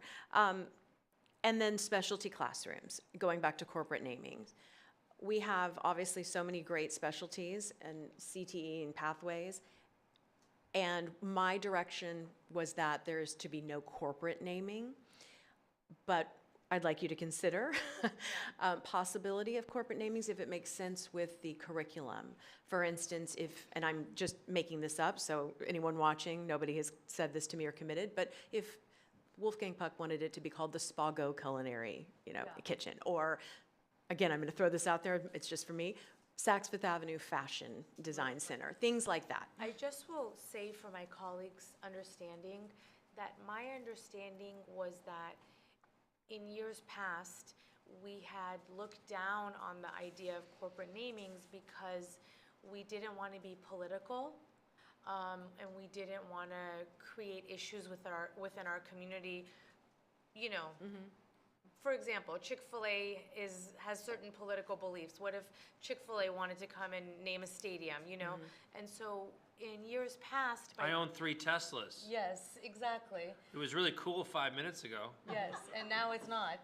Exactly. It still is to me. Still, and so that's why we were trying to avoid, Exactly. a reaction like that, and keep it with families, humans, people who have touched the community or have a connection to school sites. And so, because then it becomes a potential Pandora's box. I want the BHEF to make dollars, But I don't want to spend my days evaluating whether one organization is political or not, or, you know, but when we're talking about community members, it's a more gentle conversation to be had. So I just am putting that out there for you guys. I agree with you and I disagree with Me, you. and I agree with it and I disagree with I it too. mean, there's no doubt that there are people in our community who are firebrands in some way, and some have obviously a lot more financial means than others. And you walk into a building, you walk down a hallway, and you see that family name, and especially when you're talking about how, you know, parents want to especially invest when their child is there, especially going back to the naming rights, you know, of a classroom. How does it make the other 25 kids in the classroom feel when, you know, little Ari's family's name is right at the door, Right. and get to point at that, you know, for the next, you know, 4 years. Was it in the past, when namings were done, it was usually those funds went to where the naming was. So they helped construct it, or they helped fund that classroom, or they planted the tree, they built the bench. Here, it's different. We're basically trying to generate some funds for BHEF. To go back to the district, of course. Yes, I mean, that of is our course, whole that's mission. BHEF, of But course. yes, I see what you're saying. Of course, so for but instance, if there's some kind of meaning where the naming is, rather than, you know, having people, Like, you for know, example, guess about it. what if Starbucks wanted to take the avenue, you know? Would, for 10 million. Right, but do we want Starbucks Avenue? You know, I know Dustin and I are gonna head off to Mexico. But again, I mean, We're kind of selling the soul of the district. So that's the question is. It is the question. Do we want to be more dollars high profile, or do we want to have some kind of a parameters for? May I make one comment about that? Because believe me, we've discussed it at Yeah. our board, and we've thought a lot about it, and we've had these same conversations, right? And it is a dilemma a little bit.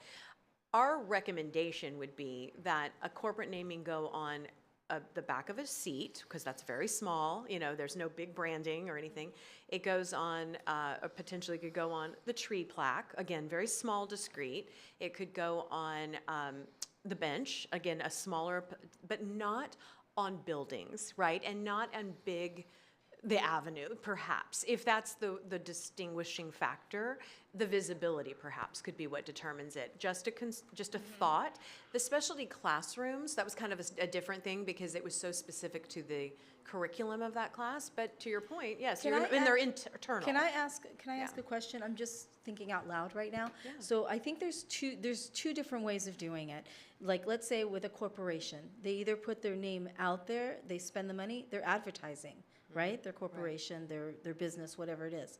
Or that corporation, that business puts the money out there for a cause. Their money is specifically going to something special. Let's say field trips. So everybody knows Starbucks just paid for Horace Mann and El Rodeo, because we want to put them together, for they're sponsoring a field trip for 10 years. And this money is specifically going to that. I know it's more difficult to do it that way, probably for BHEF, but it just feels more real and more, you know, like intimate, rather than doing, just put your name out there. And also for the families, like, let's say, because we have the big building, the Kohan building. Well, I'll give you guys in the high school. an actual example. I introduced the gentleman to you the other day. He owns a children's play facility, and for some time he has been hoping to name the basketball courts at El Rodeo around the children's play facility, which is actually very appropriate, you know, but I told him we don't do corporate names, and so I referred him to you for a sponsorship. And so this is the dilemma that we have, is do we want to keep it What family would the and difference cozy? be? Would it be just more difficult to kind of allocate the funds in a certain way? Not at all. It's not more difficult for us at all. It's just a preference. So if you don't want names, any corporate names anywhere visible like that, then we just take it off the table. I wouldn't and be we against it. And we talk about other options like sponsoring specific things, and then we come up with ways that we would promote that business as the thank you. Yeah, I'm not for against sponsoring. it. I'm just trying to figure Yeah. out if we do take those funds, how are they The special? way it works, so the way it works right now, you know, the idea would be that all the funds go into BHEF, a general fund, basically. And then it is determined how it's spent back in the district with the collaboration with you guys as to what are the programs you want to see funded, what do you need? We can bring you ideas, pilot programs, things like that, but everything is a collaborative effort with the district, with the school board, and administration. So it doesn't necessarily mean like I sponsored, if they say they want to sponsor a specific field trip or something, again, we discuss it with the administration to make sure that's appropriate, that's something that's already happening. We're not coming saying, hey, they're going to go here because somebody said they'd pay for it. You know what I'm saying? There's checks and balances to that. But as far as, I think buildings are different, like the Conhigh might be different because it was being constructed, and yes, I see what you're saying, funds went directly to it. At this point, when you're just selling a naming, you guys have already paid for the construction. So when you just sell the naming, it's that money goes into the general fund, and then we determine how it's best spent, what the needs are at the district level. Does that make sense? Is the track and the football field the same thing? No, the football field. I don't see the football field on the list. I want to say that I could be wrong, but the signage of one of them is already, Nickel Field. Nickel is sold. Sorry. That is, Nichols Nickel Field, Field. that's why. That is the football field. I apologize, sorry. Is the football field? Yeah. And is that what it's called now? It is.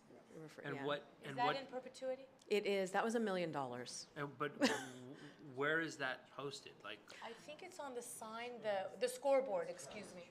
Yeah. So. We can always create more signage if you feel that again, this is all predates. This Sure, goes of way course, back. yeah. Oh. That goes way back. Nichols I mean, Field I've is just from lived when here I was 20 there. years and I've never heard Nichols Field before. Nickel, yeah. Yeah. It's a family, name, but Yeah. yeah. So the it's just track, on the scoreboard sign? I think they got, the tennis should've center. got a better deal. I mean, we even have a softball field coming. I guess that's the baseball. No, it's separate than the baseball. Yeah, you do have a separate field. So, yeah, and I mean, I definitely take a completely different stance. I'm not against corporate partners at all. I think it's smart. I think pro sports, have shown that it's the way to go. Now, I mean, obviously there's the legalities of it. I know that Jason and I had briefly talked about, what you can do with kids' sports uniforms, like soccer, Right. like an all-pro soccer. There's a big logo in the front, which is not legal. But again, I mean, we are the city of Beverly Hills, and we have opportunities for massive corporations who would cut checks that make these ones look pretty small, possibly. How does Manhattan Beach do it? I know they have a robust naming program. Do they take, it's not corporate sponsorships, do they do corporate namings on their buildings? that I couldn't tell you for sure. I'm Okay. sorry. I don't It's know. okay. Yeah. I just wonder out loud. Yeah. 'Cause I'm like, I too, we're such a small community and I love that about us, but I'm also like. Microphone. Sorry. But we're also a global Yes, community. brand. Of course. And so I'm also like, I don't know if $1 million is $1 million. Yes. Of course, exactly. I'm sorry, I'm just saying, it's like that you could use that for a lot of things that would really benefit our community. So why let people leverage our community's name? Why not do the adverse, right? And take advantage of that. Look, But I I mean, hear you. we You all know, keep I- saying Yeah. it's for the kids. Well, yes, it is. So, yeah, and to kind of piggyback on what Sigali was saying, especially if a company, like for instance, I don't want to bring up anyone's name, but I've been in talks with a major music company who threw out some thoughts about maybe investing in the audio program, maybe starting a Beverly Hills High School record label under their major label. And the first thing they said was like, how much money do you need? And like automatically it was like, oh, well, I don't know, but that's kind of how they operate. It's like they start with the check because everyone's asking for a check. So it's just like, how much money do you need and what avenues can that open? So they're not really looking at, we're going to plaster our name on your name. It's more just like, hey, especially most of these major corporations have a foundation arm to spend money on other 501c3s. So they got to get rid of the money. Right. So they're really not, it's not just about, do I have my name on the side of the parking lot? It's about how do we partner with you, and how do we use more our name in collaboration with you in marketing and other things that we're doing, especially if we're investing in the students who then succeed in something. And it's like, oh, the Universal Music Program champions of da-da-da-da-da. That's how they're going to get their naming rights out there. It's not just about physical buildings and stuff like that. And so for tonight's discussion, we are specifically discussing namings, physical namings, but those are all, of course, I think that's a much easier conversation, frankly, because we're already doing that and we're open to that. And we've never been told we couldn't do anything corporate related if it was just a sponsorship of something. Of course, we take corporate sponsorships for events we do or whatever. And the bigger the program and the bigger the check, that's amazing. So but for tonight's purposes, it is specifically talking about physically putting your name on various things. So I have up now for everyone to see the list that's in front of you, which was, again, the 2023 approved list, but you had asked for it to come back just for another set of eyes on it to make sure you were still okay with these prices before we start proposing them to potential donors. Does the planetarium exist? So it's my understanding it will not be coming back. Some of this stuff may not be coming back. I didn't want to make that decision for you. And then the computer center? I believe that is actually the media center, same thing, yeah. Okay, and then the Meadows? The Meadows was, I believe, what you maybe were going to. What I was referring to? Well, no, what you were going to propose calling the front lawn, but then I've heard it's now going to be called the Grand Lawn. Grand Lawn, got Okay, you. so yeah, those. And then where's the Commons? Is that maybe the avenue that I was referring to? That, my understanding, is the third level of the high school, like the quad courtyard area outside of the cafeteria. They call that Building A. Right. The third floor patio. Third floor patio, correct, yes. Also, can you send this around? Sometimes. Oh, do you not have all, you should all have it, I believe. Yeah, it's on the agenda. No, I know, but I just thought maybe. Happy to, yeah. Yeah, but you should have it, yeah. Where's the watchtower? That's the tower that, like, hold on. Let me go back to my other, Well, as long as it exists, that's fine. The watchtower is the narrow building that literally like overlooks the campus. Let me show you, because I do have, sorry, 1 second. Let me go back and find that document for you. Let me ask you a question, Tiffany. Yes. Do you think you can sell these pieces at these prices? Are you comfortable going out on these this? large items? Yeah. I think that they're going to be a challenge. I don't think they're the easiest things to sell, but I would like to talk to some of our more successful alumni and encourage them to go ahead and leave their legacy, as we say. It's been done in the past, but I'll be honest, granted, this is going back several years, but when I look at the previous pricing of things that sold, the larger items, they were in the 100 to 350,000 range, most of them. Nickel Field was an exception at $1 million. And are all these upfront payments, or are these broken No, up over there's time? payment plans available. Yeah, usually it's 3 to 4, or depending on how large the check, it could be over the next 10 years. And is there a time period of when kind of like the reevaluation is? Like it's been 2 years, 3 years, these numbers just aren't working? We should reevaluate. That is up to you guys. So the way this works, these are your assets. They belong to the district. You really set the pricing, and you're the ones that tell me what we may sell and what we may not sell. So you do own this, and we just do the selling for you, and then collect the funds, and then collaborate with you on where to spend the money. So there's a lot to think about, you know. Well, Yeah. And I'm especially since comfortable. the avenue should be $1 billion. Yeah, exactly. I'm comfortable with this pricing, and the way I recall that we left it off as a prior board was when you go out there, if somebody says to you, hey, I can't do this for 500, but I'll do it for 350, then maybe you can come back to us. I think that's a great plan, to be frank. I think we need to just get out there and start letting them know that it's available. Look at how beautiful the campus is. They can see it now, get them excited. And people will know pretty quickly, I think, with our hometown alumni. Now, that corporate's a different story. But if we're not going I to was going corporate. to jump in on the corporate. Yeah. I think corporate needs to be a case-by-case basis that comes to the board. Guidelines, yeah. regulations. Sure. I've seen a different. Non-religious, Yeah, you know. my former district had a clear sponsorship with Belkin, Northrop, and I want to say Raytheon, and so they turned the science, where the classrooms were, it was called the Northrop, lab. Now the problem is where the criteria attached to all that, and that's where I like what Tiffany's doing, putting. Because the L and where the T fell off the Northrop, and we're like, well, who fixes it at this point? Do we need to just take it all? So yeah, so there was just things like that. I always use that story because I was looking up there and I was laughing because but we need to have that criteria. So I think that's something we come back to the board. But I don't want to take out corporate altogether. But I do think it should be linked to And maybe there should be a connection between. Maybe there should be a connection between the business of the corporate entity and Exactly. the venue. Well, plus some of the corporate buy-in should go with what I know Russell was thinking about, which is, towards some of the activities in the teams, like the robotics. I would love to see Boeing be part of robotics. I would love, and that's also you guys, but I know right now we're talking about different assets across campuses.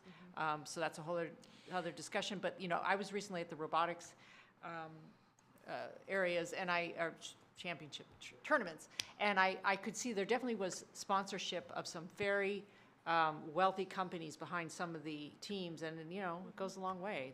There's no reason Beverly Hills can't do something like that. Yeah, the way I look at it is we make the rules, right? You make the rules, we make the, so this collective group makes the rules, and personally, I think if it fits the values and you're okay with it, great, we move forward. If it doesn't, you just simply say, no, thank you. That would be my suggestion, because I don't see how else you do it, because otherwise it's black and white and it's all or nothing. And I think even aesthetically, we could look at the fact that maybe there are no logos, which could be, a sticking point for some brands. But if you want to uniformly, put stuff on buildings that everything looks beautiful and it looks the same and it matches the campus aesthetics, you may say, look, here's the caveat. You don't get to put your logo up, because then you do start to look, very sold. If there's an initial push on local, I mean, we have some of the biggest brands in the world a block away. I mean, even when we were at the CTE meeting, I mean, you've got the Beverly Hilton, who's already a part of us anyway. I'm sure they would love to have their name on something. Right. I know the guys at Beverly Hills Bagel on South Beverly have been supplying the KBEV kids with stuff. I'm sure he would love to have his name on something. So I think starting locally, but corporately, I think it has a little bit less of a shock value because we see these names every single day. Great point. And just so this is the watchtower right here, this little spot. Oh, gotcha. So it's that. So here's your front door, and it holds that corner. Yeah. So. I already see a Beverly Hills Bagel logo. So. I said I already see a Beverly Hills Bagel Do we logo. want to offer an instruction? I will say one thing. There is board policy surrounding namings. And so that's going to have to come back to us if we are allowing corporate. Unless, if Dr. Hasty, you might be able to double check, it might provide that corporate is case by case. I'm sorry, I can't recall. No, you're absolutely right. It says may, and I want to say it's a policy or regulation, but I think either way, when you're involving a corporate sponsor or any major naming at a certain level, it would be something we should just notify the board in general, and then, yeah. Okay, so if we could do this tonight, just so that we can move forward with some of the less expensive assets at least, right? If we could talk about, and if I could get your approval on trees, benches, seats, classrooms, that's a lot of inventory that we could really proactively get out there ahead of graduation. And then as far as the larger namings, if you guys are okay with the current pricing that was approved in 2023 and we're good to stay with that, we can certainly pursue. And then if a corporate option comes up, bring it to you. Just know that we couldn't guarantee that to them until you approved it. Something to that effect. Is the classroom was just at the high school, or is it at That's all schools? no, all schools. All schools. That's the only one I don't like. And the only one, You don't like it because one the student... only reason why I don't like it is because, and I'm not throwing my own daughter under the bus, hope you're sleeping, honey, is I know, so I purchased one of the back of the seat plates at El Rodeo, and I just saw how kids like acted about it. And, obviously not everyone did it. I know certain families bought 5 of them. Which was the purpose of Which the is the purpose of it, campaign, yeah. obviously, and I don't mind it. And I mean, obviously, I bought one too. But when it comes to the classroom, which is, for some kids, it's already a bit of anxiety to even walk into the classroom. We were at Horace Mann this morning, and I witnessed a girl having some problems, which I can relate. That I just. I think adding any kind of stress, especially if the family name is associated with a child that might not get along with some other person or something like that, I think just adding that possible stress level of that permanency of a name that they look at every day might add to problems down the road. So, I mean, I think we have so many naming opportunities that putting especially when it's a family name of a student who's in the classroom, I think possibly. I mean, I have no idea, but I'm sure Dr. Stern could answer that more on a child psychology level. But I just think, in my opinion, just from some of the attitudes I've seen from the tile one at El Rodeo and the naming of the back of the seats, I already saw personally how it kind of started this kind of stuff, and it's a possibility. So, for example, in response to that, we could... Hold on, I want to see Maddie Stern agreeing with me. That's amazing. She agreed with you all night. But I mean, like, can you elaborate on that at all, or like what specifically? Well, I mean, like, do you think that it can create anxiety or? You mean if one student sees that there's like a family name over there, but they don't have one and that type of thing? Well, like, maybe that, or maybe that child might, have an issue with another child, and now it makes them feel like maybe this is their room now instead of our room. And I could see that as a classroom. I don't think specifically with the seats, because there were so many. Sure, I'm talking about the classrooms. No, Yeah. and if I may say, Sigali also was sort of saying that as well, that the idea of like one large space that really houses 20 to 30 kids, and different ones each hour, for it to be one classroom name, like, that's significant. I'm not saying you can't do it, but yeah, you have to account for the fact that absolutely would. I'm not against it. I just wanted to bring that thought up. So do we want to take classrooms off the table altogether, or do we want to limit them to specialty classrooms to be sold only? Like, for example, the STEM room. Yes, I like that idea, because then it's an entity. Music room. Well, there's so many classrooms, whereas if you say this is the Stern family. Yeah, family, like science lab. Or what are you thinking? Like, exactly. anything CTE is kind of like made for that, I just think when it gets into the more of this is just a first grade class, and now it's, named after, especially after someone who's in the class, I think that gets a little bit. Did I lose my mic? Oh, we do have some current ones, so obviously we have to honor those, but moving forward, the only other thing I was just thinking you could do with classrooms is there could be a stipulation that your child must already be past that class. Yeah, exactly. So like if you had a favorite teacher, like their 4th grade teacher was their favorite, but they're past it. So now and you have no other kids coming through, maybe to honor that teacher, or, you want to put your family name on it or something. I don't know. I'm thinking of ways it's a good idea. that avoid that. There could definitely be some guardrails to protect against that. Although with the high school, like, you could be in the same room, like, you could revisit a classroom across grades for, you know what I mean? Like, the next year that room is now what used to be your science room in 9th grade. I don't know. I think most of ours currently are at the lower levels, because I think that's where people get excited about, their kid went through that class. We just did one it's going to be a 4th grade class at El Rodeo this coming fall, and yes, the child is in that class. So, but to your point, I also wouldn't want to restrict like a sibling who's coming up in a year or two, and then forcibly, oh no, you can't be in that room. You got to be in that room over there. And, to consider. So it's up to you. Again, we could bring this back for further discussion, specifically in classrooms.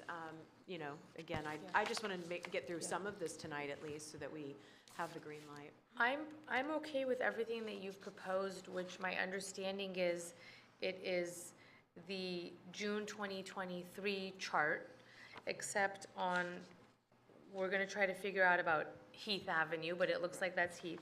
However, on the last page, which talks about the benches, I guess that would require a revised document insofar as oversized lower concrete benches, B1, B2, et cetera. So- You might want to change the dollar amount pursuant to your packet. Correct. Gotcha. Yeah, so that is something I would need you to vote on again. Okay. For revised. So I would say, do you want to, maybe the next step would be, unless anybody has a comment, I think we've given you our feedback, and then if you can submit to us a redlined version, and then a clean version accepting the changes, and then we would approve that next time.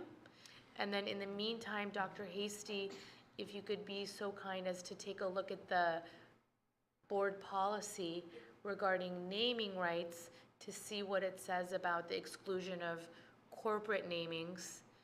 And if it's totally excluded, then maybe we revise it to say, subject to board approval, and conditions placed by the board, if we're trying to open the door.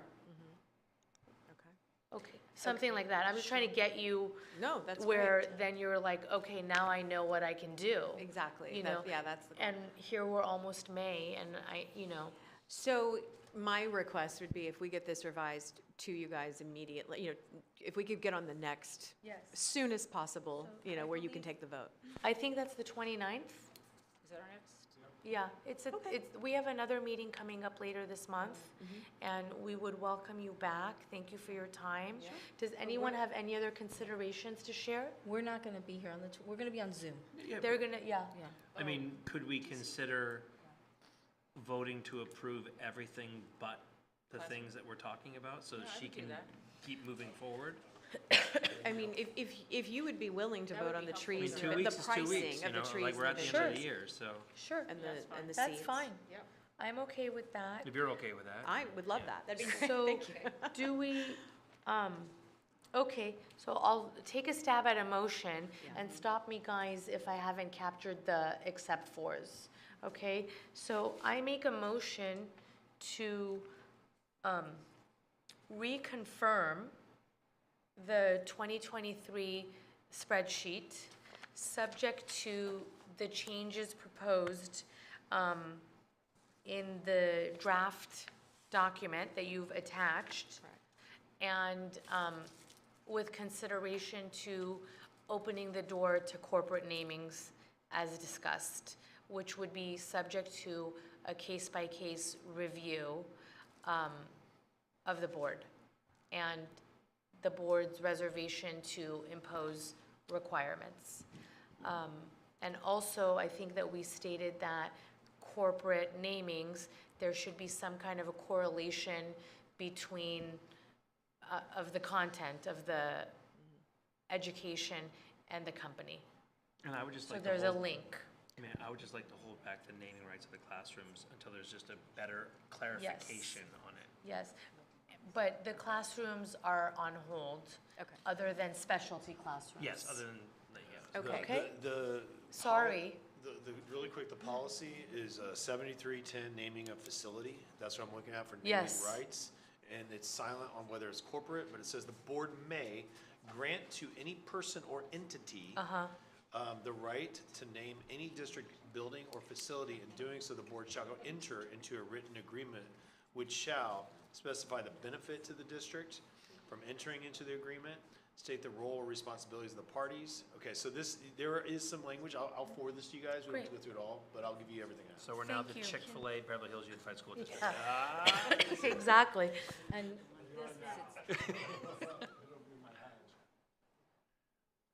I mean, whatever your religious beliefs are, Chick-fil-A is pretty awesome. Okay, then let's also talk about the dollars, okay? Yeah. So hopefully this is a huge success, especially because the high school is truly so grand. It's the jewel in the crown, you know?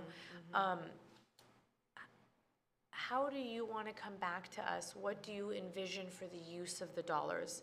Because when we were doing the naming rights at the schools, these were smaller amounts. More money, more problems, you know?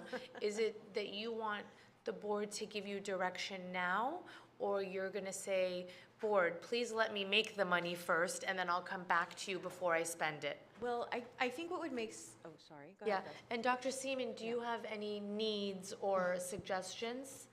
Yeah, I think when we had spoken with BHEF board in previous board meetings, some of the things that we've always discussed was around kind of that concept of adopt a pathway. Is we have our pathways to success across the whole district, and they lead from TK to 12th grade. And so when we're able to find some of these larger donations, my recommendation on my side would always be to continue, you know, the continuity of those pathways long term. The education. Correct. And where, let's say that if a person comes to us that wants to donate for some sort of extremely large tree and wants to give to our environmental science program, that could be endowed into BHEF. So then that teacher would have, like we have an English endowment. That's why we're hardly ever bringing any classroom sets of novels to you, because we have a donor in the community that helps us with our English pathway. And so I think if we were able to utilize these efforts to adopt a pathway concept, I think it would help us all out and help those that are teaching those pathways, those kids in the pathways, and give the teachers flexibility in that spending as well. And so, idea. And if I, oh, sorry. No, I I'm was just sorry, gonna- just, these are like the concrete spots, and then the endowments are kind of the more soft. Well, and it goes back to what you were asking earlier is, you know, can we direct this? And absolutely the answer is yes. So when a donor comes to us, the conversation is as simple as, what would you like your dollars to go to? Now, obviously, if they were to say something wacky and out, you know, that doesn't align, that's not going to fly. But a lot of times people do want, there's something they're passionate about, and they want to enhance, they want to enrich. And going back to Dr. Seaman's comment, we can propose, think about this, think about that. What are your interests? What were your kids' interests? That sort of thing. But a lot of times people will have something specific that they'd like to endow it for. So that's a conversation as well. Does this make sense? This $500,000 if it goes to program X, you know? Will you come back and report to us? So let's say there's, you know, somebody that donated or gave 10,000 to a plaque or 50,000 to a plaque. Is it going to be in an account that can also get interest from that money maybe? And then you report to us and say, we have, you know, such and such amount in the funds, and we're going to be allocating it to things that, you know, Dr. Seaman requested or whoever requested, and the board will know about it and maybe approve it. Just like POs, just like everything else. So that's a great question, and the answer would be yes, of course. I think what we would like to do from the BHEF standpoint, now that I'm in this position, and they haven't had anyone in this position for a long time. Well, we're very happy to have you, by the way. Thank So you welcome. for that. I appreciate it. But, you know, it has been a volunteer board only, but I think what I'd like to do and what they support is maybe it's me appearing quarterly or whatever makes sense, just to give you a BHEF update. I you would know? like that, And it because I just- have no, like, Yeah. I can't see the landscape right now of where the money sits and where it was Correct. applied, if there's a balance, if there's, you know, interest, yeah. Yeah, absolutely. So we can give you an update. I would say quarterly probably makes the most sense, unless we have some special circumstance we need your approval on. Obviously, we meet monthly with Dr. Hasty, just going through financial stuff and making sure that we're, you know, being invoiced properly and all that good stuff. But so there is knowledge of what is being spent on, but I understand you may not at your level know. Also, this time last year, when El Rodeo was scheduled to open up, we were starting to think about what was that opening going to look like. I don't want to impose any expectation on you, but I would just say that if there is going to be an event like that, that right now would be the time to start marinating on it. I personally believe that it was a gorgeous event, and I had a great time at the Take a Seat event. And so it's a little hard right now to imagine because for El Rodeo's auditorium, we actually had substantial delivery on December 31st. So meaning like 9 months in advance, remember? So we were able to do videos in there, and we were really able to use that space to sell it. Right now, we're more up against the clock for B3 and B4, even though, like, when I look at the pictures, every month it's advancing exponentially. So I just would say that if you're considering something like that, now would be the time to start to fabricate the vision of it. Great point. Yeah, I know we would love to do something. I think we kind of felt the same way. It was like, will it be truly ready or the right time to do it at the actual opening of school, or is this down the line? Is it maybe, Yes. after winter break and they come back and then it's the big party? So for instance, my question would be, is the front lawn, grand lawn, excuse So me, I can going to answer actually your- be I can available? answer your Let's questions also, and though, then try Dr. to stay Seaman. on the naming before we get to the big event. Well, Yes. but they'll also sell a lot at the big event, like they did that thing. So when you're looking at the school, all over here, B3, B4, which is the brick buildings, the performing arts wing on the northern side. Yes. Yeah. For anyone exactly, watching, if over anyone's there. left. So that's scheduled to be ready July 31st. And then, of course, we're gonna have the hustle and bustle of school opening, and hopefully staff opening day will be there and so on. On the far end, near Century City, the tennis courts should be opening at the same time, and one athletic field, which I believe is the softball field.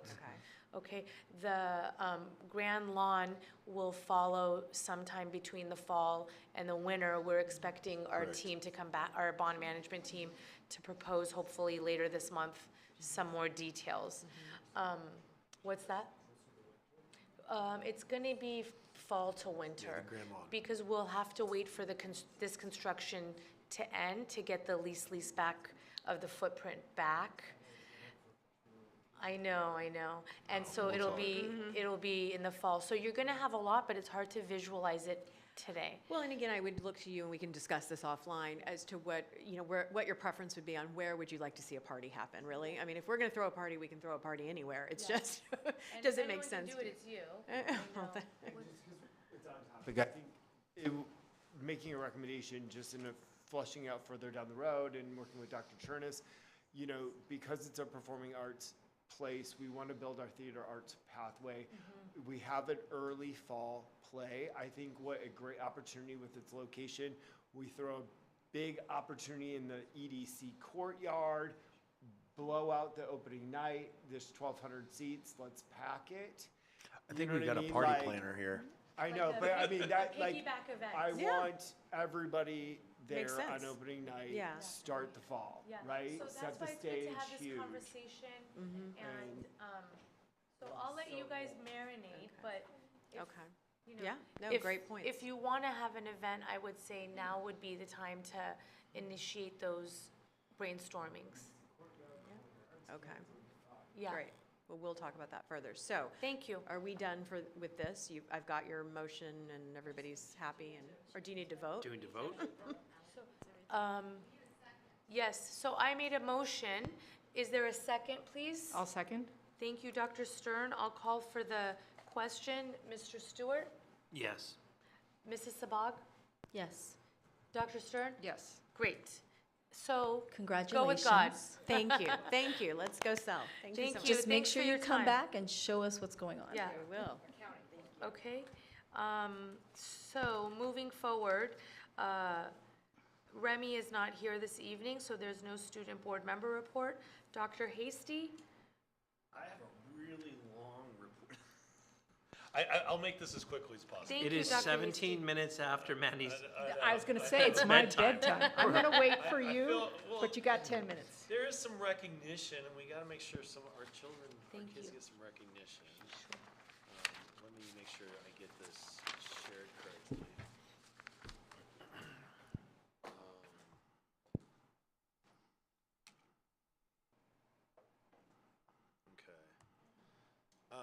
Just again, I want to thank the board for all the hard work as of late, but also want to acknowledge, Passover that was just this last weekend, and also World Health Day that's upcoming, and then Easter. Happy Easter is coming up this weekend, and then yeah, Passover, and so just want to recognize, and we have our Earth Day coming up, all in the month of April.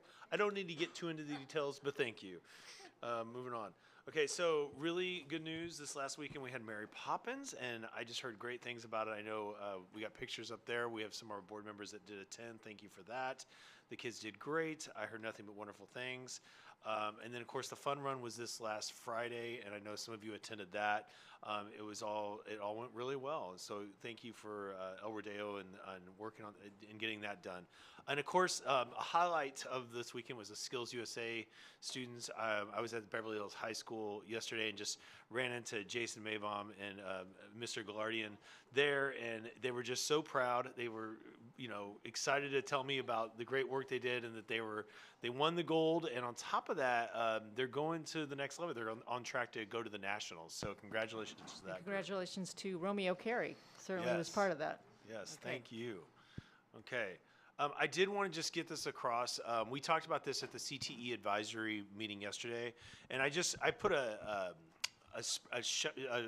screenshot of some of the budget things we're talking about.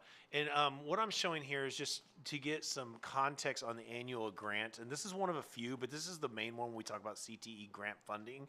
And I know there were some questions yesterday at our CTE advisory, and I talked to this a little bit, but this articulates it more clearly. And I want to get this point across. So typically, if you look at this attachment here, or this shot, for 24-25, and that's that far right, that 300,000, we received about 300,000 in what's called the CTEG grant. We had to match that. That's a rule of the grant by 2 to 1, so that's 600, meaning our total allocation was 900,000. However, just to kind of give everyone context, we spent 1.4 million. So what happens when we spend 1.4 million? Well, we had to pull 518,000 out of general fund to pay for what we were not able to pay with the grant. So again, what does this grant support? This is supporting our CTE teachers, salaries and benefits. You see the fringe benefits down there on the bottom. You see materials and supplies and services, which is contracts, and I can get into some of those details. But if you go to the left of this really quick, and I just want to show us, we did have a reduction in that grant award from $300,000 to $167,000. And then therefore, with our match amount being 335, 2 to 1, which is a rule of the grant, we were at a total of 502,000. However, right now, this is a projection as of 4/10. We're looking at about 466,000 we're going to have to pull from the general fund to make this whole. Again, not the worst case scenario. However, when people explain or say, where's the money for CTE, the money is spent, and we're not only spending it, we're going well beyond that point from the general fund to cover the great program that's already happening. So I just want to kind of get that out there, and we will be bringing this back, per, I know some, questions we've had, but we wanted to just kind of get this out there so people understand the crux of the grant funding and what we're doing with this 2 to 1 match. The contribution in all with this current grant, our biggest one of the CTE grants, is projected at $768,000 by end of year. And again, why? Well, we have certificated salaries. You'll see that 541, and that 541 represents what we spent thus far as of April 10th. And then, of course, the classified, and you got the fringe benefits. I mean, that's the majority of this. Materials and supplies, 144,000. Services, again, you see that 73,000 is paid out for some contracting. So I just want to get that clear, because I know we've had a request from some community members as to what the budgets are, and I can send these out accordingly per request as well. So just wanted to put that out there as part of my update. Does anyone have any questions about the CTE? Okay, no problem. Finally, what's to come? We got the BVMS Art Expedition, April 14th through April 24th. We have the other art show that is going to be at the high school from April 14th to April 25th. And then, of course, college decisions. This is great. And I'm highlighting this because this is, again, Colby Goulardian came to me with this idea about excellence in action, and he's like, "What do you think about this?" And we talked about it a little bit last board meeting. However, I said to Colby yesterday, I'm like, "What's the data? What have we done so far?" We're at over 40 of these submissions, and it's all different types of things. So even the ones you see on the screen for the art show, for the Beverly Vista, people are using this mechanism that Colby took the lead and and created. And so we're asking for positive stories all around. And one of the highlights here too has been that people have submitted, when they're children or that they get into college. So that's some samples right there, and we're going to see a lot more of these. They go out on Instagram and they're being out there. And I just want to say thanks again to Colby, and that we're getting a lot of positive messages out there, and they look great, by the way. Lastly, I just want to say thank you, and I also want to just be thankful to the board. We are all excited about Dr. Chernus joining this team. I can't say enough. He was my professor. He was a mentor of mine, and it's just great to know that we're having a leader that's going to join our team mainly too because we can not only learn from him as educators and leaders ourselves, but just knowing that he is going to take us to that next step, and we have a lot of faith in his ability, and we're really excited to work with him. And I want to thank the board for making that decision. Thank you. And thank you to you for that great report. I'm going to bed.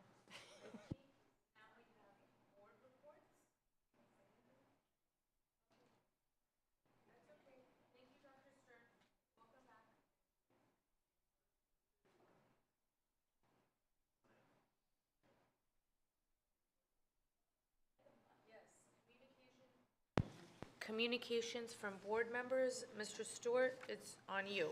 All right. Well, I wanted to start by saying that I attended the Mary Poppins play on the recommendation of Mrs. Marcus. And I just want to say I was absolutely blown away. I mean, it was so special. I thought everything from the set design to the musicians and obviously the actors. I don't want to single anyone out, but obviously I want to single out the actress who played Mary Poppins. I first saw her in the dance company, and she was obviously a standout there. And then I was like, is that the same girl? And just an absolute phenomenal talent. But again, just absolutely everything, even from the kids who were just in the crowd, just being so supportive. And thank you to the Saban and to everyone that worked there to make that show happen. It was absolutely fantastic. I also went to the fun run, and strangely enough, I want to bring up something. The fun run was fun, obviously. My daughter ran. She looked very hot and sweaty. But one of the students went missing while we were there. And what I want to give kudos to is just our entire security operation, our Titan system, and the obvious training and coordination that our staff on the ground has. Watching this moment of kind of terror, but watching a incredibly well-coordinated system fire into place and have this child found within minutes with just an unbelievable structure is just a testament to the plans that we have in place, the technology that we have in place, and of course, the highly trained and motivated staff that we have to make sure that every kid is safe. I'm also just very excited for the future. Dr. Chernus coming, having our incredible team that we have here. We have so much work to do, yes, but I think that the doors are wide open, and we have such an incredible journey in front of us. I think that a lot of for some say, dark clouds that have been, hovering above us, I truly feel that those have spread apart. I think the sun is shining down upon us now, and it's really just up to all of us to stay positive, stay focused, and not just work with Dr. Chernus, but to work with our amazing team right here and the amazing team that's on the board, and to put any opinions aside on how we got here, and let's just focus on being the championship school district that we all know that we have been, that we are going to be soon, and that we should be forever. So I look forward to working with all of you to make sure that that happens. Thank you. Mrs. Sabag? Thank you. So a couple things. Was it this morning we were at Horace Mann, right? Gosh, I feel like Sorry, it was yesterday. I need one more comment, and I am Yes. so sorry, and absolute world-class congratulations to all of the KBEV kids for their Skills USA gold medal. I've been Yes. thinking about it all night, and then I don't even say it. It's just a testament to how professional that you guys are and your program is. And I know the rumors have been, flying around about CTE being cut or being cut down. I can promise you that this group, all of us sitting around this table, have no intention of cutting it down and to only growing it and making it better.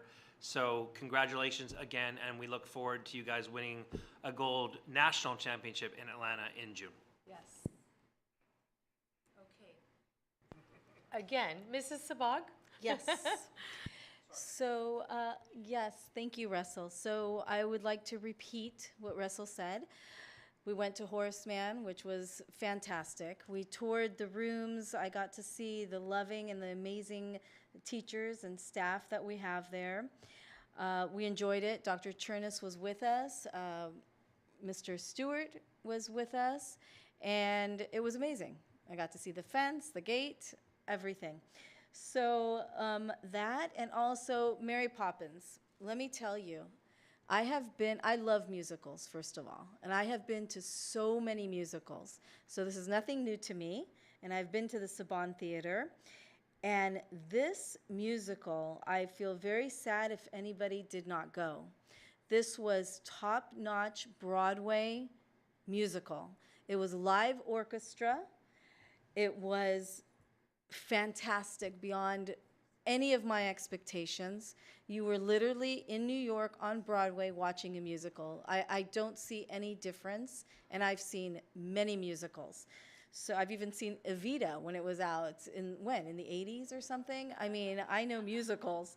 This was amazing. So I am so proud of our students, so proud of everybody that was involved in this Mary Poppins musical, and I love Mary Poppins. So that, and congratulations to Dr. Alex Chernus again. I'm very excited. We're going to get to the National Blue Ribbon School. I'm going to meet with Dr. Seaman. We are going to get that going, and I'm really excited. We have a fantastic board. I also wanted to thank everybody that spoke in public comments. We're listening, and I appreciate the parents that spoke. I appreciate everybody that does speak up. It's important because we need feet on the ground, and we need to hear what's happening everywhere. So we appreciate it. I appreciate it very much. Thank you. And happy Passover, happy Easter, and Earth Day, right? Yeah. Okay. Okay, I would like to report that I also attended Fun Run, but I got there a little later. I was working in the morning, so I'm glad you were there for part one and that it resolved itself. It truly was fun, and I'm very grateful to everybody who put that on for the kids. They were having an amazing time. Last evening, Dr. Stewart and I, Dr. and Mr. Stewart, yeah, and I attended the CTE Advisory Committee meeting. And what was clear as day is that our students are getting a lot of amazing instruction, support, and opportunity. And to see how things have evolved and to see that it's growing from the hospitality to the hotels, it's growing from career day to now job fair day, and so on and so forth. It was truly gratifying. And also we had some honest conversation about how much more we can do, what else we can do to perfect the programs, enhance them, ensure that all of our teachers feel that they are supported. There is a difference between the academic approach and the CTE approach, and it was really nice to have those conversations. So I thank everyone for joining us there. Excuse me. Insofar as The future, what I would like to say to our 3 assistant superintendents is that the last few weeks with you guys has been a really beautiful experience. And I thank you for the partnership and the friendship, and the word is intimacy, for lack of a better description. Thank you for allowing us to be a vulnerable board with you and to let you know what our goals are. And what I found the most fascinating is that once we opened up, that gave you 3 the room to open up and share a little bit. And so what I will say is, please don't be a stranger. You know, I look forward, and I'm sure the rest of the board does, to continue working with you guys. Dr. Chernus coming is intended to enhance everything that we have already accomplished in the past, and particularly in the last couple weeks as this board has come together. And so I am grateful to you, and I care about each one of you, and I look forward to what the future brings for this school district. And I'm also proud of this board. It's been a big couple of months. We've been in the news. We've had a lot happening. You're my 2 new colleagues who kind of came in and eyes wide open, suddenly, you know, getting a lot on your plates.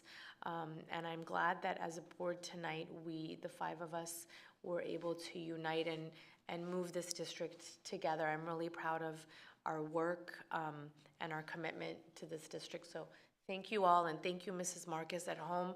Even though you were not feeling great, you gave it 100% to the extent that you could, and wishing your cold to go away immediately. And Dr. Stern, who came in off of a flight from the East Coast earlier today. So thank you, and see you all in a couple weeks. We missed you, Remy.